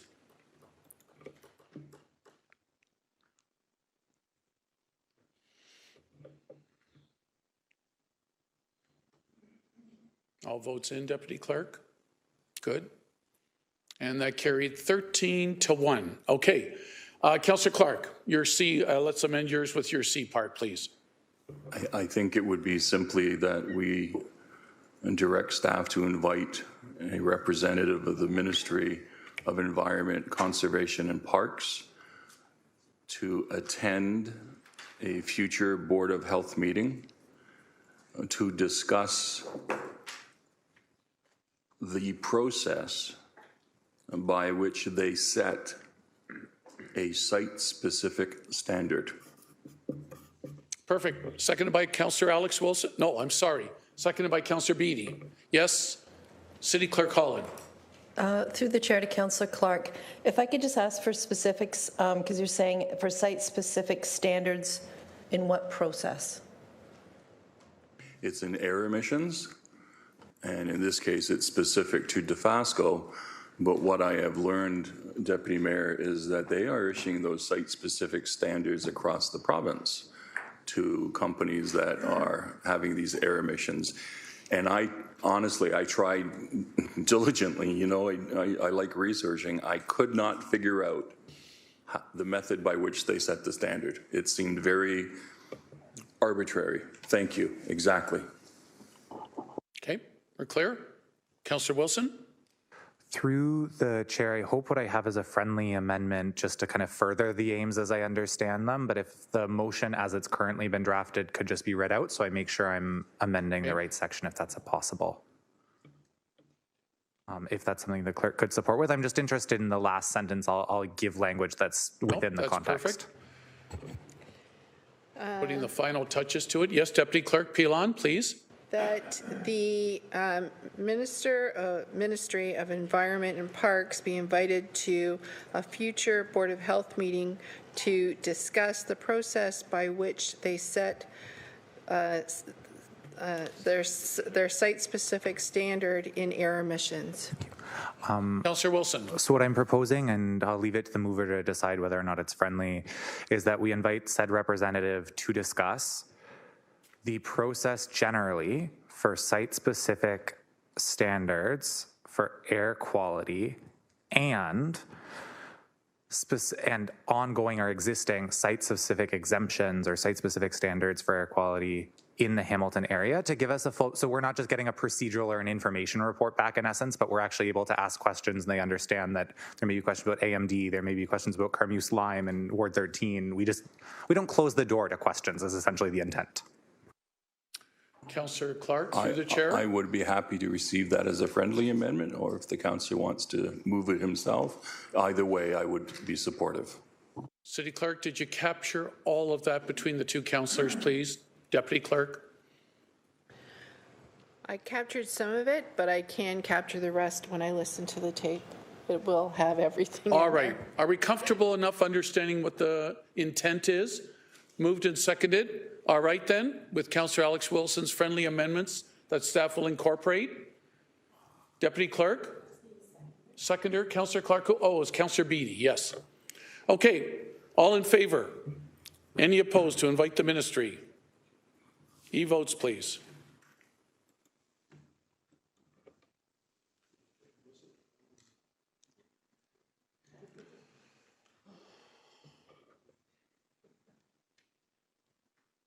Carries 14-0. Thank you. We're back to Councillor Maureen Wilson's motion on the Board of Health report as amended. Correct, clerks? Oh, I like the affirmative nods. All in favor? Any opposed? E-vote, please.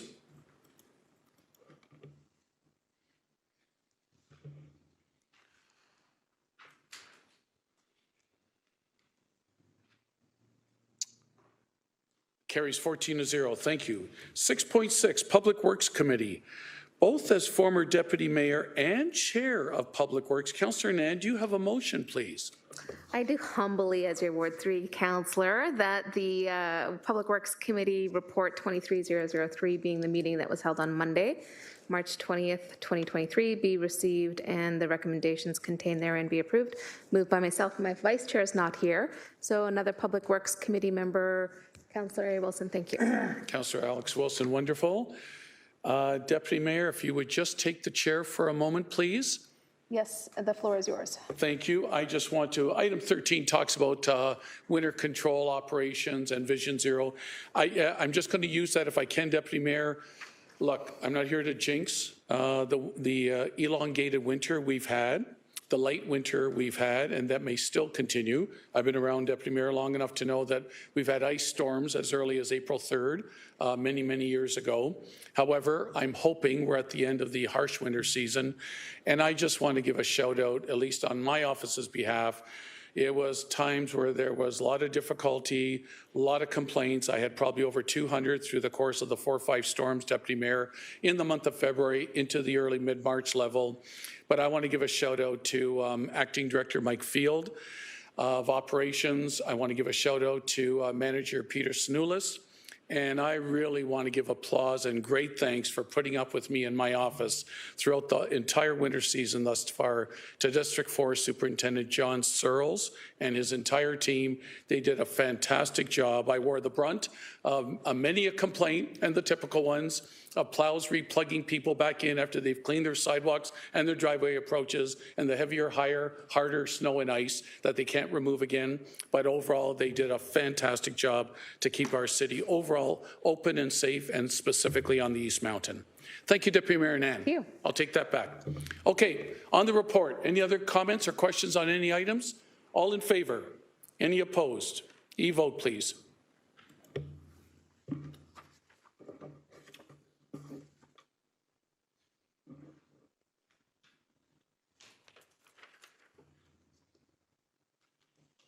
That carries 14-0. Thank you. Councillor John Paul Danko, as Chair, Planning Committee Report 23-004. Can you move receipt and adoption of the committee report? Do you have a seconder, please?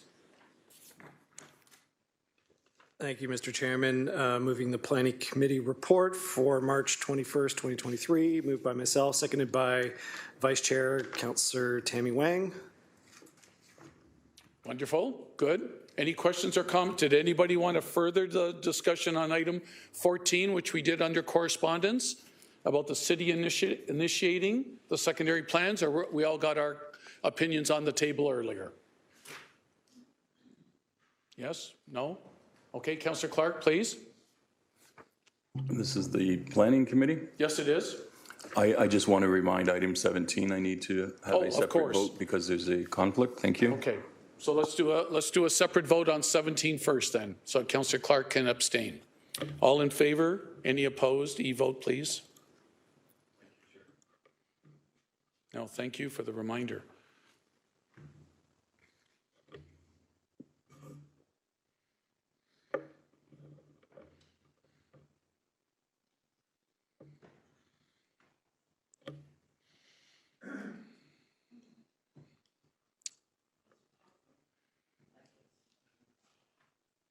All right, all the votes in, and that carries 13 to 0 with 1 abstention. Very good. On to 6.8, General Issues Committee Report 20. Sorry, Mr. Chair. Mr. Deputy Mayor, we need the balance of the report. Oh, the balance of the report from the chair. Councillor Danko, who seconded it? Councillor Huang. All in favor? Any opposed on the balance of the report, please? E-vote.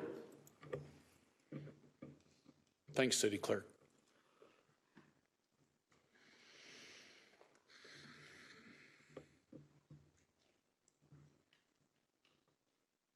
The balance carried 14 to 0. Thank you. 6.8, General Issues Committee Report 23-010. Amidst that enormous pile of paperwork on your desk, Councillor Nan, do you possibly have another motion, please?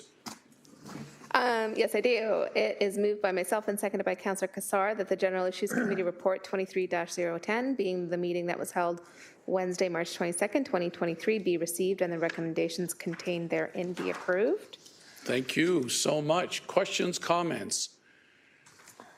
Yes, Councillor Nan, please. Thank you. Through you, Deputy Mayor, on item 6 of the General Issues Committee report, I do have a motion to amend. I had referenced it during the discussion at General Issues Committee. It's more of a housekeeping to tie the activity to the motion that originally created the activity. So it's a title change of the report, and it appropriately tags all subsequent reports moving forward to that initiative. So it's moved by myself and seconded by Councillor Maureen Wilson, that whereas the title of the report should reflect integrating an equity, diversity, and inclusion framework to the City of Hamilton's policy respecting the appointment of citizens to the city's agencies, boards, commissions, advisory committees, and subcommittees, therefore be it resolved that the committee report 2310 be amended to reflect the revised title of the report, which references the motion, integrating an equity, diversity, inclusion framework to the City of Hamilton's policy of appointing citizens, city agencies, boards, commissions, advisory committees, and subcommittees. Excellent. And that, sorry, my apologies, sorry. And that, I apologize, that it was item 9.6, that this, that report HUR 1817A and FCS 23046, respecting said title, be received. So it's basically linking the two reports together with a new title. Thank you. All right, everyone is clear on that? More housekeeping and to be more inclusive with the language of the report. No further questions or comments? We're good? All in favor? E-votes, please. Any opposed? Vote is there before you. That was on item 6 of the report.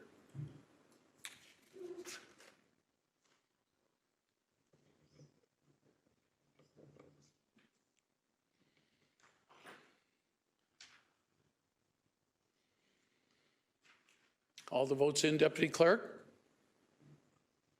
Wonderful. That carries 14 to 0. And this is the report that has the Deputy Mayor, previous Deputy Mayor Nan. Councillor Nan, if you could please take the chair again. Certainly. This has the report that has the Waterfront Trust on it, I believe. Item 1. Is that correct, everyone? Yes, the future options and programs. Can I just want to pull that as well, just have a separate vote on item 1. Item 1. Please.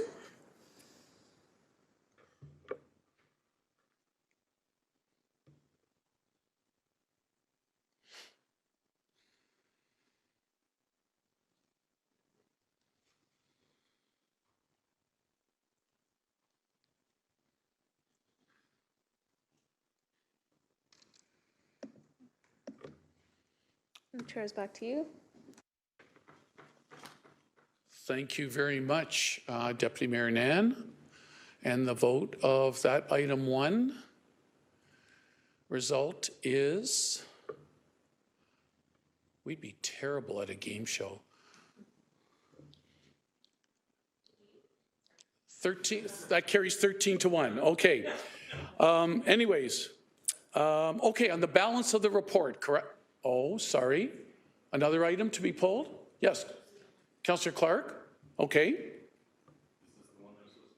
Oh, to lift the item H Roman numeral 2 from the information section, please.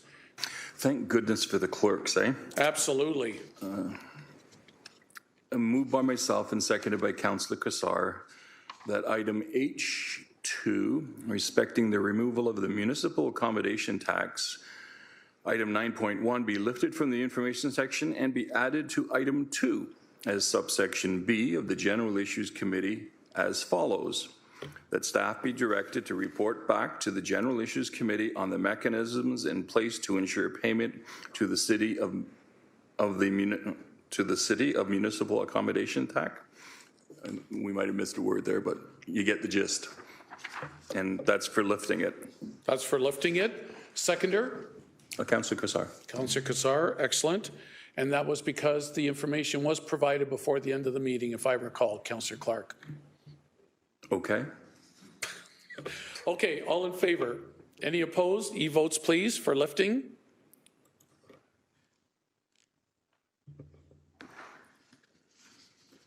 Deputy Mayor Jackson, they just hand me these orange pieces of paper. I think they're called Canary. And they tell me to read them and find a seconder. And that's what I did. I did it well, didn't I? Okay. Did that get carried, sir? That got, did it? Yes. That got carried, yes. So, again, moved by myself and seconded by Councillor Cassar. Item 2, municipal accommodation tax, that staff be directed to report back to the General Issues Committee on the mechanisms in place to ensure payment to the city of the municipal accommodation tax. Got it that time. Thank you. Yes. Everyone is clear? Okay. Yes, City Clerk Holland? And now there's another amendment to that to strike it, and I'll have Councillor Clark read that amendment to that. Yes, the whole essence of this was we didn't need a report after all because Councillor Clark got the information he needed towards the end of the last meeting. Correct. So that everyone knows what I'm dealing with right now. Okay.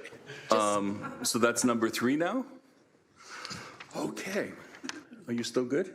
Yeah. He's good. Okay, so Councillor Cassar is seconding this. Whereas staff provided General Issues Committee with a verbal update later in the meeting, therefore be it resolved that subsection B of item 2, respecting municipal accommodation tax, item number 9.2, be amended by deleting subsection B in its entirety as follows. And then they struck out all the words. Do you want me to read them? I think Perfect. We're all fine. Lordy. Yeah, I know it's all housekeeping as long as... Are we all good to vote now, City Clerk, on this? All right, all in favor? Any opposed? E-votes, please.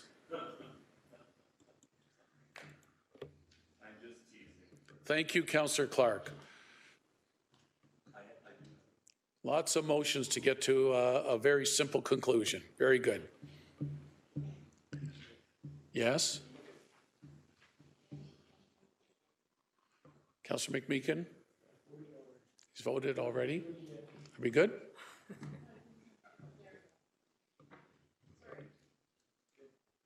And that carried 14-0. Thank you. Now on the balance of the, Councillor Clark, a wave, yes. I'm sorry. Yes. So it's item number 14, the Media Relations Program Review. I'm trying to understand if there's been any updates with regards to the potential accreditation process for media. If I can ask that question of Director Matthew Grant. Thank you very much. Director Grant, did you hear that on your way down? I did. Thank you. And through the chair to the councillor.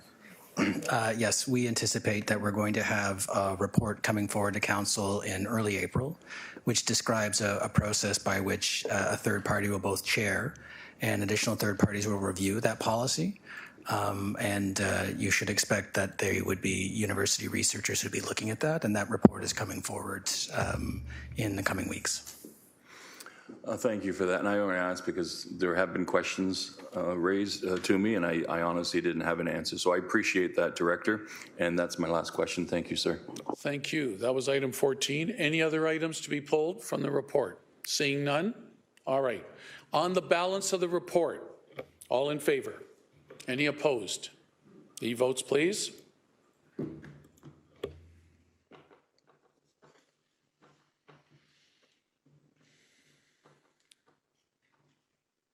Carried 14-0. Moving on, 6.9, Audit Finance Administration Committee Report 23-004. Chair, Councillor Kretsch. May I please have a motion to receive, approve? Do you have a seconder?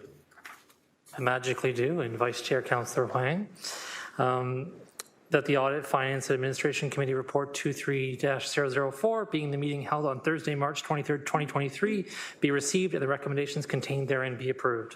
Thank you, Chair. Councillor Kretsch. Councillor Danko, what item, please? Thank you. I'm not sure. I think that there was a motion on a bring your own device policy, but I don't see it in the actual what's being approved section. Who can help us here, please? I remember seeing correspondence on this item. City Clerk? Through the chair, it's in the information section because it's a staff direction. Okay. Councillor, you can speak to it, even though it's in the information section. It was a notice of motion, or was it? Oh, it's a notice of motion. It's a notice of motion. Okay, no problem. Thanks. Are we okay for now? Yep. Okay. Thank you, Councillor Danko. Councillor Clark, on the same item or a different one? Just a little bit confused because it indicates in the information section introducing the following motion and notice of motion. So if it was a motion, wouldn't that have been on the main agenda? Deputy Clerk, please, with your microphone. Thank you. Councillor Kretsch had a motion as well as a notice of motion. So that's why it's noted as Councillor Kretsch relinquished the chair to Councillor Wang to introduce the following motion and notice of motion. So you have the notice of motion listed first, and then you have the motion that he put forward. It's just confusing because item G says Councillor Kretsch introduced the following notice of motion. Can the chair be clarified? Is this the same subject we're talking about with the notice and the motion? One is on the feasibility of bring your own device policy. Yes. And then afterwards, it's a fair wage policy review. And the information at the motion section says the good councillor relinquish the chair and introduce the following motion and notice of motion. I kind of thought they were both notices, but I could be wrong. Deputy Clerk, and then the chair would like to offer some comment. Sorry, I believe I've got it wrong. It's actually a motion that was dealt with at AFNA, but as it's a direction to staff, it remains in the information section.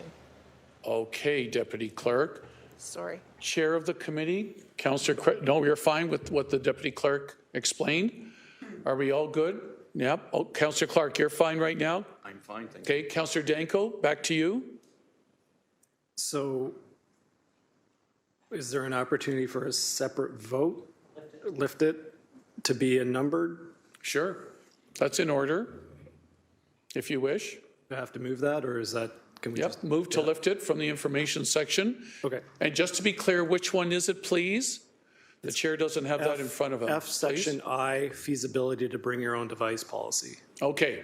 We're all clear on what we're lifting or potentially lifting? All right. Moved. Councillor Danko seconded. Councillor Clark, are you seconding that then? I'm happy to. Okay. I'm so glad you're happy to. All in favor? Any opposed? E-votes, please. And then I'll go back to you, Councillor Danko, for making it, if you want, an action item.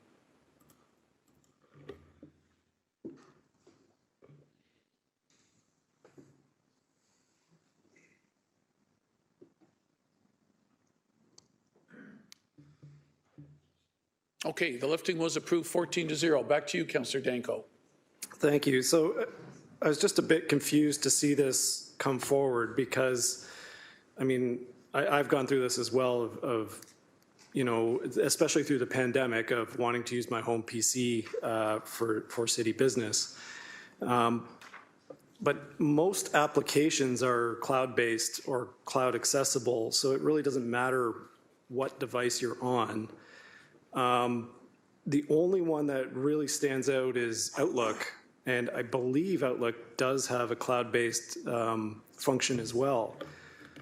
So I guess I have two issues with this. First is, I mean, you can certainly use your own device for whatever you want now.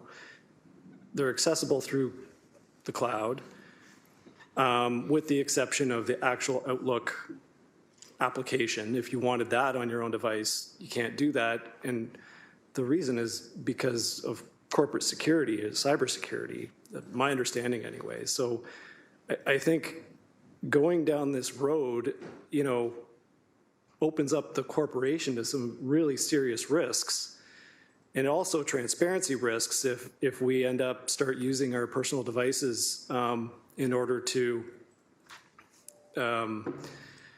not have our correspondence or whatever go through the city network. And also this motion specifically is to councillors, and I think that's setting a really bad precedent as well, because I'm sure there are thousands of employees throughout the corporation that would also have the same question. So there are very good reasons why we can't use our own devices, and I don't see a report back is going to report anything different. We already know the answer. So I'm not in favor of what's before us. Thank you. Okay, thank you, Councillor Danko. Councillor Crutch, Committee Chair. Yeah, as a mover of the motion, I'll do my best to explain what it is going on here. I'll just be a little more clear than I perhaps was even at the committee about it. Look, I want to be able to use a Mac computer. That's the bottom line here. And right now, those computers are not allowed to be used by anybody in the city hall. So I want to be able to use it, connect it to the network, have the city, image the drive, have it be an actual device. That's not permitted right now, period. Mac computers, without getting into a whole long thing, and by the way, I do have an IT background, so I'm not just pulling this out of the sky, have certain accessibility features that other computers don't have, period. So just trying to get this to happen. So that I went to IT staff and was like, hey, would like to do this. And they were like, no chance. You can't connect that thing to the network. It's an unauthorized device, can't go on the network. I was like, no problem, cool. Can we talk about why? And they were like, yeah, here's some reasons why it might not work. If you'd like to have this reviewed by staff, work with IT staff to come up with something. So IT staff put this motion together, not me. And they said, this is a kind of way you could think about this, right? It may seem a little awkward to say it this way, but this is the way we're trying to say it. So I was just like, okay, I think bring your own device is the wrong language because I think it sets a weird tone. But they were like, those are the kinds of policies that exist in other municipalities, other corporations. It's pretty normal nowadays to have those kinds of policies. So I was like, great.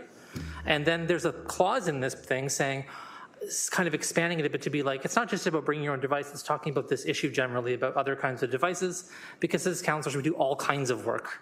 We do graphic design work and so on and so forth. What is city business? And there's all these other questions to answer. So this is just asking staff to report back on it. There's no road we're going down except for finding out what their opinion is. And right now, they don't seem to have a complete one, and they're the ones who, again, suggested I put this forward if I wanted to pursue it. So I'm just trying to follow along with what they're doing, best I can, to be as compromisey as possible. Well, the information was helpful, at least to the Deputy Mayor. Thank you, Chair Crutch. Councillor Clark, please. Thank you. Notwithstanding the suggestion of staff to go down this road, which I'm led to believe is an accurate description of what trend. The chair is listening, Councillor Clark. Carry on. It may well be that the chair is listening, but ideally it's nice to have all of our councillors listening. Carry on, Councillor, please. I'm going to vote against it. The challenge is we will be accused, if this gets approved, of wanting to subvert transparency and accountability. FOIs cannot be issued for private telephones or private computers. They can only be issued for municipal property. So there are some real challenges when we as a municipality and we as a council have been telling the world that we are going to be more accountable and more transparent. I don't agree with the way this is coming forward. I don't agree that this is the intention. And I want to make it clear that I do not support anything that would inhibit the transparency and the ability for our FOI officer to ensure that we are providing all the information. The second reason, we frequently have challenges in courts. I've been on the licensing tribunal for a number of years, and we've had judicial reviews of decisions in court, and they subpoena the records of the councillors. How do they do it when it's a private, is not city phone? So we literally end up with having a challenge on accountability on the entire process. And so I understand that it's only a report back. I just want to put, I guess the expression is my oar in the water, that I have concerns. And that's all that I'm doing by voting against this recommendation. But I thank the good councillor for working through the process to bring it forward. Thank you, Councillor Clark. Councillor Nan, please. Thank you, through you, Deputy Mayor. And yeah, for me, this is an information request that seems quite in line with how we often approach scenarios as a council with our corporate arm around trying to find solutions moving forward. I've been afforded the courtesy for a term and however many months we've been serving together now to bring forward motions requesting information. And I have appreciated that courtesy because it has enabled my learning. It's enabled the learning of many of my colleagues who didn't understand the issue prior, and also engage in critical questioning, not from a place of negativity, but from inquiry, and try and chart forward a path. I also think it's regrettable, and I'm not saying that this is necessarily the intention of previous speakers, but I think it's regrettable to say that seeking this information is necessarily trying to circumvent transparency. Having participated in FOI requests during a pandemic, sometimes on which I had to access my email through the web portal, I was able to fulfill every single FOI request remotely. It didn't jeopardize my ability to fulfill my duties, and it didn't jeopardize my ability to bring forward records, bring forward emails, bring forward text messages from my city devices, but most importantly, from my city logged in applications. All of that was accessible to me through the web and through the cloud, and being able to access those things off of a city device in order to fulfill the FOI request on time. I don't always walk around with my tablet. Even though it is a tablet, and I chose a tablet so that I would have mobility as a sitting councillor to work in my office, to work from home, and definitely paid off during the pandemic. So, you know, I think if we could just afford the courtesy of an information report to continue down that path of inquiry and getting to solutions, that would be, I think, really good. Thank you. I'll be supporting what's here. Thanks, Councillor Nan. No further speakers. It's clear what we want. All in favor? Any opposed, please? E-votes.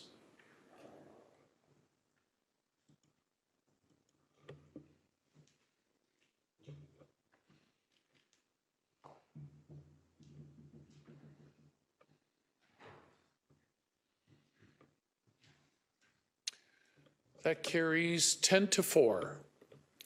All right, and the balance of the report then, correct, City Clerk Holland? I've learned that throughout this day, the balance of the report. All in favor? Any opposed? E-votes, please. This is for Audit, Finance, and Administration.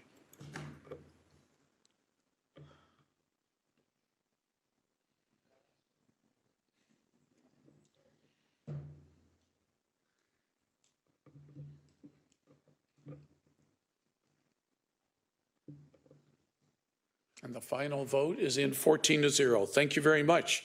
6.10, Emergency and Community Services Committee Report.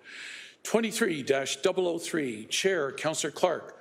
May I please have a motion to receive, approve the recommendations? Do you have a seconder?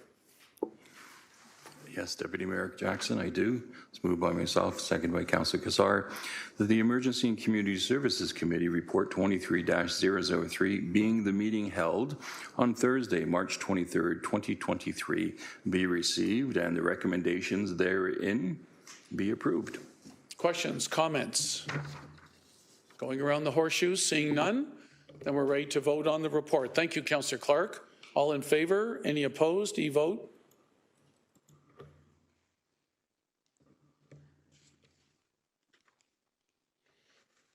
And that carries 14-0. Thank you. 6.12, the General Issues Committee Special Report, 23-011, March 24th. I believe this was the workshop that was postponed. So I'll look to Councillor Maureen Wilson. I guess we just still need a motion to receive the GIC report. Councillor Wilson, do you have a seconder?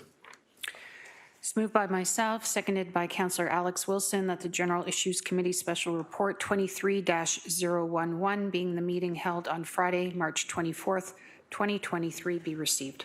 Thank you, Councillor Wilson. Questions, comments? All right, understood. All in favor? Any opposed? E-votes, please.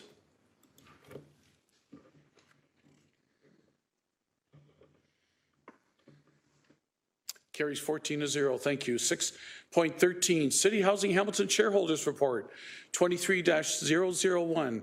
Councillor Narinder Nan, do you have a motion, please, and do you have a seconder to receive and approve the recommendations? I do, through you, Deputy Mayor, that the City Housing Hamilton Shareholders Report 23-001, being the meeting that was held on Tuesday, March 28th, 2023, be received and the recommendations contained therein be approved. It's moved by myself and seconded by Councillor Tadison.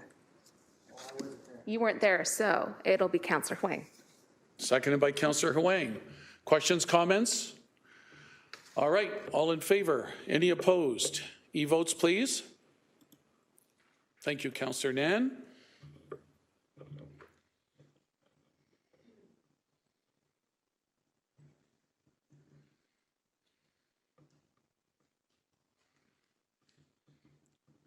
And that carries 14-0. Thank you.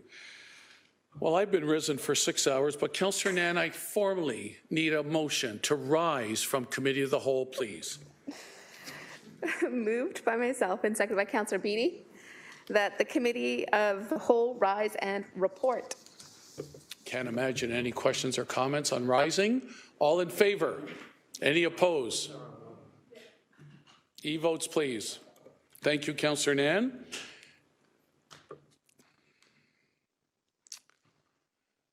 And that carries 14-0. And we are, City Clerk, are we on motions? Item 7, very good. And I'm to relinquish the chair to a former Deputy Mayor, Councillor Nan. The Jackson-Nan tandems working darn good today. Let's keep if I going. could relinquish the chair to you, Councillor Nan, please. Please go ahead. 7.1, moved by myself. If I can get a seconder, please. Councillor Huang, thank you. Council membership on subcommittees for 22 to 26 of the term of council. A, following committees' terms of reference be amended to reflect the following memberships. For the Pension Administration Committee, 2 members of council, and B part, that the council members appointed to the following subcommittees for this term of council be approved. Roman numeral I, Accessibility Transit Services Review Subcommittee, it would be Councillor Tadison, Councillor Cassar, Councillor Kretsch. And for the Pension Administration Committee, it would be Councillor A. Wilson and Councillor Cassar. And my seconder was Councillor Huang, Deputy Mayor Nan. Thank you. It's duly moved and seconded. May I please get the vote up? And councillors, please indicate.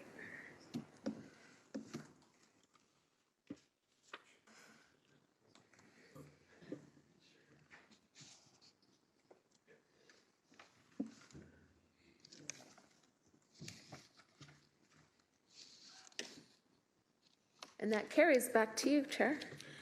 Thank you, Councillor Nan. 7.2, Halton Hamilton Water Source Protection Committee. Councillor Maureen Wilson, would you please present your motion, and who is your seconder?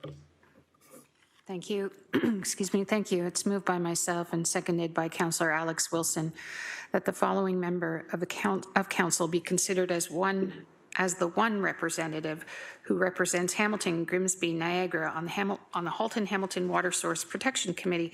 My great pleasure to nominate Councillor Ted McMeekin. Excellent.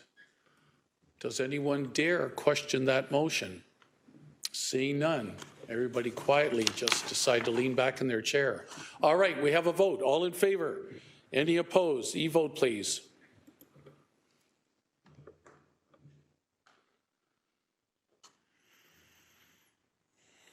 And that carries 14-0. Councillor McMeekin, continue your good work.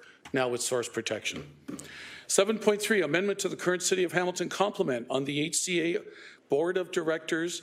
Councillor Mark Tattison, do you have a motion, please, and a seconder? I do, Deputy Mayor, and my moved by Councillor M. Tattison, seconded by Alex Wilson. Amendment to the current City of Hamilton complement on the Hamilton Conservation Authority Board of Directors.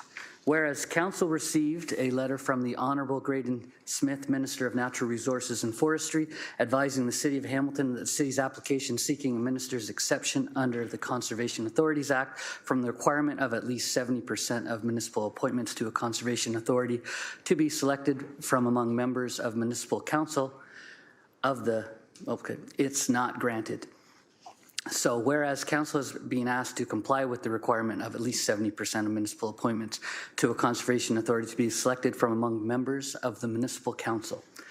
Whereas the councils of both the City of Hamilton and Town of Puslinch on March 31st, 2021 ratified the agreement to create a board of 11 members, 10 Hamilton members and 1 Puslinch member, which is not time limited and with the intention of it being continued by the Hamilton Conservation Authority. Whereas the City of Hamilton's current complement of the Hamilton Conservation Authority Board of Directors is 10 Hamilton members consisting of 5 members of council and 5 citizens. Whereas Council, in order to comply with Section 14.1.1 of the CAA, for at least 70% of the municipal appointments to a conservation authority be selected from among the members of municipal council, Council is required to change the city's current membership. 10 Hamilton members to 7 members of council and 3 citizens. Whereas on December 7th, 2022, appointed councillors Kassar, Clark, Francis, A. Wilson and M. Wilson to the Hamilton Conservation Authority Board of Directors for the 2022-2026 term of council. Whereas council appointed 5 citizens to the Hamilton Conservation Authority Board of Directors for a term commencing May 8th, 2019 until a successor is chosen. And whereas recruitment for citizens for the Hamilton Conservation Authority Board of Directors began on February 24th, 2023 and concludes on April 6, 2023. Therefore, be it resolved, the current complement of the 5 elected officials and 5 citizen appointments from the City of Hamilton to the Hamilton Conservation Authority Board of Directors be amended to reflect the requirement for at least 70% of the municipal appointments to a conservation authority be selected from among members of the municipal council as per section 14.1.1 of the Conservation Authorities Act to 7 elected officials and 3 citizen appointments, effective following the appointment of 3 citizens for the 2026 term of council. Thank you. Thank you, Councillor Tattison. Thank you for moving that. Seconded. Questions, comments to it? Councillor Clark and then myself. Councillor Clark, please. Deputy Mayor Jackson, I have served on the Hamilton Conservation Authority for 12 years, I believe. In that time, the citizen members that were appointed to that committee have been, in a word, exemplary. They followed the process, they understood it, they had an ingrained love of the environment and conservation, and they serve the city of Hamilton well.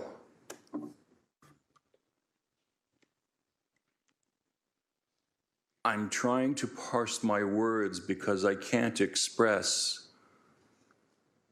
my disappointment sufficiently in Minister Smith's decision. It is misguided, it is short-sighted, and there is no rationale for making that decision. I understand that there is limited opportunities to appeal, and all of them would be expensive. But to my colleagues, this is a complete slap in the face of the citizen members who have been sitting on that board. And a number of my new colleagues around this table have joined me at that Conservation Authority, and they have met those members. They are bright, they are intelligent, they are dedicated, and I cannot, for the life of me, understand the rationale for making this decision. I am profoundly disappointed, and I don't know how we can express that sufficiently to the minister. Thank you. Thanks, Councillor Clark. Councillor Nan, would you take the chair again, please?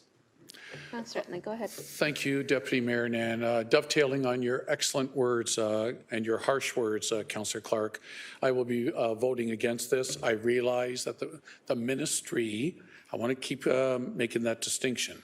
The ministry has denied our request and has said you have to go with the 70% members of council and 30% citizens.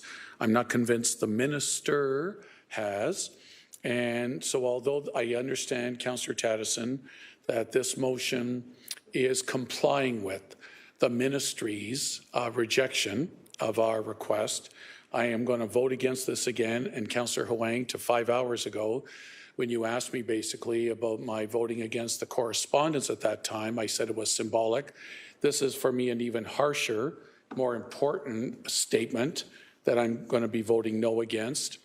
And my notice of motion to follow later, which I hope Council will give me the ability, Deputy Mayor Nan, when we get to that, to waive the rules so that we can hopefully, if Council supports it, have one last chance at appealing to the minister. My sources tell me, as limited as they are, that this was a bureaucratic decision based on the new legislation, but that the minister can still override it. So I'm going to be voting against 7.3. It's gone beyond symbolism for me. For everything Councillor Clark said, I'll tell you, we have put some, in my humble opinion, talented, excellent people of different backgrounds on that Conservation Authority board in the past. I missed it already, but I made room for new members of council to serve on there. And the citizen appointees has been such a nice complement of a nice perfect mix of 5 and 5. Plus the member from Puss Lynch. So Deputy Mayor Nan, I'll be voting against this. Thanks for allowing me my words. Thank you. Back to you. Okay, and Councillor Matt Francis, please. Yeah, thank you, Chair, and thank you, Councillor Clark. I think you've summed it up perfectly. But I just, maybe you'd have the answer to this, Chair, or maybe somebody does, maybe nobody does, but what is this trying to even achieve? I don't understand. Does anybody have that answer? What are we trying to achieve here by doing this? Well, without getting political, City Manager Smith, what can you provide from a bureaucracy standpoint? Through the chair, well, I will not ever speak on behalf of the province of Ontario. When they proposed changes to the legislation around conservation authorities in 2021, what they said, and I put it in a report that I brought to council in September of last year. The changes were to promote greater municipal oversight, transparency, and focus on core mandates at conservation authorities. So there's a number of changes that came through the Conservation Authorities Act in that legislation, but they did make a point of saying that their policy intent was to have more municipal representatives on the governance of conservation authorities. Thank you, City Manager. Councillor Francis. Thank you, City Manager Smith, for that explanation. I don't like the explanation. I think it's bogus, but anyways, I'll just vote against. I'll vote against it. He didn't mean, City Manager, you were bogus. You understand that. He didn't mean that at all. Okay, understood. And there's no relation with the Smiths. Okay, fair enough. Councillor Alex Wilson, please. Thanks, and I want to echo all of my colleagues' comments on this and frustration. I think I just have a quick new piece to add, and then I have a question. And my new piece is I think we need to understand this in the context of years of editing Conservation Authority's mandate, years of editing Conservation Authorities. I think that's just been a piece that hasn't been in the conversation so far. Citizens have been doing this work for several years and have been experiencing this mandate shift, and a new board may not have that history of how, oh, we're hearing about a cut, say, in 2023, but a board that can have the context of saying, well, and we also got it in 2022, and we also had it in 2021, and we also had it in 2020, and can speak to how this government has been unfolding. So we have a lot of new councillors. I think that's another piece to this. Hamilton is unique in our relationship with our Conservation Authority in terms of membership being a one-to-one mapping. Another case for an exemption. But my question is, to the clerk's team or maybe to the city manager, I really agree with folks who are looking to vote or like looking to voice the opposition. I guess my question is, if this motion were to fail, what happens? Like procedurally, what happens? I think we should be opposing this, and I'd look for a way to do that. I don't know if voting down the motion gets us there, just because then we don't have a board. I asked this to the clerk just to understand what happens when we oppose it, maybe what a better way to oppose this provincial decision is, just so we can move forward with this agenda and get those members. Good to know what the downside might be. City Clerk Collin? Through the chair, we put this motion forward because we're looking for direction from council how to handle the current 5 citizen members. So the recommendation that is before you is that we do not adjust those 5 positions until we finish the recruitment that we are currently doing and bring in the 3 new people. So the current 5 citizens would exit, and we would bring in 3 new members, potentially 3 new members, but 3 members for 2022 to 2026 to bring us into compliance. Currently, there's a decision saying that no, it needs to be 70-30. We are suggesting through this motion that that change to the 3 happens when we bring the new 3 in, rather than appointing 2 members of council today to bring us up to 7 and removing 2 people who are currently sitting. Thank you, That's what the motion's about. Thank you, City Clerk Collin. Councillor, you still have the floor. So hearing that Councillor Jackson, our chair today, has a motion forthcoming to request the province, could we, rather than voting this up or down, just defer this till consideration until we hear back from the ministry? If we're still doing selection right now, I guess rather than coming to a foregone conclusion than having to edit it, given citizen selection, there hasn't been a meeting of that citizen selection committee yet. We can still interview people. It's just the question right now is, do we have 3 spots to offer? Do we have 5 spots to offer? We're maybe going to do this. I'm just wondering, can this be a later decision when we have the information we need? Excellent question. City Clerk? Through the chair, that is an excellent question. I will leave it with council. Okay.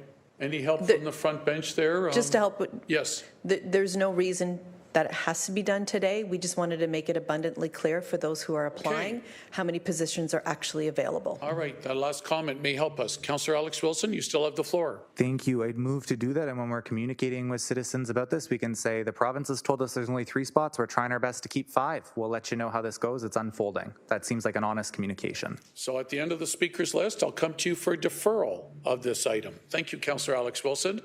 Councillor Jeff Beattie, please. Thank you, Deputy Mayor.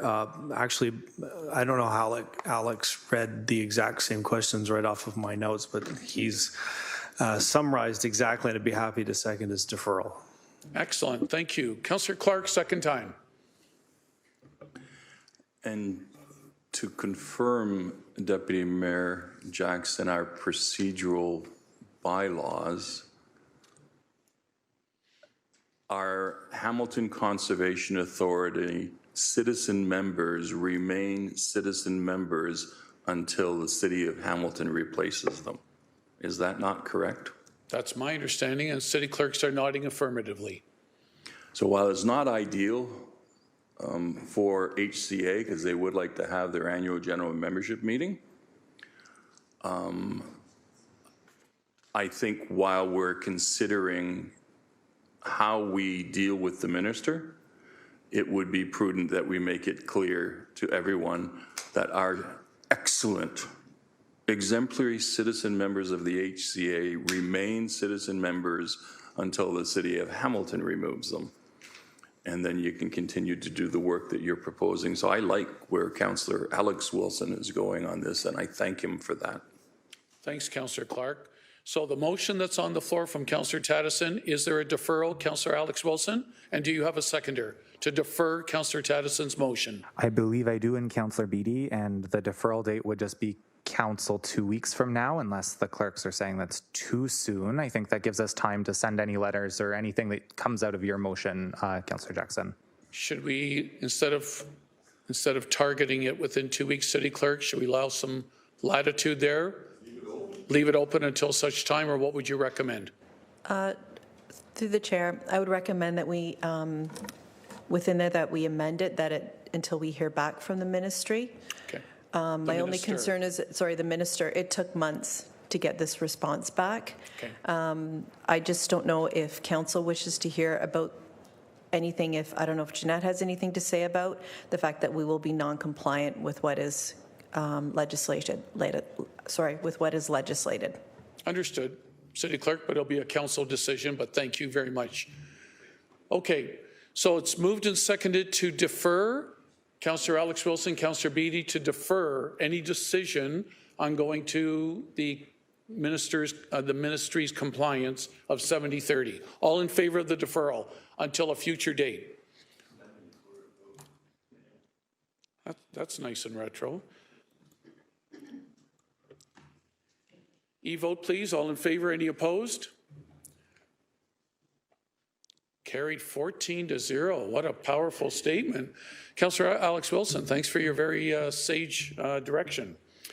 Okay, we're on to 7.4, amendment to item 7 of the ECS committee report, 22-012, respecting the adaptation, transformation of services for people experiencing homelessness, update number 6. Councillor Nan, do you have a motion with a seconder, please? I do want a retro goldenrod piece of paper here. Looking for a seconder. Perhaps Councillor Clark as chair of ECS. Thank you. So this is a housekeeping motion primarily, but a good reminder for colleagues. So I'll read out the whereases. The therefore be it resolved is just amending a date. So whereas on August 12, 2022, Council approved a grant to Mission Services of Hamilton, Inc. for capital improvements for the provision of an emergency shelter for men containing 58 permanent emergency shelter beds and 50 transitional beds on the property known municipally as 400 King Street East. And whereas subsequent to the Council's approval, staff became aware that Mission Services would not be undertaking the capital improvements, but instead would be purchasing the property with the capital improvements completed for the provision of 58 permanent emergency shelter beds and 50 transitional. And whereas subsequent to Council's approval on August 12, 2022, Mission Services and the owner of the property agreed to extend the closing date of the sale of property in order that all of the capital improvements to the property would be completed prior to the closing date, resulting in an emergency shelter with 58 permanent beds and 50 transitional beds. And whereas the provision of the grant to Mission Services is required for the purchase of the property, therefore be it resolved that the therefore be it resolved be amended as bolded indicated to December 2023 in order to make this happen. So it is housekeeping. Thank you to staff for bringing it to my attention, and thank you to my seconder for moving it. Thank you, Councillor Nan, seconded by Councillor Clark, Chair of ECS. Any questions, comments? It's all understood. Housekeeping, all in favor? Any opposed? E-votes, please.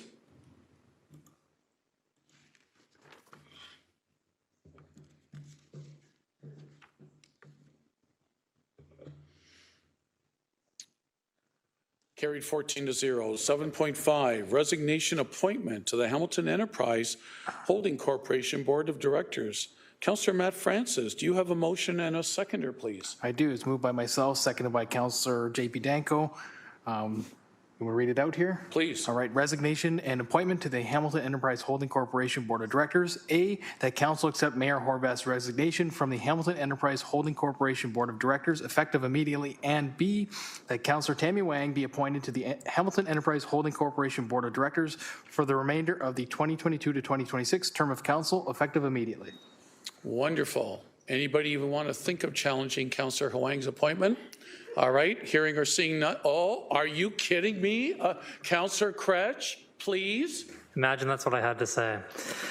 No, that's not what I had to say. I just want to flag that I think, again, whenever someone steps down from these holding corporations, we ought to go through the process we went through for all selections that we do here, which is that the deputy clerk circulates an email to everyone saying someone is stepping down. Anyone who wishes can put their name forward. We go through the process of putting names forward, and then we bring it here. So that may have happened in this case if I just forgot, but I don't think so. And so I'm just saying that that'd be nice. It's a collegial thing to do, I think, because then people can sit and think, well, I'd like to do that, or I wouldn't like to do that, or whatever. Give themselves a chance to have a coffee about it. Thanks. Thanks, Councillor Cretch. And to your credit, sincerely, you have made that point a few times during this early term. Yep. Councillor Huang, please.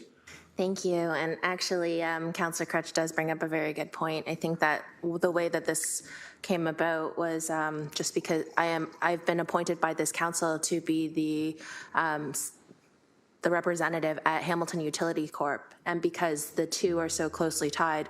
But I am happy to bend to the will of council. If council would like me not to be that appointee, I'm happy to open that up to whoever would like to take it.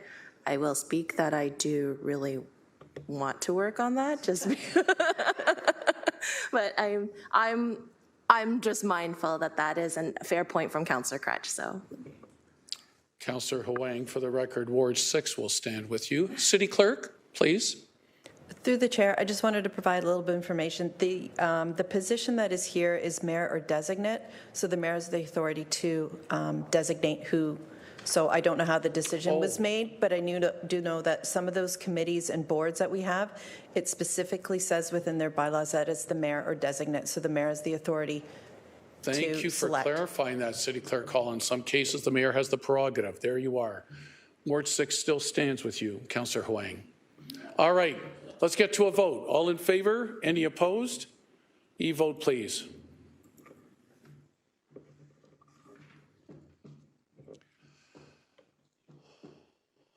That motion carries 14-0.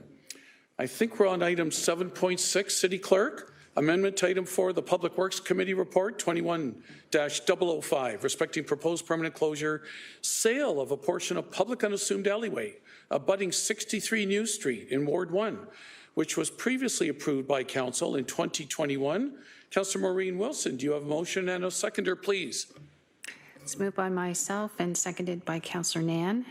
This is an alleyway between New Street and Strathcona Avenue, just off of Main Street West. It was a sale of an unassumed public alley. It's still in the sale, kept the alley fully functional off onto Henry Street and out onto to New, but for Ward 1, this is a good news story in that my understanding of it anyways, and I'll stand corrected by GM Can, that the owner of the soon-to-be developed property between New and Strathcona is assuming it'll be on title, it'll remain public, and it will be paved and kept up to snuff. So it's good for our urban environment and the core. Thank you. Thanks, Councillor Wilson. All right, that's what new ownership can do. All right, any questions or comments? Seeing none, all in favor? Any opposed? E-votes, please.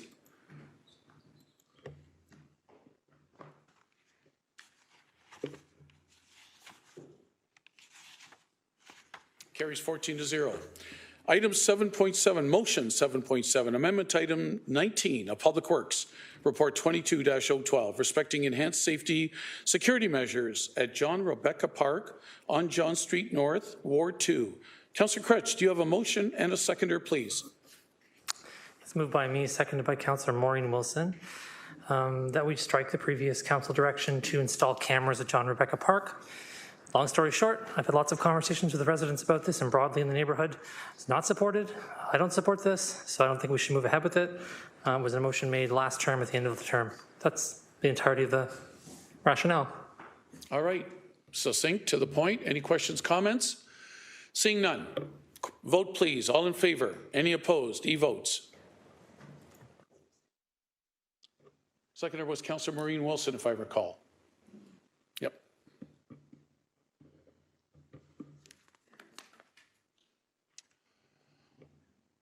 Councillor Spatafora, thumbs up. Thank you. Carries 14-0. Thank you. Are we done motions, City Clerk? Following my roadmap. Are we into notices of motions, which means me? Yes, Mr. Deputy Mayor. Thank you. From Councillor the chair? Nan, would No you please problem. take the chair? Please Thank you. introduce your notice of motion. Thank you. My notice of motion is before everyone there. This is piggybacking on our discussion of deferral of the previous motion to change the complement on the Conservation Authority Board. Request that the Minister of Natural Resources Forestry reconsider the Ministry's decision respecting the composition. I think we're all very familiar now with what it is we're arguing for. Can I, if you don't mind, members of Council, therefore be resolved that Council appeal to the Minister of NRF to approve the City of Hamilton's original request, 50% of their representations to the City Council, to be city councillors and the remainder be city representatives. That's a notice of motion, and I'm looking to waive that if I can get a seconder, Councillor please. Taddison would love to help you with your waiving. Oh, would you like? Wonderful. Just so you know. I was immersed in reading my notice, Councillor Taddison. Thank you. You're waiving it. Thank you. So this is to waive. Yes. Moved by myself, second by Councillor Taddison to waive. Thank you. Deputy Mayor, you're in the chair. Thank you. Yep. So it's duly moved and seconded, waive the notice. So the vote to waive is before committee for approval.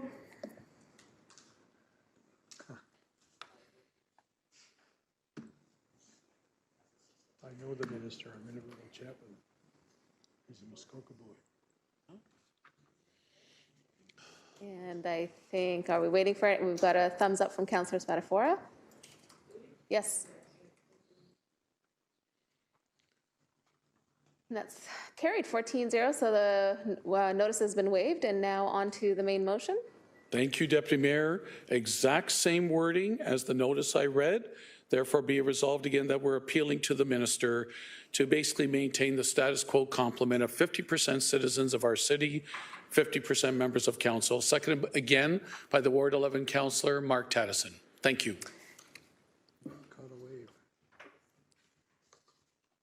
So it is moved and seconded before committee for voting.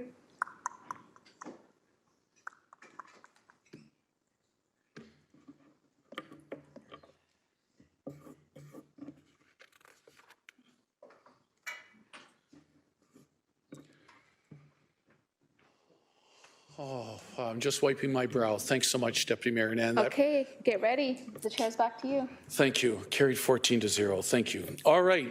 Wonderful. Are we on to member statements, City Clerk and Deputy Clerk? We are. All right. Is our illustrious mayor still with us? Because I wanted to start with her if she was. And she is not. Okay. So I'm going to start in a different fashion. How about Councillor Huang? Let's start, instead of starting always usually at one end and the other, Councillor Huang, please. Thank you, Deputy Mayor. I wanted to thank all of council for your nomination and allowing me to represent us at the Association of Municipalities Ontario. I have now been chosen as the one of the board members for the single tier caucus. So thank you all. I am very mindful that we have lots to discuss at the AMO board table. The next meeting will happen in Milton in June, and so I hope that all of my council colleagues will continue to send comments, concerns, but also I will make sure that the information that we have here, specifically as council from the whole, to bring forward to AMO will be brought forward at those board meetings. So thank you all again. Thank you. Well done. Congrats, Councillor Tammy Huang. Awesome. Councillor Matt Francis, please. Your turn to report. You want to come back? Sure. Yeah, I'll come back to you. No problem. Councillor Danko. Everything's well in Ward 8 for now. Thank you. Councillor Clark. You're catching me off guard because you usually go in another direction. See, I just thought I'd change it up You just a really bit. switch it up, eh? So I'd like to congratulate Oak Ridge Landscape Contractors for the commercial construction. They received an award from the Landscape Ontario Association for the Valley Park Community Center in Upper Stony Creek, the garden and landscaping looks fantastic, and so now they've been properly feted by their own colleagues. I also wanted to briefly talk about a concert that I attended last night. My granddaughter is singing in a choir. She's doing spectacularly. She's in the Bishop Ryan Junior Choir, and last night they had a concert. St. Thomas More Junior Choir came, as did St. Jean de Brebeuf. It was remarkable. It reminded me of Pitch Perfect. They did an incredible job entertaining the audience there, and it was spectacular. And finally, I just have a question for our staff. I read in the newspaper that First Ontario Centre, they're delaying the construction so that the Tiger Cats can have access to First Ontario Centre. I'm just wondering why that didn't happen when the Bulldogs still wanted to stay in town. Who wants to even try to hold that hot potato, General Manager Thorne? If not, it's rhetorical, but it frustrates me. Understood. I understood the gist of what you're asking. So through the chair, and I don't have all the details, and I haven't seen the report, but my understanding is it's a delay of a couple of weeks to allow a singular event to happen, not a full season or anything like that. So they're trying to accommodate just the singular event of the Grey Cup, and they had been talking to the Ticats for the last little bit about whether or not that would be possible. I appreciate that information because I've had a lot of people say, hey, what about the Bulldogs? And I don't have answers for that at all, but I share their frustration that we lost the Bulldogs to Brantford. Thank you. Thank you, Councillor Clark, and congrats to your granddaughter. Wonderful. Councillor Cassar, would you be ready to report from Ancaster? Sure. All right, Yeah, please. just have a couple of brief comments. Just now that we have a approved budget, just want to let constituents in Ward 12 know that in the coming days, once I can get my hands on the numbers, I'll be releasing public statement in written form on just reflections on the budget, what it means to Ward 12. There's been lots of questions and concerns about it, so you can look forward to that in the coming days. That's all. Thank you, Councillor Cassar. Councillor Clark, yes? I made a real boo-boo. You made a boo-boo? Yeah. I neglected to mention my granddaughter's name. Oh, well. Riley Siciliano. It's a lovely name, and she's got a lovely voice. I'm proud. Thank you. Nice recovery. Councillor Jeff Beattie, would you be ready to report from Ward 10? Always ready to give the Ward 10 report, Deputy Mayor. Thank you. I first want to publicly offer my extreme thanks to GM Carlisle Can and the incredible work that his team at Public Works has done in assisting with the relocation of the Stony Creek Food Bank. As members will recall, unfortunately, an emergency closure at the Salt Lake Community Center necessitated the very hasty and quick move of the food bank. We're pleased to announce, of course, that it will be relocated to the former Stony Creek City Hall, the current Stony Creek Municipal Service Center. The other community groups within the Salt Lake Community Center will be relocated shortly, and we'll have an update, I'm sure, coming forth in the coming days. And just in time, of course, because there is a community food drive upcoming in the Winona area. It involves volunteers and the Winona volunteer firefighters from Station 16 that will be collecting food at the local Winona Crossing Metro. So to keep that in mind, if you happen to be in the Winona area and you want to make a donation to the food bank, please drop by on Sunday, April 2nd at the Winona Crossing Metro. Also wanted to thank everyone who has expressed interest in our Earth Day community cleanup taking place in Ward 10. We now have 4 locations across the ward, including a really unique opportunity to clean up about almost a kilometer of the 50 Creek.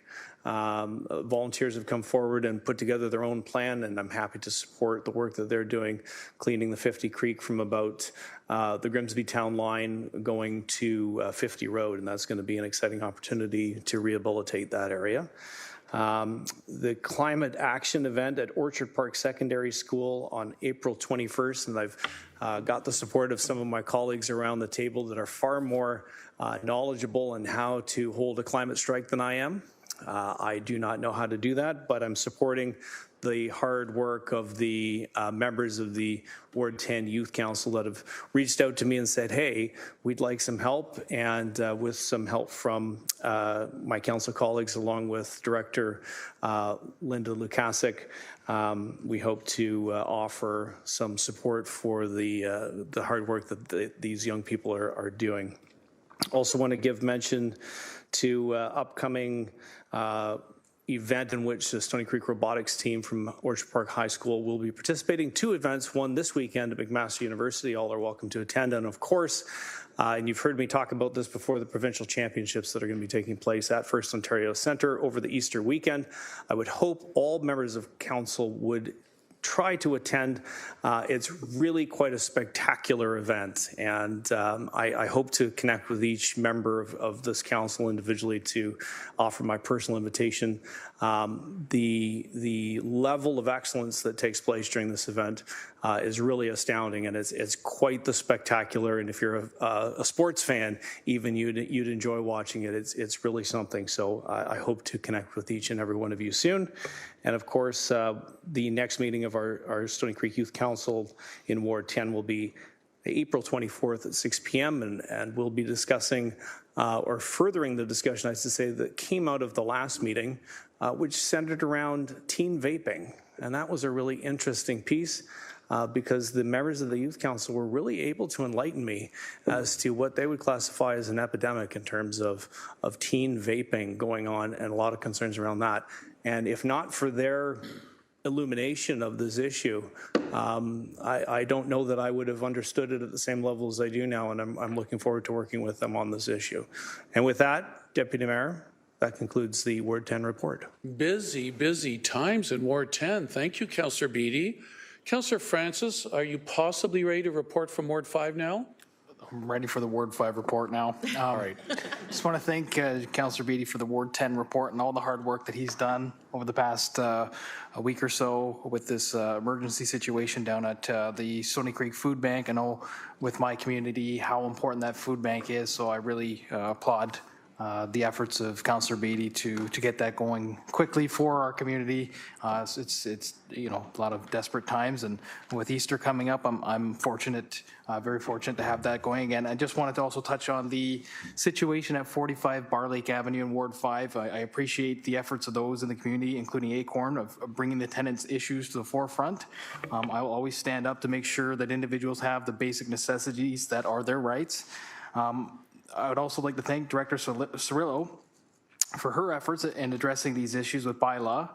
Tenants should never have to deal with some of these issues, such as a lack of water and heating.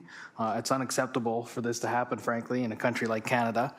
And I promise I'll continue to work with staff and my community to address these issues. So, thank you. Thanks, Councillor Francis. All right, how about around this side of the horseshoe? Councillor McMeekin, please, from Ward 15. Thanks, Mr. Deputy Mayor. Just quickly, the warm weather has helped us in Ward 15 recover from the snow, which is a good sign.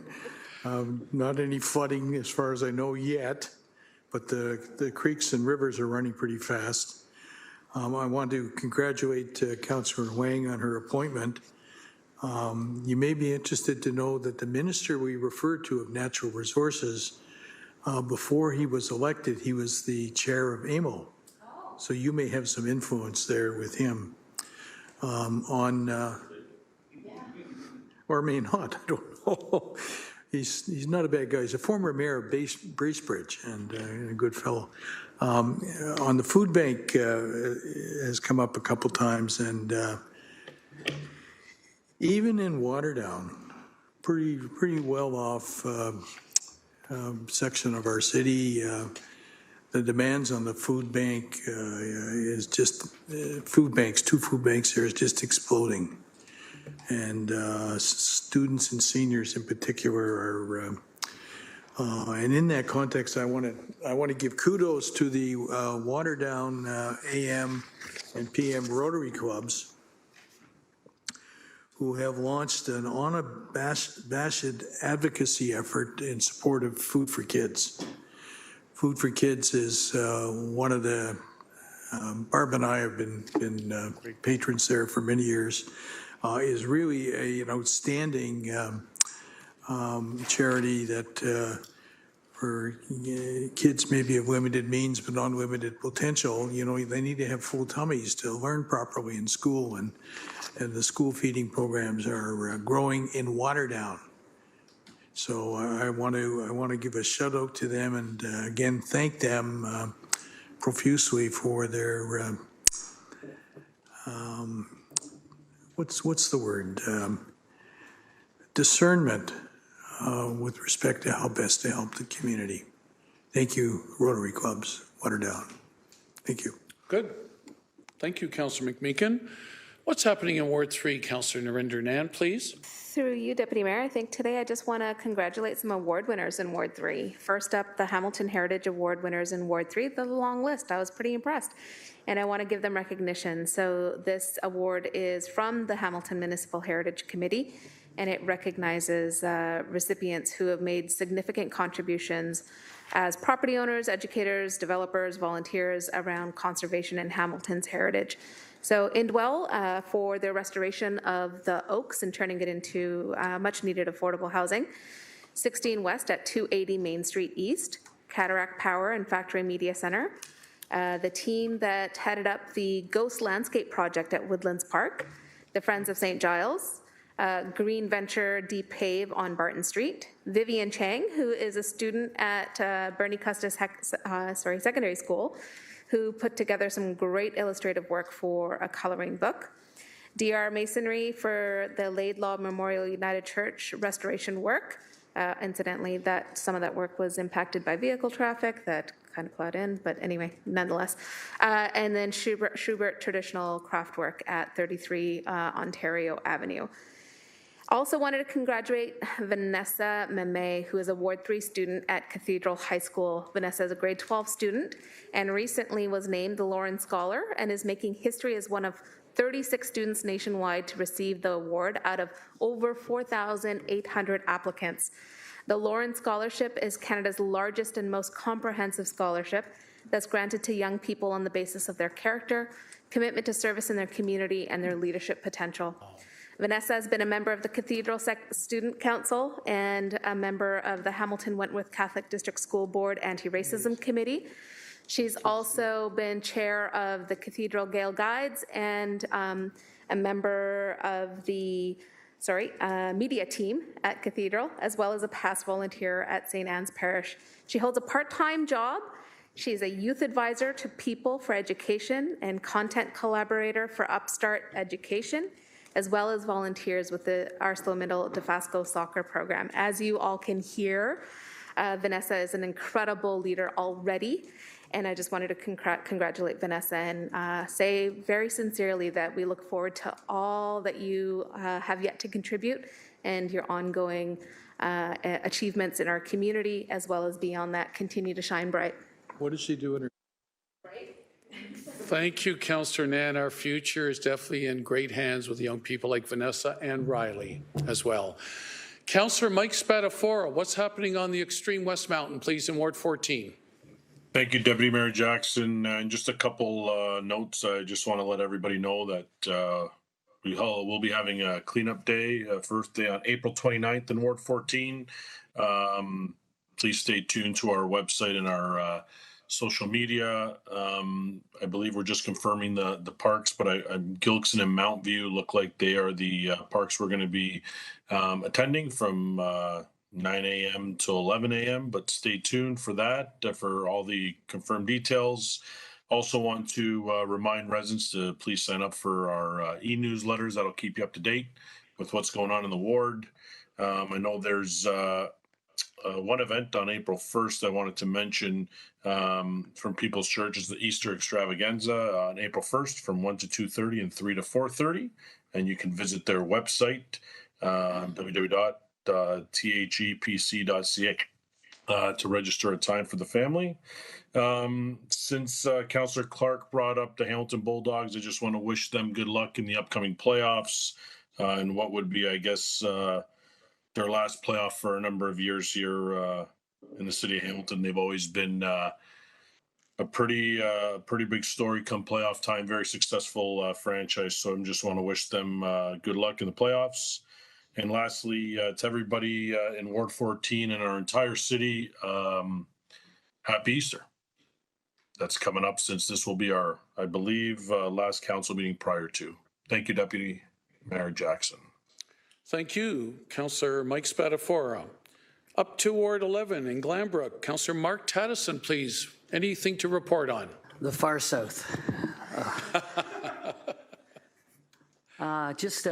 We have a call for Meals on Wheels volunteers through the Glanbrook Community Services. We're always looking for more volunteers to help support our seniors who need their meals delivered to their homes. If you have a car, by all means, contact GCS. You can get more information on my e-blast or from my website. We have a couple of celebratory events coming up. The Bimbrook Egg Hunt is going to happen on Friday, April 7th, and the Mount Hope Egg Hunt will also happen Friday, April 7th at 11 a.m. It'll be tough for me to be in both places, so I'm staggering those events and hoping that all feel invited to those. We also have a spring bottle drive at Case United Church. And if you want to get involved, you can you can call Larry. I won't give Larry's number out right now, but you can check out Larry at my e-blast. It's there for you and on my website. What else do we have here? Oh, Christchurch Woodburn Ham and Scallop Potato Dinner. Always a fan favorite there. Tickets $20, adults for adults and $10 for children, and can be purchased ahead of time contacting Christchurch on Woodburn. And we have the Bimbrook Little Theater Spring Production. This season's production of A Red Plaid Shirt. How appropriate. Its run begins on April 14th. Please visit their website for more details to get your tickets. And lastly, and not leastly, to fill that void left by the Bulldogs, we do have the Glanbrook Junior C Club playing in the playoffs, and I'm a former member and captain of that team from the 1980s. We also have a former magazine seller up in the stands there. The Glanbrook Seas are playing tonight against the Niagara River Hawks, and it's currently 2-1, so it's a very close series. And then just one last thing, my father and I showed up to go to the game on Sunday, and unfortunately it was canceled because the pump in the arena was broken, and they fixed the pump on Saturday, so they reopened the arena, but then the power went out and shut the pump down for a second time, and then you have to prime the pump, and that takes so much time. So another push for Glanbrook to get water down to that arena at some point from our city staff, just to take note. Thank you, and all's well in Glanbrook. Thank you. I sense there'll be a mission for you for these next 4 years for that arena, Councillor Tattison. Thank you. Ward 13's Councillor Alex Wilson, please.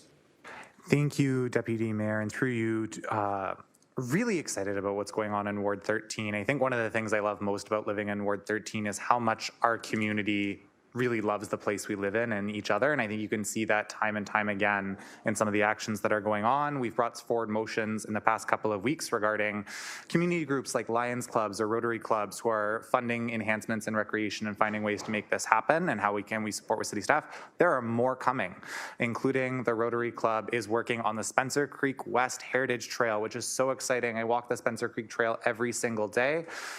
This will bring some very important accessibility requirements, so stay tuned for that, and really excited to see that work leading in community.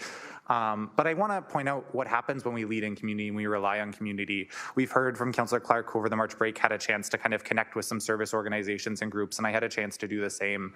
And some of the groups, as we've heard from the Hamilton Food Sharing Network, are on the brink of collapse, and there are consequences to that. When the Dundas Community Services Meals on Wheels program needs more support, is looking at changing providers because of cost of meals. When we have the Hamilton Jewish Family Services, the only kosher food bank in southwestern Ontario, who is having these crunches, like that impact is much broader. We rely on these organizations to do this work. We've heard $1 million could go a long way to the Hamilton Food Sharing Network in stabilizing some of that. And so I just want to say there's always that cost to collapse that we don't always consider. And I think we're hearing from so many folks that we're so close in so many ways. And so really want to thank the volunteers volunteers who make this work happen, the community members who make this work happen, and a note for all of us to reflect on what that means and what those contributions are maybe hiding in terms of need, because so much is being filled by volunteers who love their community and want to fill in, but also just the sheer hope and the value of seniors connecting with other seniors, of residents checking in on folks through delivery of a meal, and how in solving some of these problems together, we can have deeper needs and deeper value in our community. So I think there's some really exemplary models of community care going on in Ward 13, and something that keep looking at and keep looking into. On our arts update here, really excited to be sharing that the Dundas Valley School of Art, if you need some stuff for your office still, it's running its annual art auction from April 10th to 16th, and this goes to offset their programming and all the great stuff they do throughout the year.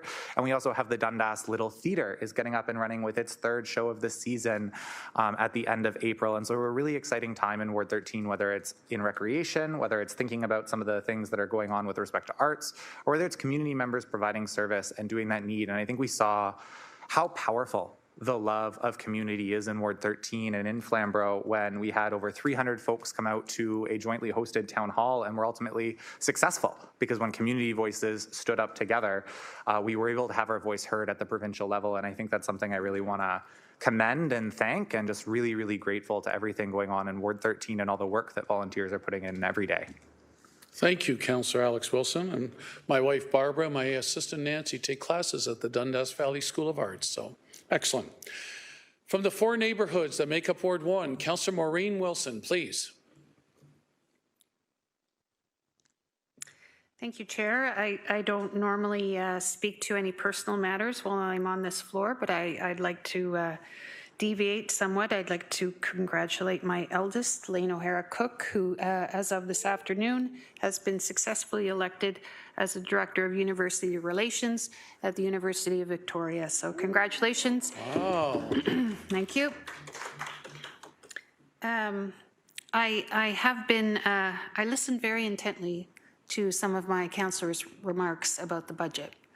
And I have been deliberating whether or not to add comment and whether it would add any value. And I guess that will be to be determined.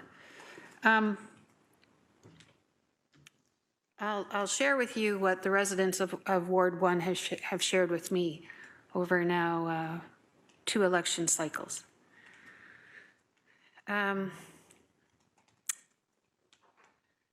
residents of Ward 1 believe in collective responsibility and collective good. Taxes are not the enemy, but I hazard to comment on the benefit of taxation, lest it be clipped as I favor tax increases. What the residents of Ward 1 have told me is they want value for their dollars. And frankly, Chair, they have not seen that exercised. We have seen from our Auditor General that they have not been getting value in certain services from roads and onward, and they want us to do better. They believe that there is value in gathering together in public spaces. They want us to invest in those spaces so that we can see people who do not look like ourselves, that they can hear different languages, smell different foods, share time, have their kids run free. They do want value for their dollar. They want it to be invested with purpose, strategically, and they want to ensure that we are consistently trying to build a more inclusive and stronger Hamilton. They have also shared with me that while a rising tide does lift all boats, not all boats are the same. Some boats never even get in the water in this community. And collectively having to impress upon each other that for some folks in our community, the waves are very choppy and the sea is dangerous. But it is in our collective interest to invest to ensure everybody can swim and get ashore and enjoy the ride of life. Because everybody wants to work hard. Everybody wants to do good. And our mission should be get out of the way when we need to get out of the way and help when we need to help.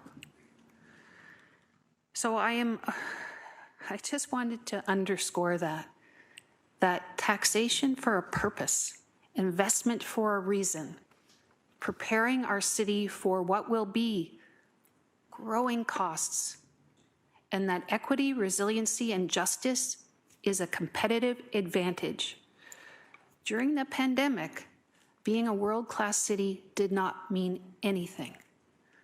Those communities that were able to at least succeed and ride out were those who embraced community enterprise and took care of each other. That's what taxation is about. It is not the enemy, but it has to be done with prudence, with purpose, and with care. That is our mission. Thank you. Thank you, Councillor Maureen Wilson. If members don't mind, I just have a couple of public service announcements, if I could. Councillor Nan, thank you. Kathy Archer, outstanding president of the Mountain Kids Club. She's been at it, volunteer extraordinaire for 25 plus years. Her and her group of amazing volunteers put on many events for underprivileged families across the mountain, easily 80 to 100 that regularly attend their events. One that gets an even greater turnout is her Mountain Kids Club Easter Egg Hunt. It will be held on Friday, April 7th, Good Friday, from noon to 2 o'clock at Eastmount Park, just in Ward 7. And it'll be just behind the community center of Eastmount Community Center.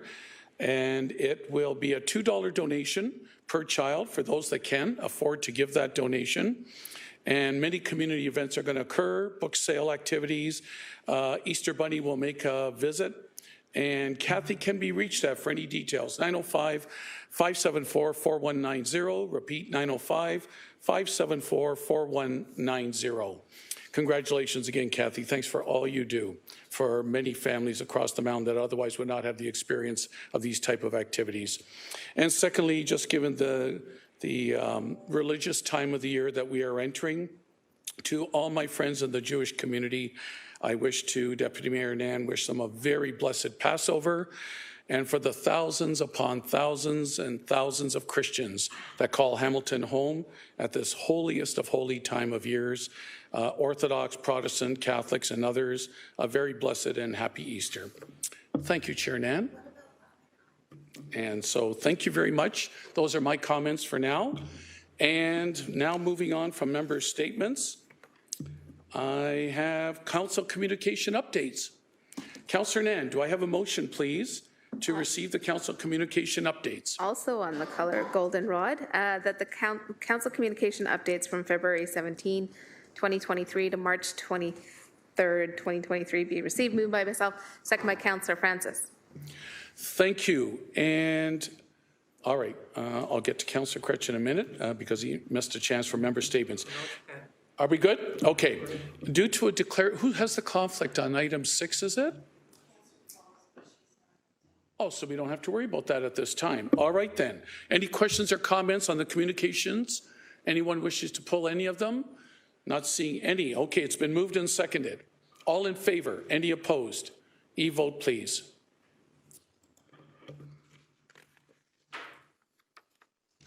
Councillor Spatafora, thank you.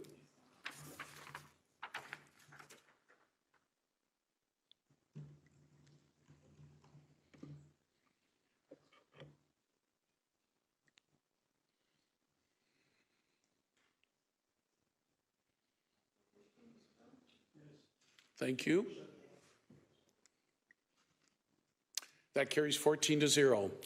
All right, and yes, so we didn't need to worry about the balance. We did the whole report. Private and confidential. City Clerk, I guess I could do both minutes in open session. Could I get a mover and seconder to adopt the minutes, the closed council minutes from February 22nd of this year and March the 9th? Councillor McMeekin, would you be pleased to move those, seconded by Councillor Alex Wilson? Thank you. Questions or comments on the closed session minutes? Seeing none. All in favor? Any opposed? E-vote, please. Or thumbs up or down.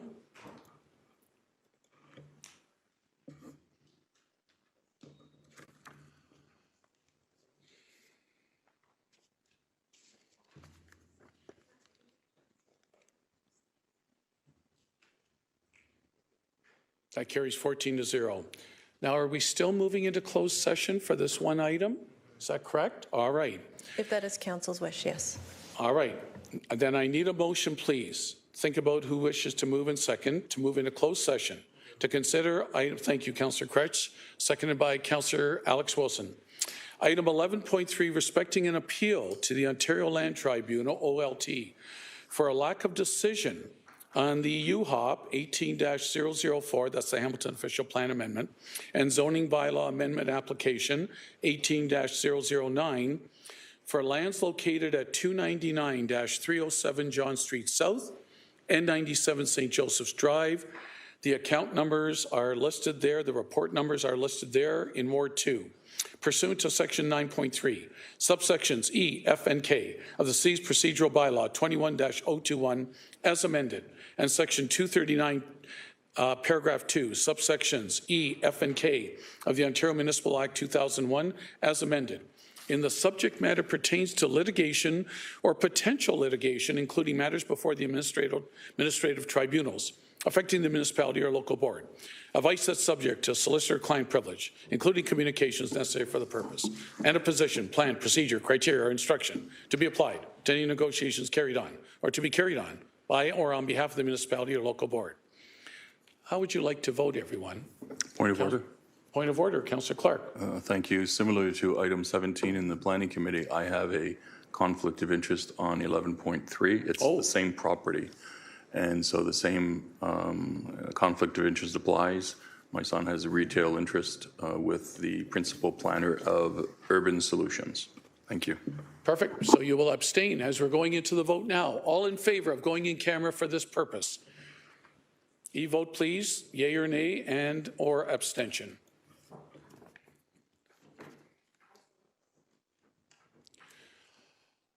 And as the vote comes up,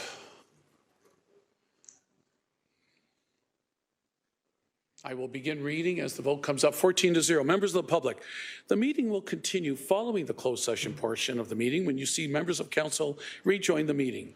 Council will wait up to 5 months upon reconvening an open session before proceeding with the meeting to provide members of the public and media time to return. Okay, that's it for now, correct?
It's, it's incredible what I've learned. Okay, there we are. All right. And we're going to wait a few minutes. Members of council, we're all back now in open session. Sure, you're back in the open portal of eScribe. We'll wait up to 5 minutes for the public and media to rejoin.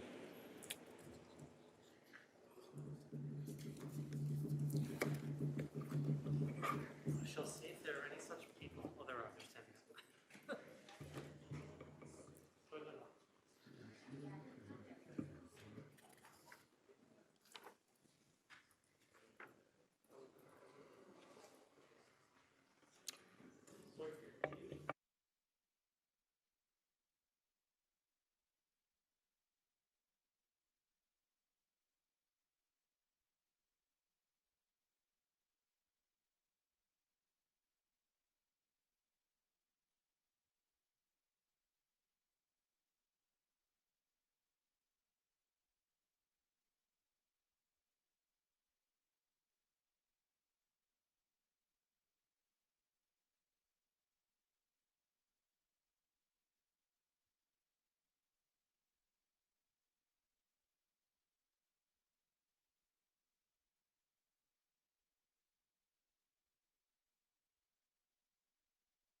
Boy, am I ever going to owe everyone an apology. We did not have to invoke the endurance bylaw today.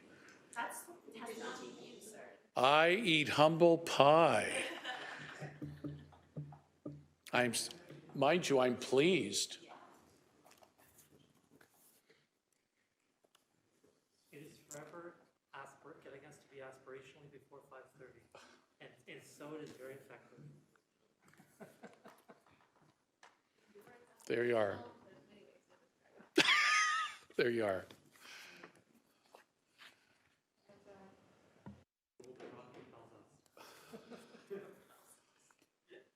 What do you think, City Clerk?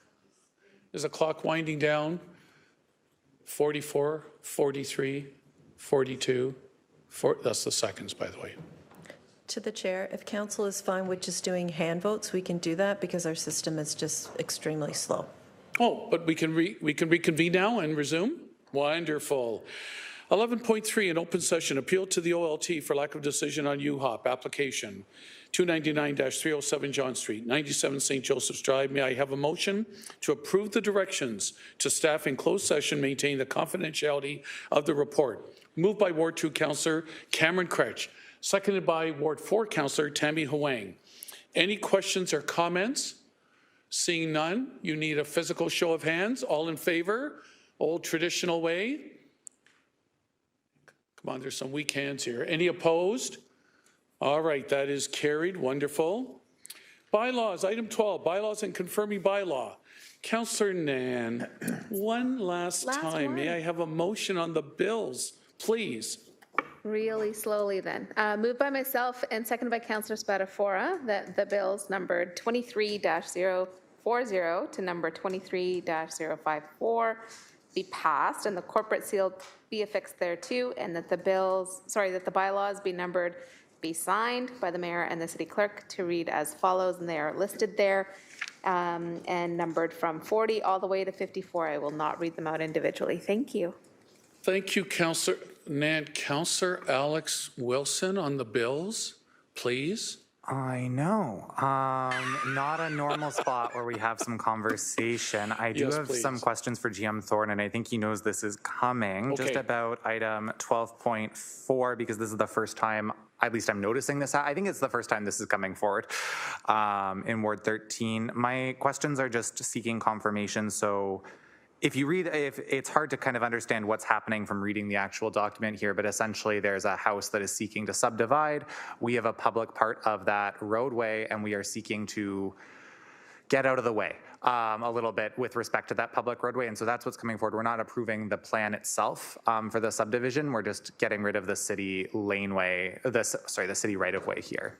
I'm going to hope the two of you know what each other are talking about. General Manager? Yes, through the chair. So it's common practice to hold back, for the city to retain what we'd call a 1 foot or 2 foot reserve along a public street that actually restricts development because a development could not have therefore access to the public street.